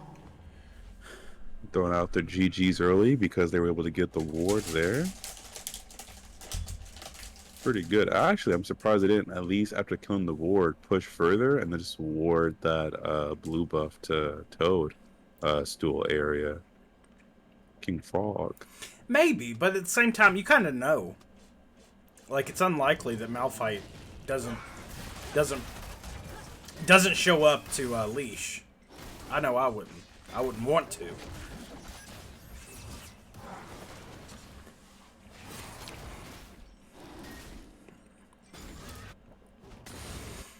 Well, this is a pretty standard start, Tux. I'm curious from here. We're gonna see the Nocturne be in the top side during probably the first initial skirmish, and I think he most certainly has the exchange, as long as he's hit that level 3 against the Sejuani. So this is gonna be pretty exciting here in a minute.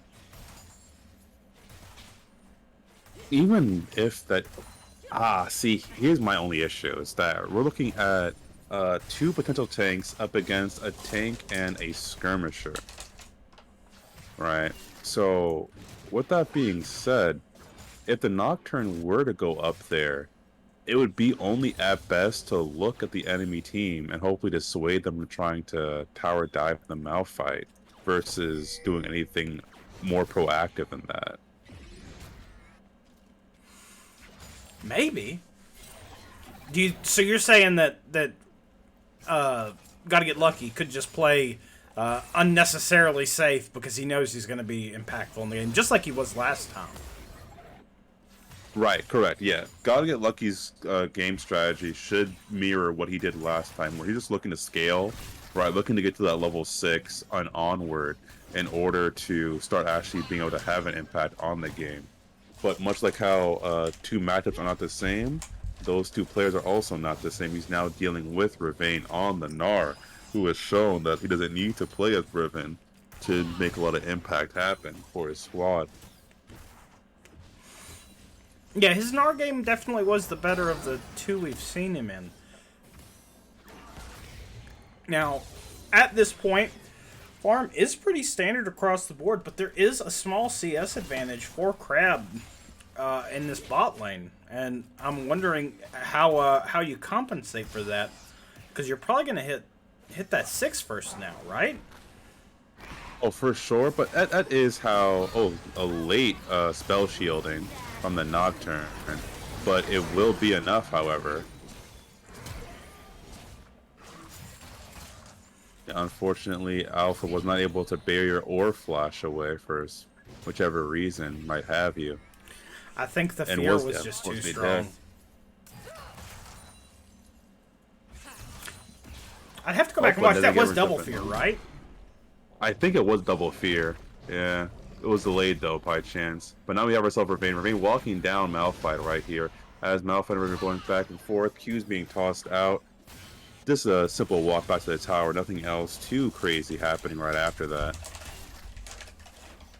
But Rivain still staying up there. I would say he would be a perfect time for the Nocturne to have roamed up to collect on another kill potential. But instead, Rivain's just going to push into the tower, probably base after this. Meanwhile, Botland is looking at each other.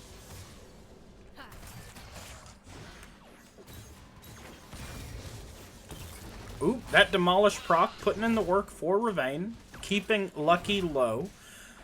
With very little mana, that makes a dive highly likely in my eyes. We'll have to see exactly how, Oh, here comes Leona coming with a Q. Q on this rocket, extended range, double flashed out with the exhaust usage. Ignite was also used, another Q on the Ezreal. She definitely should not have taken that in. Ezreal might just Arcane Shift to kill her, but she does the wind wall, protect herself. Oh, she did miss that one. She decides to flash in on the Ezreal. Ezreal needs to now flash away and Arcane Shift out. I was able to walk it out fully. Very good. Samir is still holding on to an exhaust and a flash for that matter. Nocturne is slowly slithering his way over there. I am so curious if that was where Gregosaurus Rex didn't have the mana for an E, or if it just wasn't up yet. Because if that E would have been up... Unfortunately, missed it. Oh, I didn't see that. Woohoo! Yeah, oh, and here comes now Lord of Animals getting killed by Chaos as they were able to ulti onto him, now putting mid lane a little further up.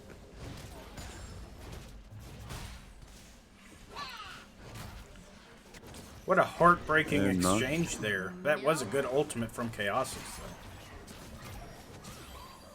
though. Yep, that's where I was saying before, the usage of wards will become that much more prevalent as they will no longer, once Nocturne becomes level 6, be able to treat the game like they did in their previous ones, being able to walk around and not have to worry about getting caught off guard. As the moment the Nocturne can see them, they will no longer be able to see their teammates.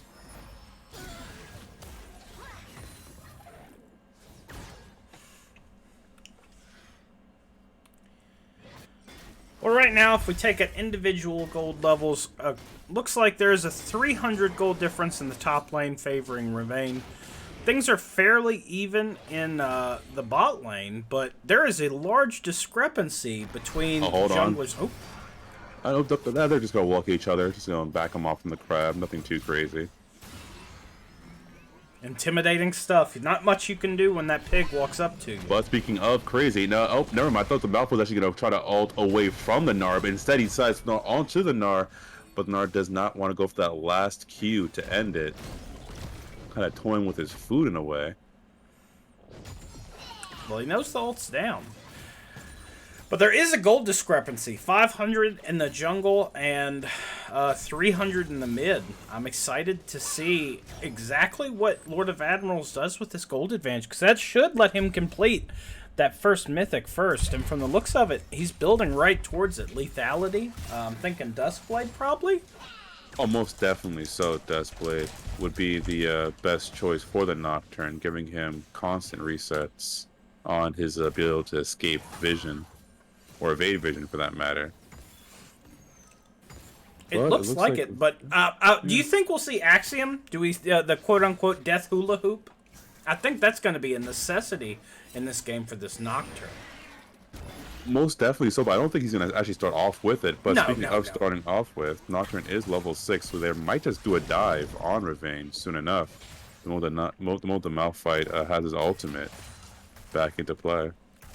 Well, speaking of in play, Shelly did come on the board not too long ago. Shelly will be available, and the prize to whoever wins this top fight skirmish that is probably coming up here soon. Definitely a tense location for Leon. Never mind. She does decide to W in, which means she will be going in again. It goes on Peach instead. Peach did get with a Q, and they walked right into it. Samira needs to exhaust the Ezreal here, but instead decides not to do that. And overall, looks like exhaust has been hit. The Ezreal was able to hold on to the heal, though, to his credit. And it looks like they will be going back to lick through wounds. With him dashing in, I think it is odd that he used that that AoE Yasuo wind wall to not to cancel the ultimate. That might have changed that fight a little bit for Team Rivain going in there in the bot side. Yeah, I do believe it was just because he dashed over the Soraka's silence field that he was not able to actually activate it in time to negate the Ezreal R. Very interesting. Plate coming across in the top side. Four got to get lucky. That still does put him down 2 plates. But he's narrowing the gap, staying relevant. All he needs to do. Okay, now once again, here comes the Leona ultimate, but the Nocturne will be coming in as well. Trying to go in, most likely on the Samira. Yep, there it is. The Samira, got the Samira as well. Now will be a kill for the enemy red side team. Going on to now the... Oh, Big Flash is being hit, as now Sejuani will also not be dead. And Leona needs to walk away, flashes out of it. Will they be able to get away from him? No, they will not be. That's the triple kill. Lord of Admirals doing amazing stuff there with a crazy counter gank. Well, that has to be a Duskblade in his inventory. Ooh, Rivain with the jump ultimate, clearing the wave. Get lucky with the BM. Woo! Well, I mean, the wave's clear. Emotions. And that is probably going to be nothing. Nothing. He didn't get the last demolish proc in. Very well done, Bagalucky. So we use our ults to clear waves. I do like that. Oh, Nocturne foregoing the mythic item instead, going that. Never mind. As I said, that Vex has the ulti in, and that's a dead Rivain as well. But back to what I was saying before about the Nocturne, decided to go for that hula hoop, as you had mentioned, just foregoing the mythic item altogether. Sejuani now decides to go in on Lord of Admirals. Lord of Admirals able to put it on a spell shield, but a little too late for that. Fiona loses vision, but now it's Samir versus the Lord of Admirals now as he tries to get away further. Now decides to use exhaust to go as dead with him. Was able to get that, and that's kill for sure. 700 gold for Pistol Crab. That's going to be good. I was able to kill even through the Soraka ultimate. Very interesting. I'm curious about the Axiom purchase. I can get that if you're ahead, buying it so that you can maybe facilitate lane a little bit more, turn your money into your teammates' money.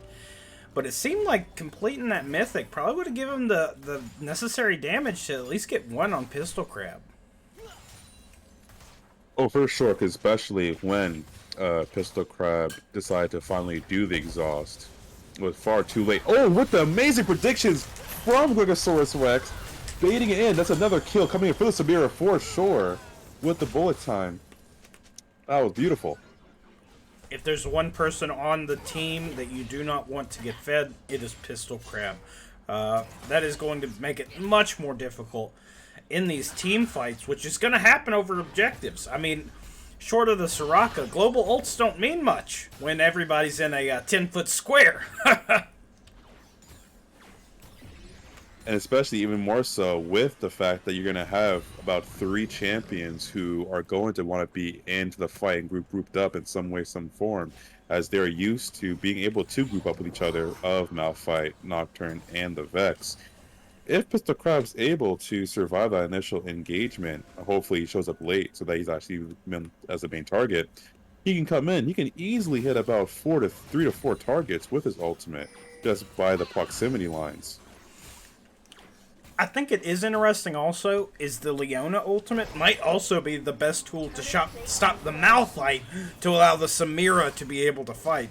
Because if that Malphite presses R, it's going to be the same as with the MF situation. Yeah, oh, it will definitely be the same issue of the MF situation. Yes, Samira is mobile while she does cast her ulti, but the speed is so slow that it's not really even worth mentioning. Okay, so they are looking to get that pink ward cleared, which they will be able to do. Nocturne hovering, waiting, betting, double dog daring them to try to stop that pink collection. That would have been an easy kill for the Leona for sure. Or the easy kill on the Leona for sure. Interestingly enough, Tux, look at this itemization on the Nocturne. This is a tank build. You went Axiom first to give you that advantage early game of a little damage, but he's building a tank item for his mythic, and I'm very pleased. This is innovation that we're really not used to seeing. It very well could be the meta, but not from what I've seen. Well, considering that the dragon of the soul of choice is going to be your Chemtech dragon, I think he's baiting on the fact that he doesn't really need the damage as much as you would have think so, since you'll be getting most of that damage from the Chemtech if you get every single one, and instead looking for a way to slow down the people that he's hitting with the gauntlet. And they'll also be coming in over towards the Vex as well as the Soraka, as they're able to kill both the Leona and the Lux on that hard engage there. And now the Vex going on to the Samira to continue the fight. Double slowed. Samira does not have the ability to fight the Vex, but the Vex is hitting the Samira to give him the ability to hit the dragon that will be coming into the next minute. Gives him more time to set up for that. Good look. In the top side, you do see them use the Shelly. Shelly is now off the map. And with Shelly coming on the map, first goes this. Next goes first turret. Nocturne goes to go on top. It was able to exhaust the Nocturne, so now she's able to survive. Leona coming in now. Leona has to definitely hit her E onto either one of them. TP's coming in for the Gnar. I'd only assume. Yep, there it is. Gnar TP. Now Nocturne's getting ran down. Lord of Admirals tries to ulti steal it. It will go to Rivain for his troubles of the TP. Now they gotta go back where Malphite also followed TP, but instead he went down towards that end. Malphite doesn't longer have his ultimate. Another fight will come in. Leona needs to once again go for the Soraka. Very good. Stun the Soraka down. Oh, tried to flash ulti. You need to be worried more so on the Samira. Good W cancellation. Meanwhile, Sejuani is able to kill both Ezreal and the Princess Peach goes down. Now he's going to walk into the Malphite. Malphite also goes down. It's going to be a prolonged semi-ace for the enemy team of Alpha, Lord of Admirals, will be seeing themselves on the loading screen. What an incredible big brain map play from Team Ravane. Wait until some of the globals are popped, then you go in, you take the fight on your terms. They picked up a lot for that in the exchange. If we count the start of Herald being popped top lane, then that follow-up TP following its use, and then the rotation from Goonstomp, that's some smart map play. They really played to their strengths, watching for that team fight to come available that they were looking for. And after LOA's dead, it was SOL in terms of trying to get back into a backline, because an Ezreal just can't do it. Very well done. I agree with that. I definitely agree with that. I might say two things on the side note here. I'm quite happy to see Goonstomp on the Sejuani there. That might have been a decision they made after seeing that they don't need a Lee Sin, but they might need still that tank engage for these upcoming fights to come for this one. But equally, I want to highlight just how much Lord of Admirals tried to make it valuable for his axiomatic arc, or his axiom arc. Having refunded 52 seconds already on the ultimate, he ultied first the mid lane Alpha, and then instantly, I think, ulted the Samira down by bot lane and tried to tower dive that as well. So there's overall good stuff on him trying to make as much of the item as he can, as he decides to not go for the Frozen Gauntlet, but instead the Sunfire Aegis. Real smart stuff. Next level itemization out of these players. I'm excited to see it. So my question would be, from here, we have 3 minutes until... we have 3.5 minutes to our next Drake. A minute until we see the Baron come up. So in this lull, it looks like vision control definitely favors Team Lord of Admirals. But what do you look like? Oh! Hold on, as I say that right now, it's like Vex is not being caught out, forced to flash away from the Leona engage as they continue to get themselves ready for possibly taking the next shell.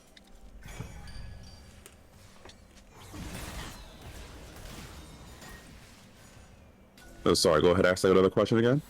Oh, my question was, what's the next steps for these teams to either to pull ahead with any level of certainty? But looks like it's already become evident. They're going to look for the 4-1, taking fights where they can in terms of what Team Admirals will do. But Ravane, they're not. They're just here to fight. Team fight is 5. Do it until you win.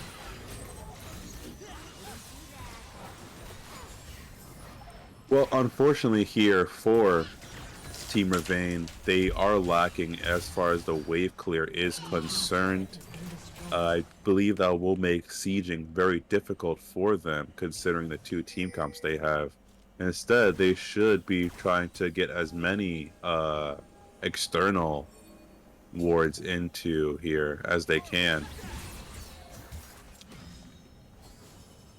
Yeah, try to get as many external wards into the enemy jungle as they can to try to better track what side of the jungle the Nocturne is playing on, since his ultimate, as I mentioned right now, goes on to Alpha. Alpha does get locked in, will probably go down here. Yes, he does, but that will be the return in for this team as he had Malphite ultis in. Samira is now trying to ulti Alpha herself. She does get exhausted, which means she does in fact die. Now he has Sejuani coming in as well for it. Quite insane, I would say. Nara's able to clean that up and also clean up a second kill from there, which will be the ace. So wow. For their troubles of killing 2, both Alpha and Pistol Crab, Ravane, Goonstomp, and Gregosaurus Rex were able to clean them up for their troubles. I'm taken aback by the amount of roller coastering those teams did. I thought for sure Lord of Admirals and his squad were going to come ahead there, but it just seems like they weren't able to slow down the damage output from Pistol Crab and Ravane enough, and it was just easy cleanup after that for anybody, including the Sejuani. So from here, I'm riding on the edge of my seat. This next Drake's about to come up. You can see Lord of Admirals and his squad coming back up. What's going to happen now? Oh, as we just said just now, it looks like Lord of Admirals got a little too greedy, bit off more than he could chew. He was able to spell shield that, Sejuani predicted that, and dashed in forward, forcing his flash out. Now he will be getting stunned. Now Sejuani's caught off guard, as they will not be engaged on. Leona comes back in to kill Lord of Admirals for sure here. Does he finally die? No, he does. He actually got away. Was able to get so now the Vex comes in to kill the Leona. Leona now does fall. Reset on him as well. Such an amazing ability by the Vex. Now that's going to be an ultimate used by Lord of Admirals. Got to get lucky. Ultis on the Samira, trying to get away from it. They're just trying to get some distance. Just the pure R resets of these guys here, as it's now their turn to go for the dragon. Or is it? Now Samira decided to go in. Now we got the Soraka ultimate being casted out there. I do not believe Lux's ultimate. Now Lux ultimate comes in, barely kills Princess Peach. Oh, this fight is still going on this entire time frame. Wondering where to go. Now it looks like Gustav by fall. Samira decides to slide in, does ulti, does Ezreal. Does also now go for the Malphite. Malphite does in fact die, flashes onto Lord of Admirals. And Lord Princess Peach, Lord of Admirals has the ultimate. Has to kill Lord of Admirals there. There you go. Now Princess Peach is on the matter to be killed. They do ignore the fact that Princess Peach is in the bottom bush, so he gets it back with their life intact. Woo! What a back and forth. That was insane. There was a point in that fight where all 5 members of Lord of Admiral's team were up, but there wasn't like 500 health between them. So just riding those health bars, very good healing coming out of the Soraka, but just the amount of ultimates cranked out in that fight. I was saying now here comes a tower dive on the Soraka to kill her in the end. But yes, as you were saying before, just a crazy amount of back and forth fights here. And as I said, as I just say this now, Vexdot comes in. This is the Overstayer's paradise. As the Leona decides to go back in, what time for the Malphite to walk over. So now the Malphite is able to help out with the kill there. Auto attack resets now from the Vex. Alpha was able to dodge it, decided to slice up the Ezreal Q, does slice up the Ezreal Q. Sejuani's ultimate comes out. Let him live!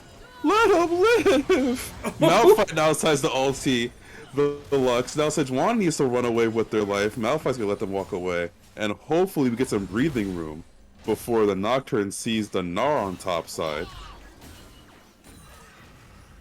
Oh.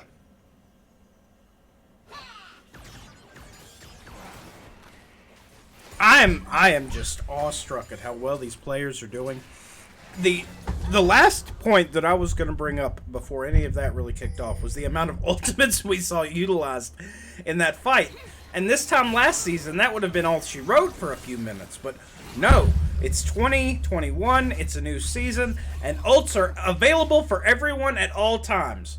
Every item has ability haste, every item resets your cooldowns, and it's just always going like it is right now again. Yep, this is a caster's paradise right now. Samira was able to block the initial Q from the Ezreal, but was not able to block the Vex's ultimate here, as they're now moving themselves down towards the dragon side of the jungle, looking to see most likely to catch off Ravane. Ravane now decides to flash away, has to get away, almost procs his Giga Gnar here. Giga Gnar is proc, was able to get the ultimate on the Ezreal. Ezreal has to pop his flash. Meanwhile, up top side now you have Lux getting ultied as well, able to kill the Malphite. Vex did not flash away. Swak is now trying to heal off. I believe in soon enough, Lord Admirals will have his ultimate yet again, thanks to the Axiom. They're now looking for an easy way to back. Will he be allowed to? Nope, most likely not, as he continues to walk it out. But yeah, as I was saying before, this is what League wanted the pro play to be like. Just constant action all the time, not waiting, for the first 50 minutes, just watching it be a farm fest. And then have like the last 5 minutes be one fight to decide, okay, who actually won and who lost. They dream for this kind of action, this constant back and forth. This is what they are continually trying to push the game towards. And by golly, I think they've done it. Yeah, looking at the changes they've made, it's really like they looked at their best game modes that aren't Summoner's Rift and said, what do people like? They like never dying, ult always being available, and a whole lot of invisibility randomly.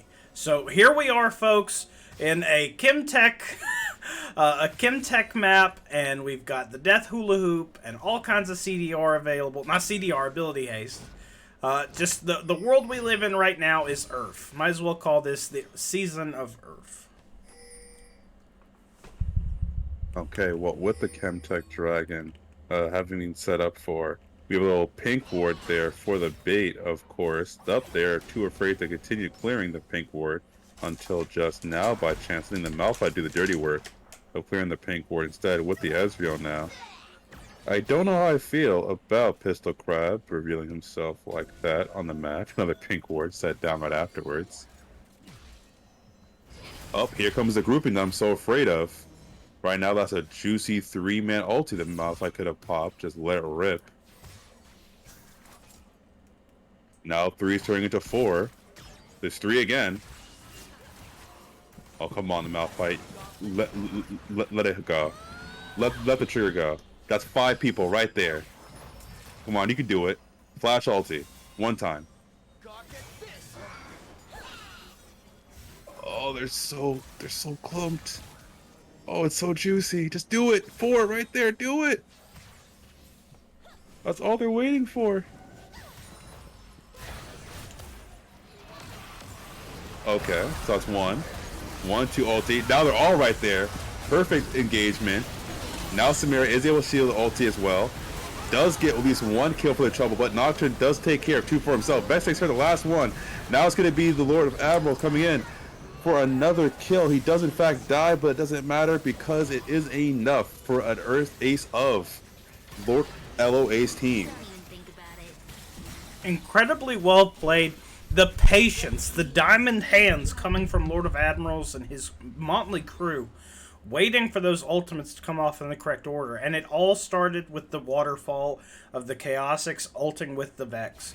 When she was able to go in, get that ultimate get off that ultimate, start the CC chain with the Fear, Lord of Admiral is able to follow up onto that backline, start peppering in the damage.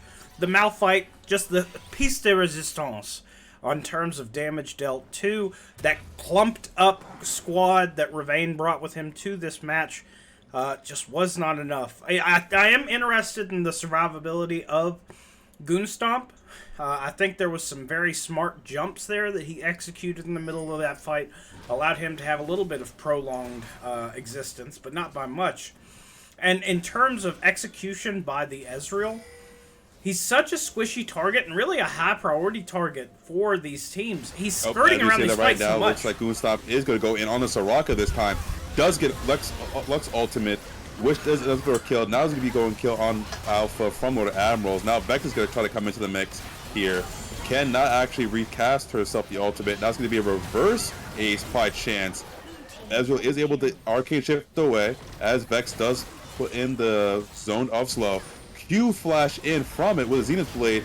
Now kill the Ezreal. Ezreal has a flash, but that wasn't able to flash away from the CC stun. So much kiting from the 2 of them. Yeah, another slide. Now he's gonna go. Now Vex might just be able to kill the Sejuani here.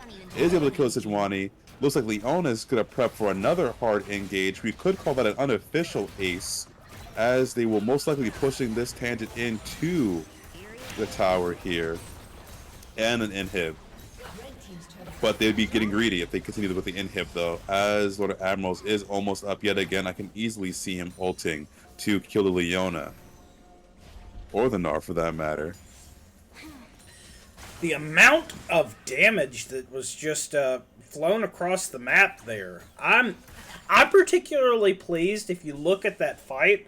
The utilization of the Lux ultimate to secure the first kill really allowed for Team Ravane to get back on the board and win that team fight. Now they are setting at a 2k gold lead. If we look at the gold in each role, you can see these major differences. Starting in the top lane, that's a 3k gold difference in favor of Ravane. So, I mean, you still see the impact that's coming from the Malphite, but that Gnar is just dealing so much damage. And interestingly enough, it's only a 300 gold difference between the Nocturne and the Sedge. So, the amount of damage that this Sejuani's putting out has to be impressive.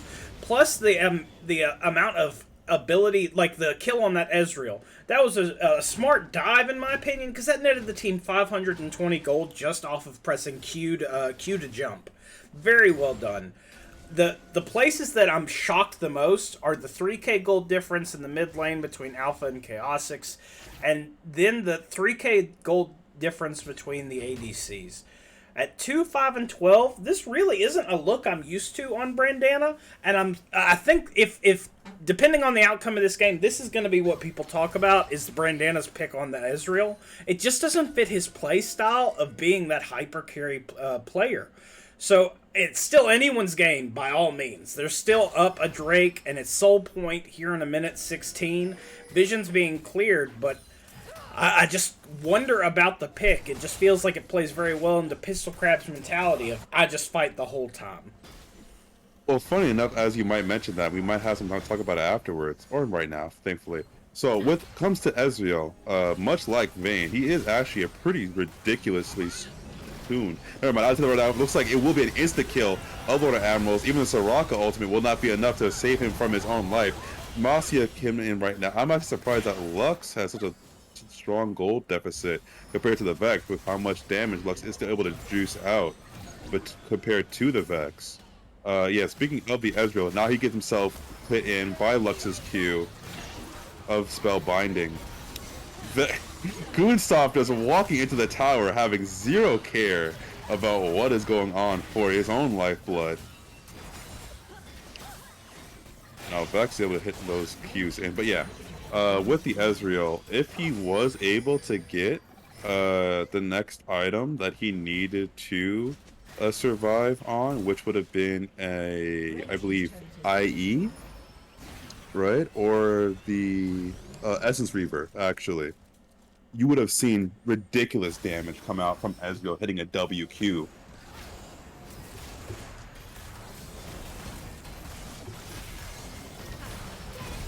And with that being said, now will be blue team tying up the Drake lead. 3-3. This next fight here in 5 minutes will probably decide the game, unless somebody does something crazy like that. Luckily, Gotta Get Lucky did have the ultimate available, Tux. I'm wondering now, you've got at least a minute where you can take a team fight pretty successfully, and you're seeing them recall? Nah. They need to be pushing the advantage. They need to be getting what they can while the getting's good, when you don't have to worry about a Malphite ulting your backline. Oh well, they got to spend the money at some point, so we are going to see them reset now. Let's take back a look at itemization. We had talked about the Nocturne going, the Sunfire. Well, he also picked up a Thornmail, and it looks like he's working on more tank items as we speak.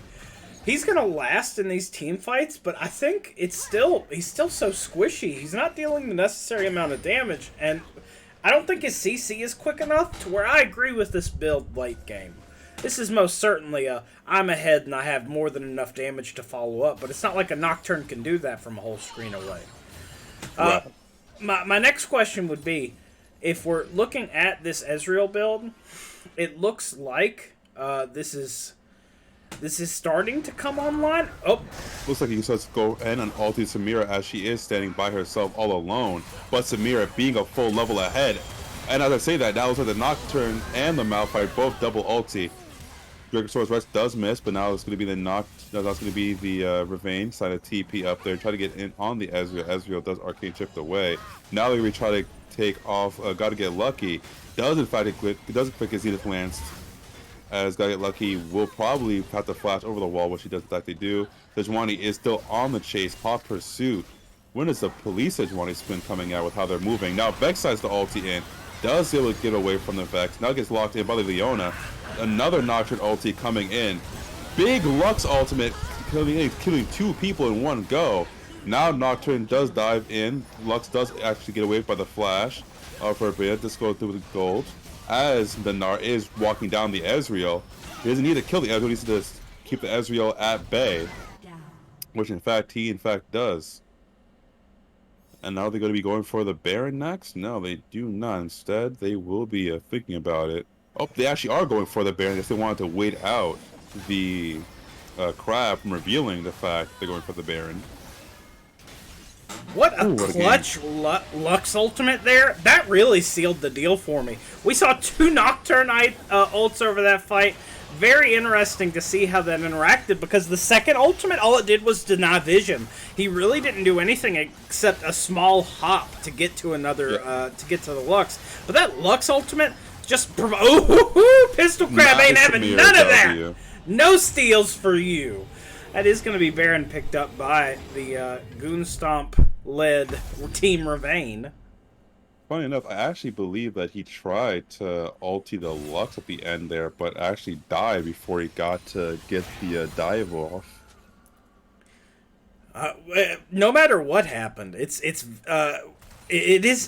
so close right now. At 5K gold difference, you should feel a lot more impact, but everybody's got at least 3 items at this point. Everything else is details. We're just waiting to see how this plays out. A minute 16 till the next Drake Tux. This is going to be one heck of a conclusion, I assume, in the next 2 minutes. Oh, most definitely. So whatever team gets this Chem Dragon will be the team to win, if I'm not mistaken. With at least how these fights have been going, where it's just constant back and forth, slap all your abilities on these people that you can actually see. If they do have the ability to continue even after they die to prolong the fight. Okay, now we have another fight going in on the Nocturne. Ezreal does in fact ulti the Leona. Leona has held her ulti just yet, doesn't want to proc it as the Samira and the Gnar are not in the area. Oh, now comes another ultimate coming in from the Samira. Gnar decides to ulti the Malphite to keep him away from being able to wombo combo, but he does actually get the wombo combo off after all. Ezreal does kill the Samira, while Lux kills the Nocturne. Now Ezreal kills the Leona. Looks like it's going to be a fight won by the Ezreal here, who is able to come in and really utilize the items that he has for this team. Alpha is trying to kite backwards. Banish the Shadows does try to go in there for the Xenons, but it's not going to be enough. Nar's not able to go in as well. It looks like the Sejuani will try to come in to steal the dragon, which is a possibility after all if you are considering the fact that they have no smite. They're going to try to draw it out. Sejuani almost has her ulti as well. Has a flash slide over. Oh, was not able to time it correctly. She's just going to die here in the pit. As Nocturne is now almost up, does able to get away slightly, but will not get away for long. It looks like it will be the Chemtech Dragon for Team Lord of Admirals, and as I said before, you can quote me on it now, I think Lord of Admirals wins this whole game. It is so close right now. They secure that soul, and I think that essentially nullifies the gold lead that this would be had by Team Ravane. So from this point on, 31 to 30 kills, I would say pretty even in terms of itemization. I would say in terms of field balance, just very, very small favoring towards Team Lord of Admirals. This next fight will decide it all. I don't think we're going to see anything except maybe the Baron fight. That might be the cap for this match because there's just not much more that can happen. One death, one person gets caught out. That's almost guaranteed to be an inhib. And the inhib is still just naked there in the mid lane. They haven't been able to capture that. So one catch, and I'm sure that Team Goonstomp can do it. One catch by Team Lord of Admirals, and that could be game with the amount of global pressure that they have. They can close out fights so well after a catch. Now they could be prioritizing themselves going up top here. Samira needs to be careful being by herself, so far pushed up, and obvious vision when they not know where anyone else on the map is. Sure, the Nocturne probably has learned his lesson that he realized that he can't go in, but as I said, he can't go in. Now it's going to be a 3-man hit, trying to go so hard off of Samira, but instead they go for the Lux instead. Samira now ultis in, and now the Lux is able to get himself some distance in here. Ezreal is going to kill the Lux, and now it's going to be the Malphite still up, coming back in because he has the Chemtech right there. Ezreal, as I said before, displaying his damage output that he can do now. What with now Mini Gnar as another ultimate coming in from the Nocturne. As I said before, Gnar has to jump outside. Gonna be Mega Gnar soon. but it's already going to be a 3v4 just off the fact of so much hard engage they can do on Alpha, on Pistol Crab. It's going to be a hard one for them to win on the Team Ravane side. Well, they've got 22 seconds until Crab and Gregosaurus can rejoin them. We saw Riv recall. They're trying to defend this inhib. They are going to be able to clear the wave, so short of another re-engage, I think that might be the end of it for this skirmish. Very well played. My favorite part of that fight was Lord of Admiral's positioning and him utilizing that ultimate twice. The first one almost instantly took the Lux out of the fight. Even if the Lux didn't die off the bat, she wasn't throwing CC and she wasn't getting that ultimate that's caused so much damage in team fights because she was in stasis. After that, the prolonged fighting, you could see them try to maneuver towards the bot side of the map, trying to get the team back together after everyone had to scatter for fear of the Vex ultimate coming in and just fearing everyone in place. The scatter worked, and there weren't that many fear targets, but the outcomes from that just meant that you weren't able to effectively team fight. And that's when you get situations like Goonstomp having to run away to prevent a Baron going over for free, and Ravane coming in so late. This is more and more leaning towards Lord of Admirals. Now probably after... Another Sejuani ultimately coming in with Leona, but that's going to be a wombo combo from the Malphite now. That'll be going on to Alpha once again. Alpha decided to ult team right through the mid frame of it. Looks like Pistol Crab is able to kill. Gotta get lucky. As Lord of Admirals does in fact go in. Lux does proc in their Zhonya's, but Samira is still trying to get something going. But as I said before, Brachiosaurus is just doing so much damage, even after Death was able to get the kill on the Samira there. Now it's going to be two people, two big tanks that are go up against the Vex and the Nocturne here. It looks like Vex is able to go down, but only momentarily, as they will be up once again to try to continue to do some more damage, either be clearing waves and what have you. Now it's just a Nocturne up against the Gnar and the Sejuani. They need to take this inhibitor and then transfer it over to a Drake. It looks like that's the goal. A minute 30 until the Drake. Baron is alive right now. Lord of Admirals looking at positioning. If he does get ultimate, Ravane is a prime target. He's slowly building rage, though. Oh, now it's going to be Ravane, going to be dead soon. Now Malphite has to go in, going to be probably tossing his ultimate soon as well. Now it's Mega Gnar time. Oh, now they get to walk away for free. There's no way Lord of Admirals ults in on that. That soul proving so vital to this team, but it just wasn't enough, Tux.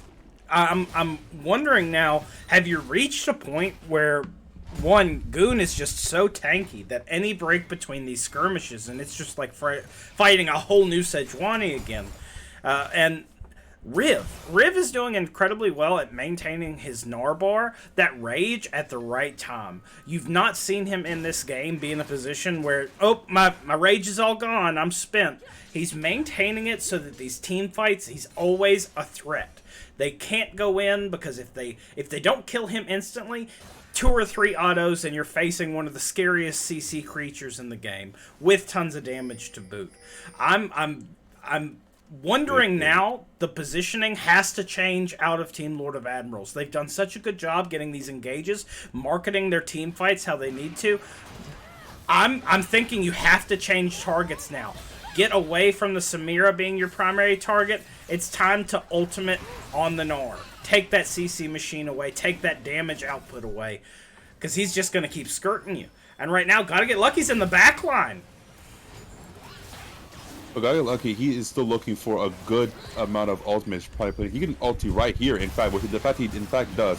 And they will be trying to go on the Samira. Samira needs to utilize her exhaust on at least one of the two here. It looks like they will be first killing the Nocturne. Nocturne is still alive, however, so he's going to come back around and kill Lux anyway, regardless. Now it's going to be Gnar trying to stomp in as Sejuani tries to go for him here. Gnar is able to get a big, massive ulti as Samira had to deal with that Malphite that was still alive.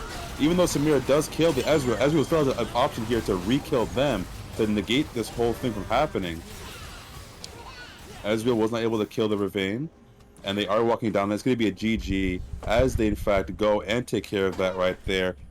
I cannot believe that they were able to turn around like that, but this is why we watch. And this is why we do not hit the FF button. Ravane was able to come in. Good game overall. What an amazing game.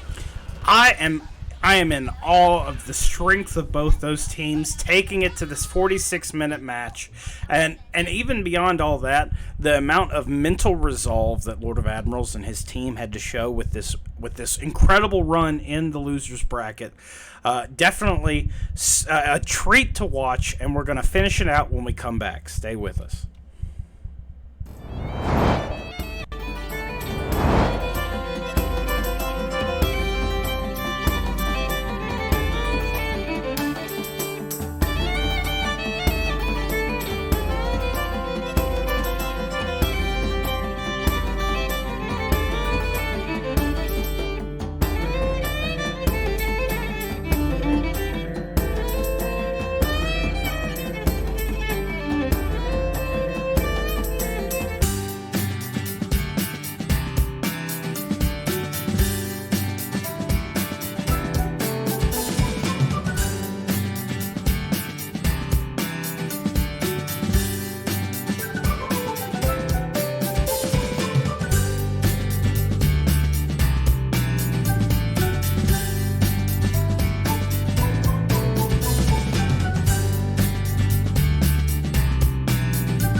Hello, everyone, and welcome to this star-studded finale, the conclusion of the Captain's Draft Tournament. As explained to captains prior to today, the final is sudden death. So it doesn't matter if you've made it 2 finals with no losses. You lose in the final, you've lost the tournament. This is a best of 1. Both teams have played their heart out. Huge and his squad executing to perfection to make it to this point. Ravane rallying in the loser's bracket to come back for this honor to fight in the finale for us. The other teams are welcome. The other 2 teams that would be in 3rd and 4th place, respectively, are going to be playing, if they opt into it, a game versus each other. If they would like to organize that and report the results, they are more than welcome to. We will honor those results and celebrate that victory. But due to time constraints, we just got to soldier on. We won't be able to stream that game today. So at this point, we are still setting up. Right now, Huge is on the blue side. If I can figure out how to move things. Sorry, guys. Just putting text all willy-nilly everywhere. And then for Team Ravane.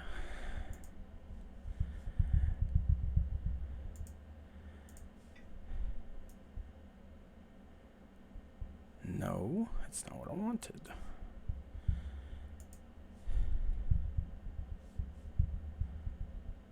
Well, while Sig decides to do that, let me just talk to you guys. While this is the final game of this crazy tournament that we've had to display, we've watched ourselves some amazing outplays, some rather clippable moments for sure that we will be talking about later on. Bragging rights will definitely be placed on the line here.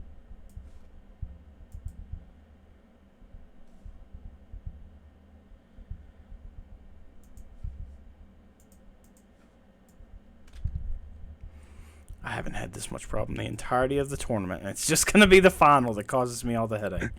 That's how it works. There we go. All right, our competitors are set. We finally have the screen set. Folks, we are ready to provide you an incredible finale. And our players are preparing to go live in Pro Draft for the pick ban. Give us your thoughts in chat. Send your energy. These teams are going to need it. Let's see how this game finishes out. Captain's Draft finale. Who's with us?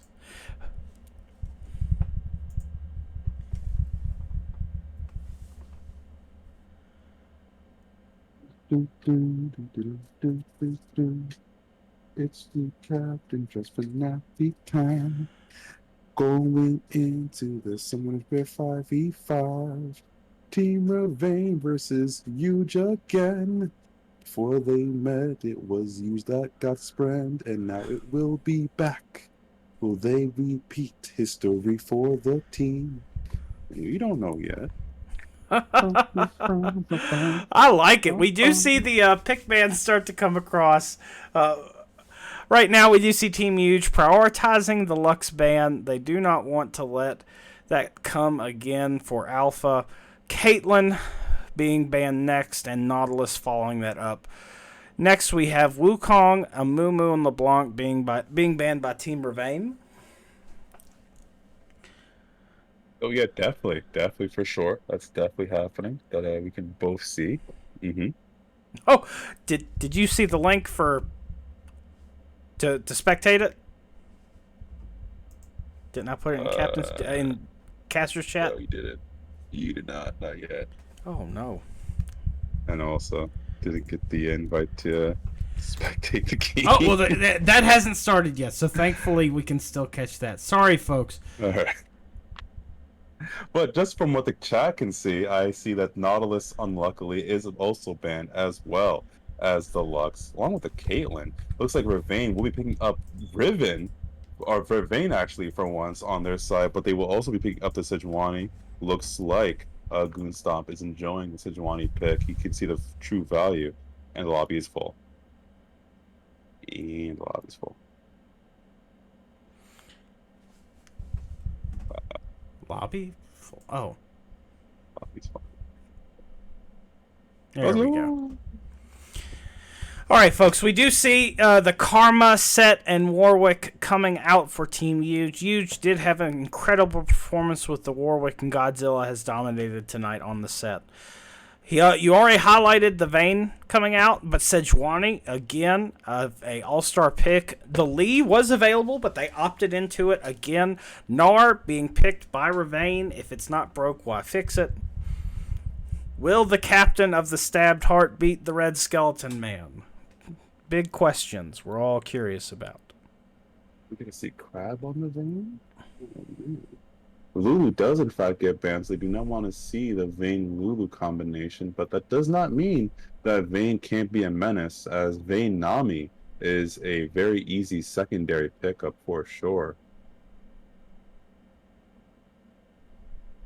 And Morgana also gets banned, which that's about 3 support bans, a mid laner and an ADC, while Team Ravane is more diverse with their bans.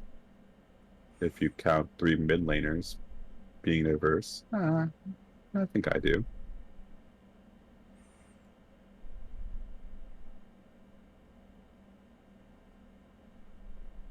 As far as picking wise, they do lock in the Leona instead of the Nami for the Vayne. Understandable. Leona is having so much combination. And probably an easier method of stunning. I certainly like it. Though, if we are back going just to theory craft, now that the picks already have happened, with the Nami, it would have been an easier way up to the Vayne from the Warwick all engagement. As soon as Warwick tries to ult the Vayne, Nami can ult and just tidal wave crash him away. Or if the Set tries to just walk onto the Vayne, there's Nami bubble as well as Nami's ulti to speed the Vayne away and also create some distance. But that's at least where my head was at. Well, I'm curious what the last pick will be. Seeing some very engaging commentary in the chat. We do have a feedback form we would love you to fill out. It takes all of 1 minute. If you have an opinion, we want to hear it. We want to make changes. I didn't get a degree in tournament organization, and I quit playing school sports after the 4th grade. So I'm not the best at it. I can tell you though, our rules have been published for some time. So please, and just make sure you take a look at those, and give us feedback. We want it. We welcome it. I'm open to make changes in the future. But one thing that isn't going to change is the Xerath pick. Finally, we get to see Alpha on one of his favorite champions. I brought up the Xerath as a possibility. So long have I talked about this. Okay, I hope you guys in chat are ready to see this Xerath at work. Especially if it's a Xerath with a first strike, he's going to be scaling into oblivion with how much gold he's going to be able to generate off of just being Xerath in general. Oh, I can't wait. Well, I'm glad we get to see him pick one of his signature champions. Alpha plays Xerath incredibly well. His ultimate use is some of the best that I've seen without someone scripting. It is a fantastic choice, and I'm sure he's going to thrive on it. We are at a little bit of a hold right now. One of the players had to do a restart, but we hadn't actually got into the in-game lobby yet, so that's all right. While I do have your moment, I do want to, again, highlight the feedback form. The feedback form is the best way for us to make adjustments for this event and other events in the future. I've seen some comments about if Riv's team wins, then they'll finish in captain pick order. That is very coincidental. I think if Ravane was able to adequately choose so that one player wouldn't be able to finish the tournament, then with his ability of foresight, he probably deserves the championship. I also see people opting out of a 3rd and 4th place game. I think At least that not for today. Probably for tomorrow. I hope they opt into it. It's a lot of fun for us to see how things would have finished out. See some comments about the sudden death rule. It is an interesting one. We made that call so that we wouldn't be in a situation where we ended up having to play as late as we have. It's a sad casualty. Yeah, in the future this might be a 2-day event. I would love for us to move to a format where we could do that. This was very experimental.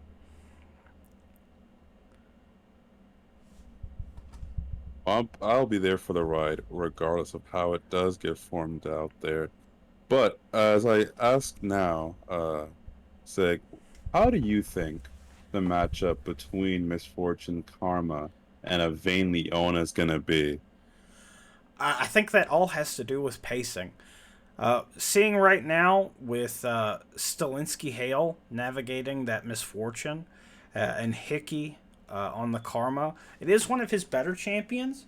I don't think that exactly has the synergy I would be looking for, but there are a number of ultimates to facilitate the MF late. But in terms of laning, which is really the question, I feel like this is most certainly Vayne's world. If Leona's able to peel for Crab, which Gregosaurus has shown more than enough capability, I feel like this is a pretty straightforward win for him.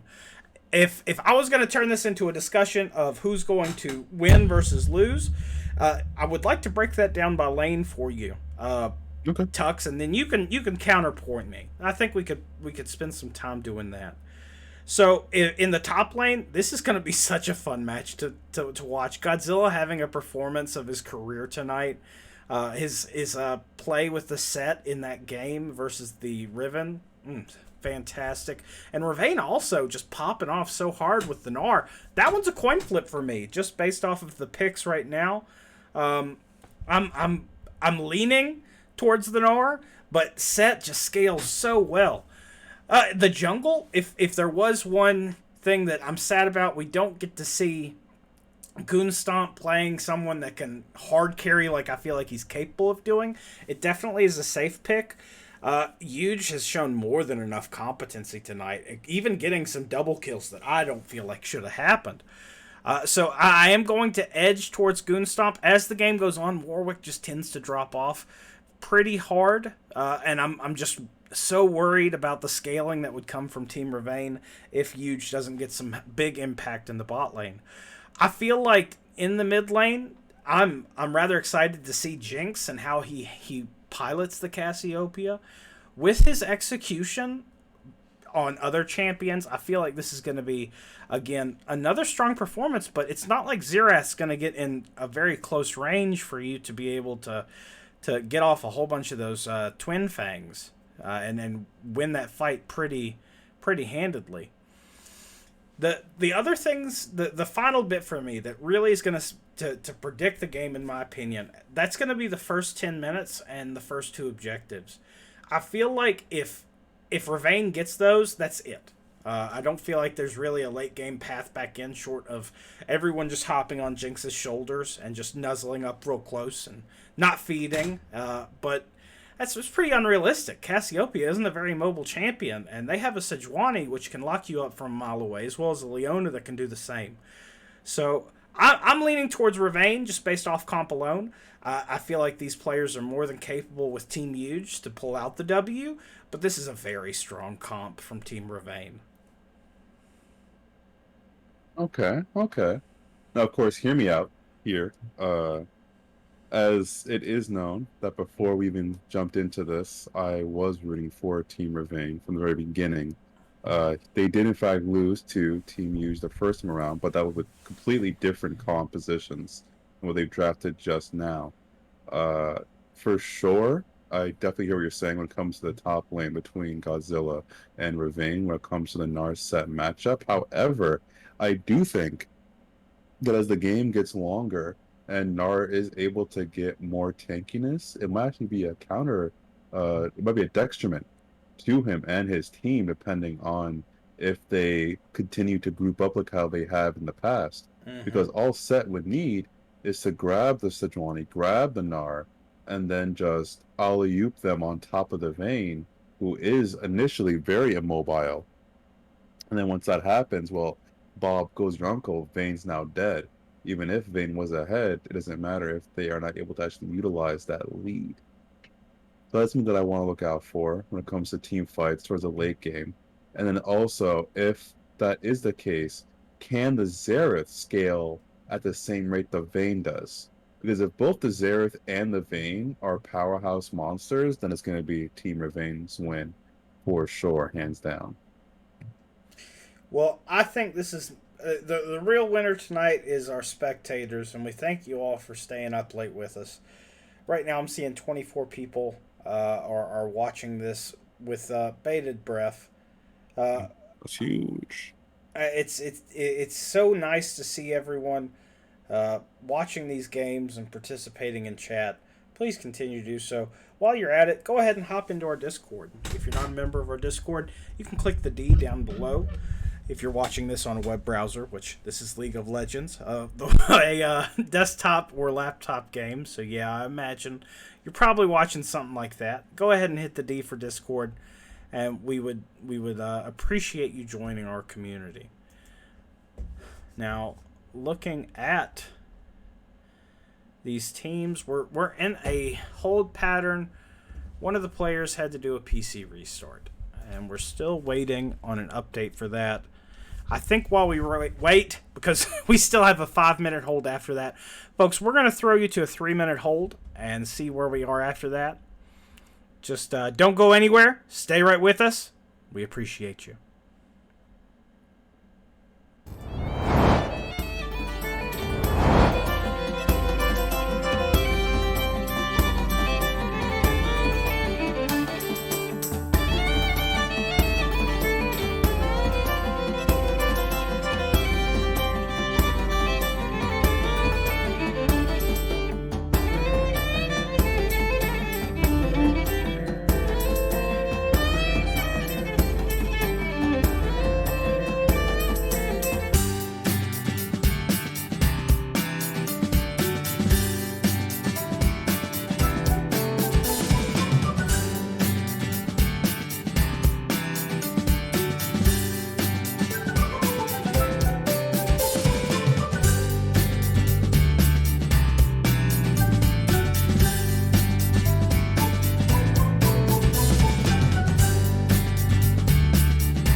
Hello, folks. It's I, your league commissioner, Sigtal Lord. After prolonged wait due to player difficulties, the winner of the tournament is Team Ravane. CB Hickey has not been able to connect due to either computer or internet issues. This isn't the outcome that anyone wanted, and both teams are being very good sports about it. And it looks like there will be a grudge match in the future. Team Ravane definitely looks like they were out for blood to show that they can earn a championship against the undefeated Team Huge, but that won't be tonight. I, as admin of the community and as this tournament's commissioner, I don't want asterisks on anyone's victories. I want victories to be earned and fought for, because competition brings the best out in all of us, and esports are the best when everyone's involved. You're right, Odin. They did. I'm sure everyone drafted for 2 AFKs. This is heartbreaking. I look forward to fun and competitive events in the future. I've seen a lot of great feedback in the chat. It would mean the world to me and to our players. Just go type it in. Just go type it in. Take that extra minute before you go to bed. I know we're all up late as is, but go type it in. That way we can improve. Without your voice, it's really hard for us to make the necessary adjustments. Eternal, it's an excellent question. Could we not just postpone this so this isn't the outcome? There's no reason that these players can't play this game out, and I hope they do. And I would love for us to put it on the YouTube or stream it or whatever we can do. But if I don't want someone to say, well, there's an asterisk on this win, so why can't we make a change in the future? And it might seem trivial, and it might seem like we're all just a bunch of friends, but I mean, results have to stand for something, and rules have to stand for something. And that's what feedback forms are for. If everybody really hates the decisions I'm making, then please put that in a form. I'm here for the benefit of the community. Just let us know. But as long as I'm the commissioner, that's just how the dice roll.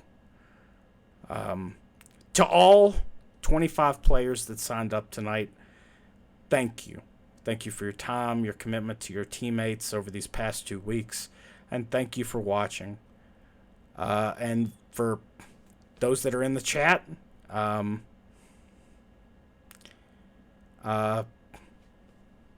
sorry.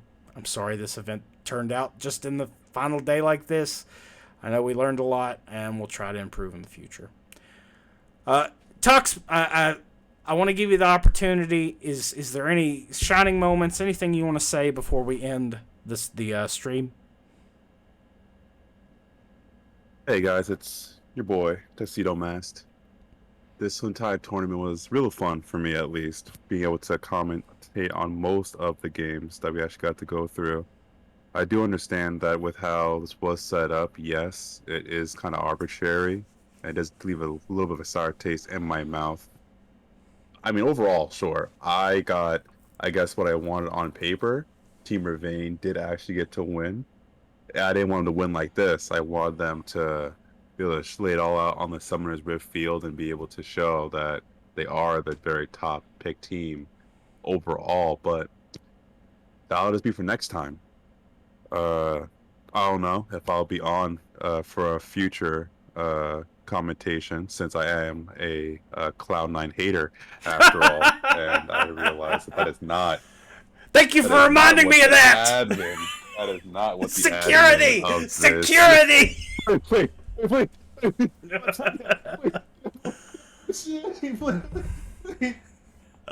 With that being said, though, feel free to follow me on Twitch, twitch.tv/tuxedomasked, or you can just drop a follow on my Twitter account. I don't really post on Twitter that much outside of hey, come look at my stream. So kind of an awkward roundabout loop there. If you guys are down for manga, I'll be reading some tomorrow with a couple of cool cats, and we're always down for extra voice actors to talk about the characters on the screen. Helps free us up for personality wise. But yeah, it was fun overall. Sig, thank you so much for having me on. To my boy Six Off or Sexy Off. Me and him held it down real well in the initial gameplay, but that'll be it. Good night, everybody. And Tux, I hope you'll post that in the stream. I can't remember what the hell we called the chat. The stream, the stream promo. Anybody can use that.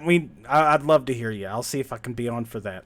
But folks, on behalf of GMA, I am your commissioner, Sigtal Lord, and I really hate to end on a dour note like we are tonight, but that's the way it works sometimes. If you're looking for a good story, this is one hell of a way to end, because no matter what, Ravane might be the champion, but they never beat him. There's some blood here now. It's gonna be fun when we get to our next event. Guys, have a good night, and we'll see you in the Discord. Good night.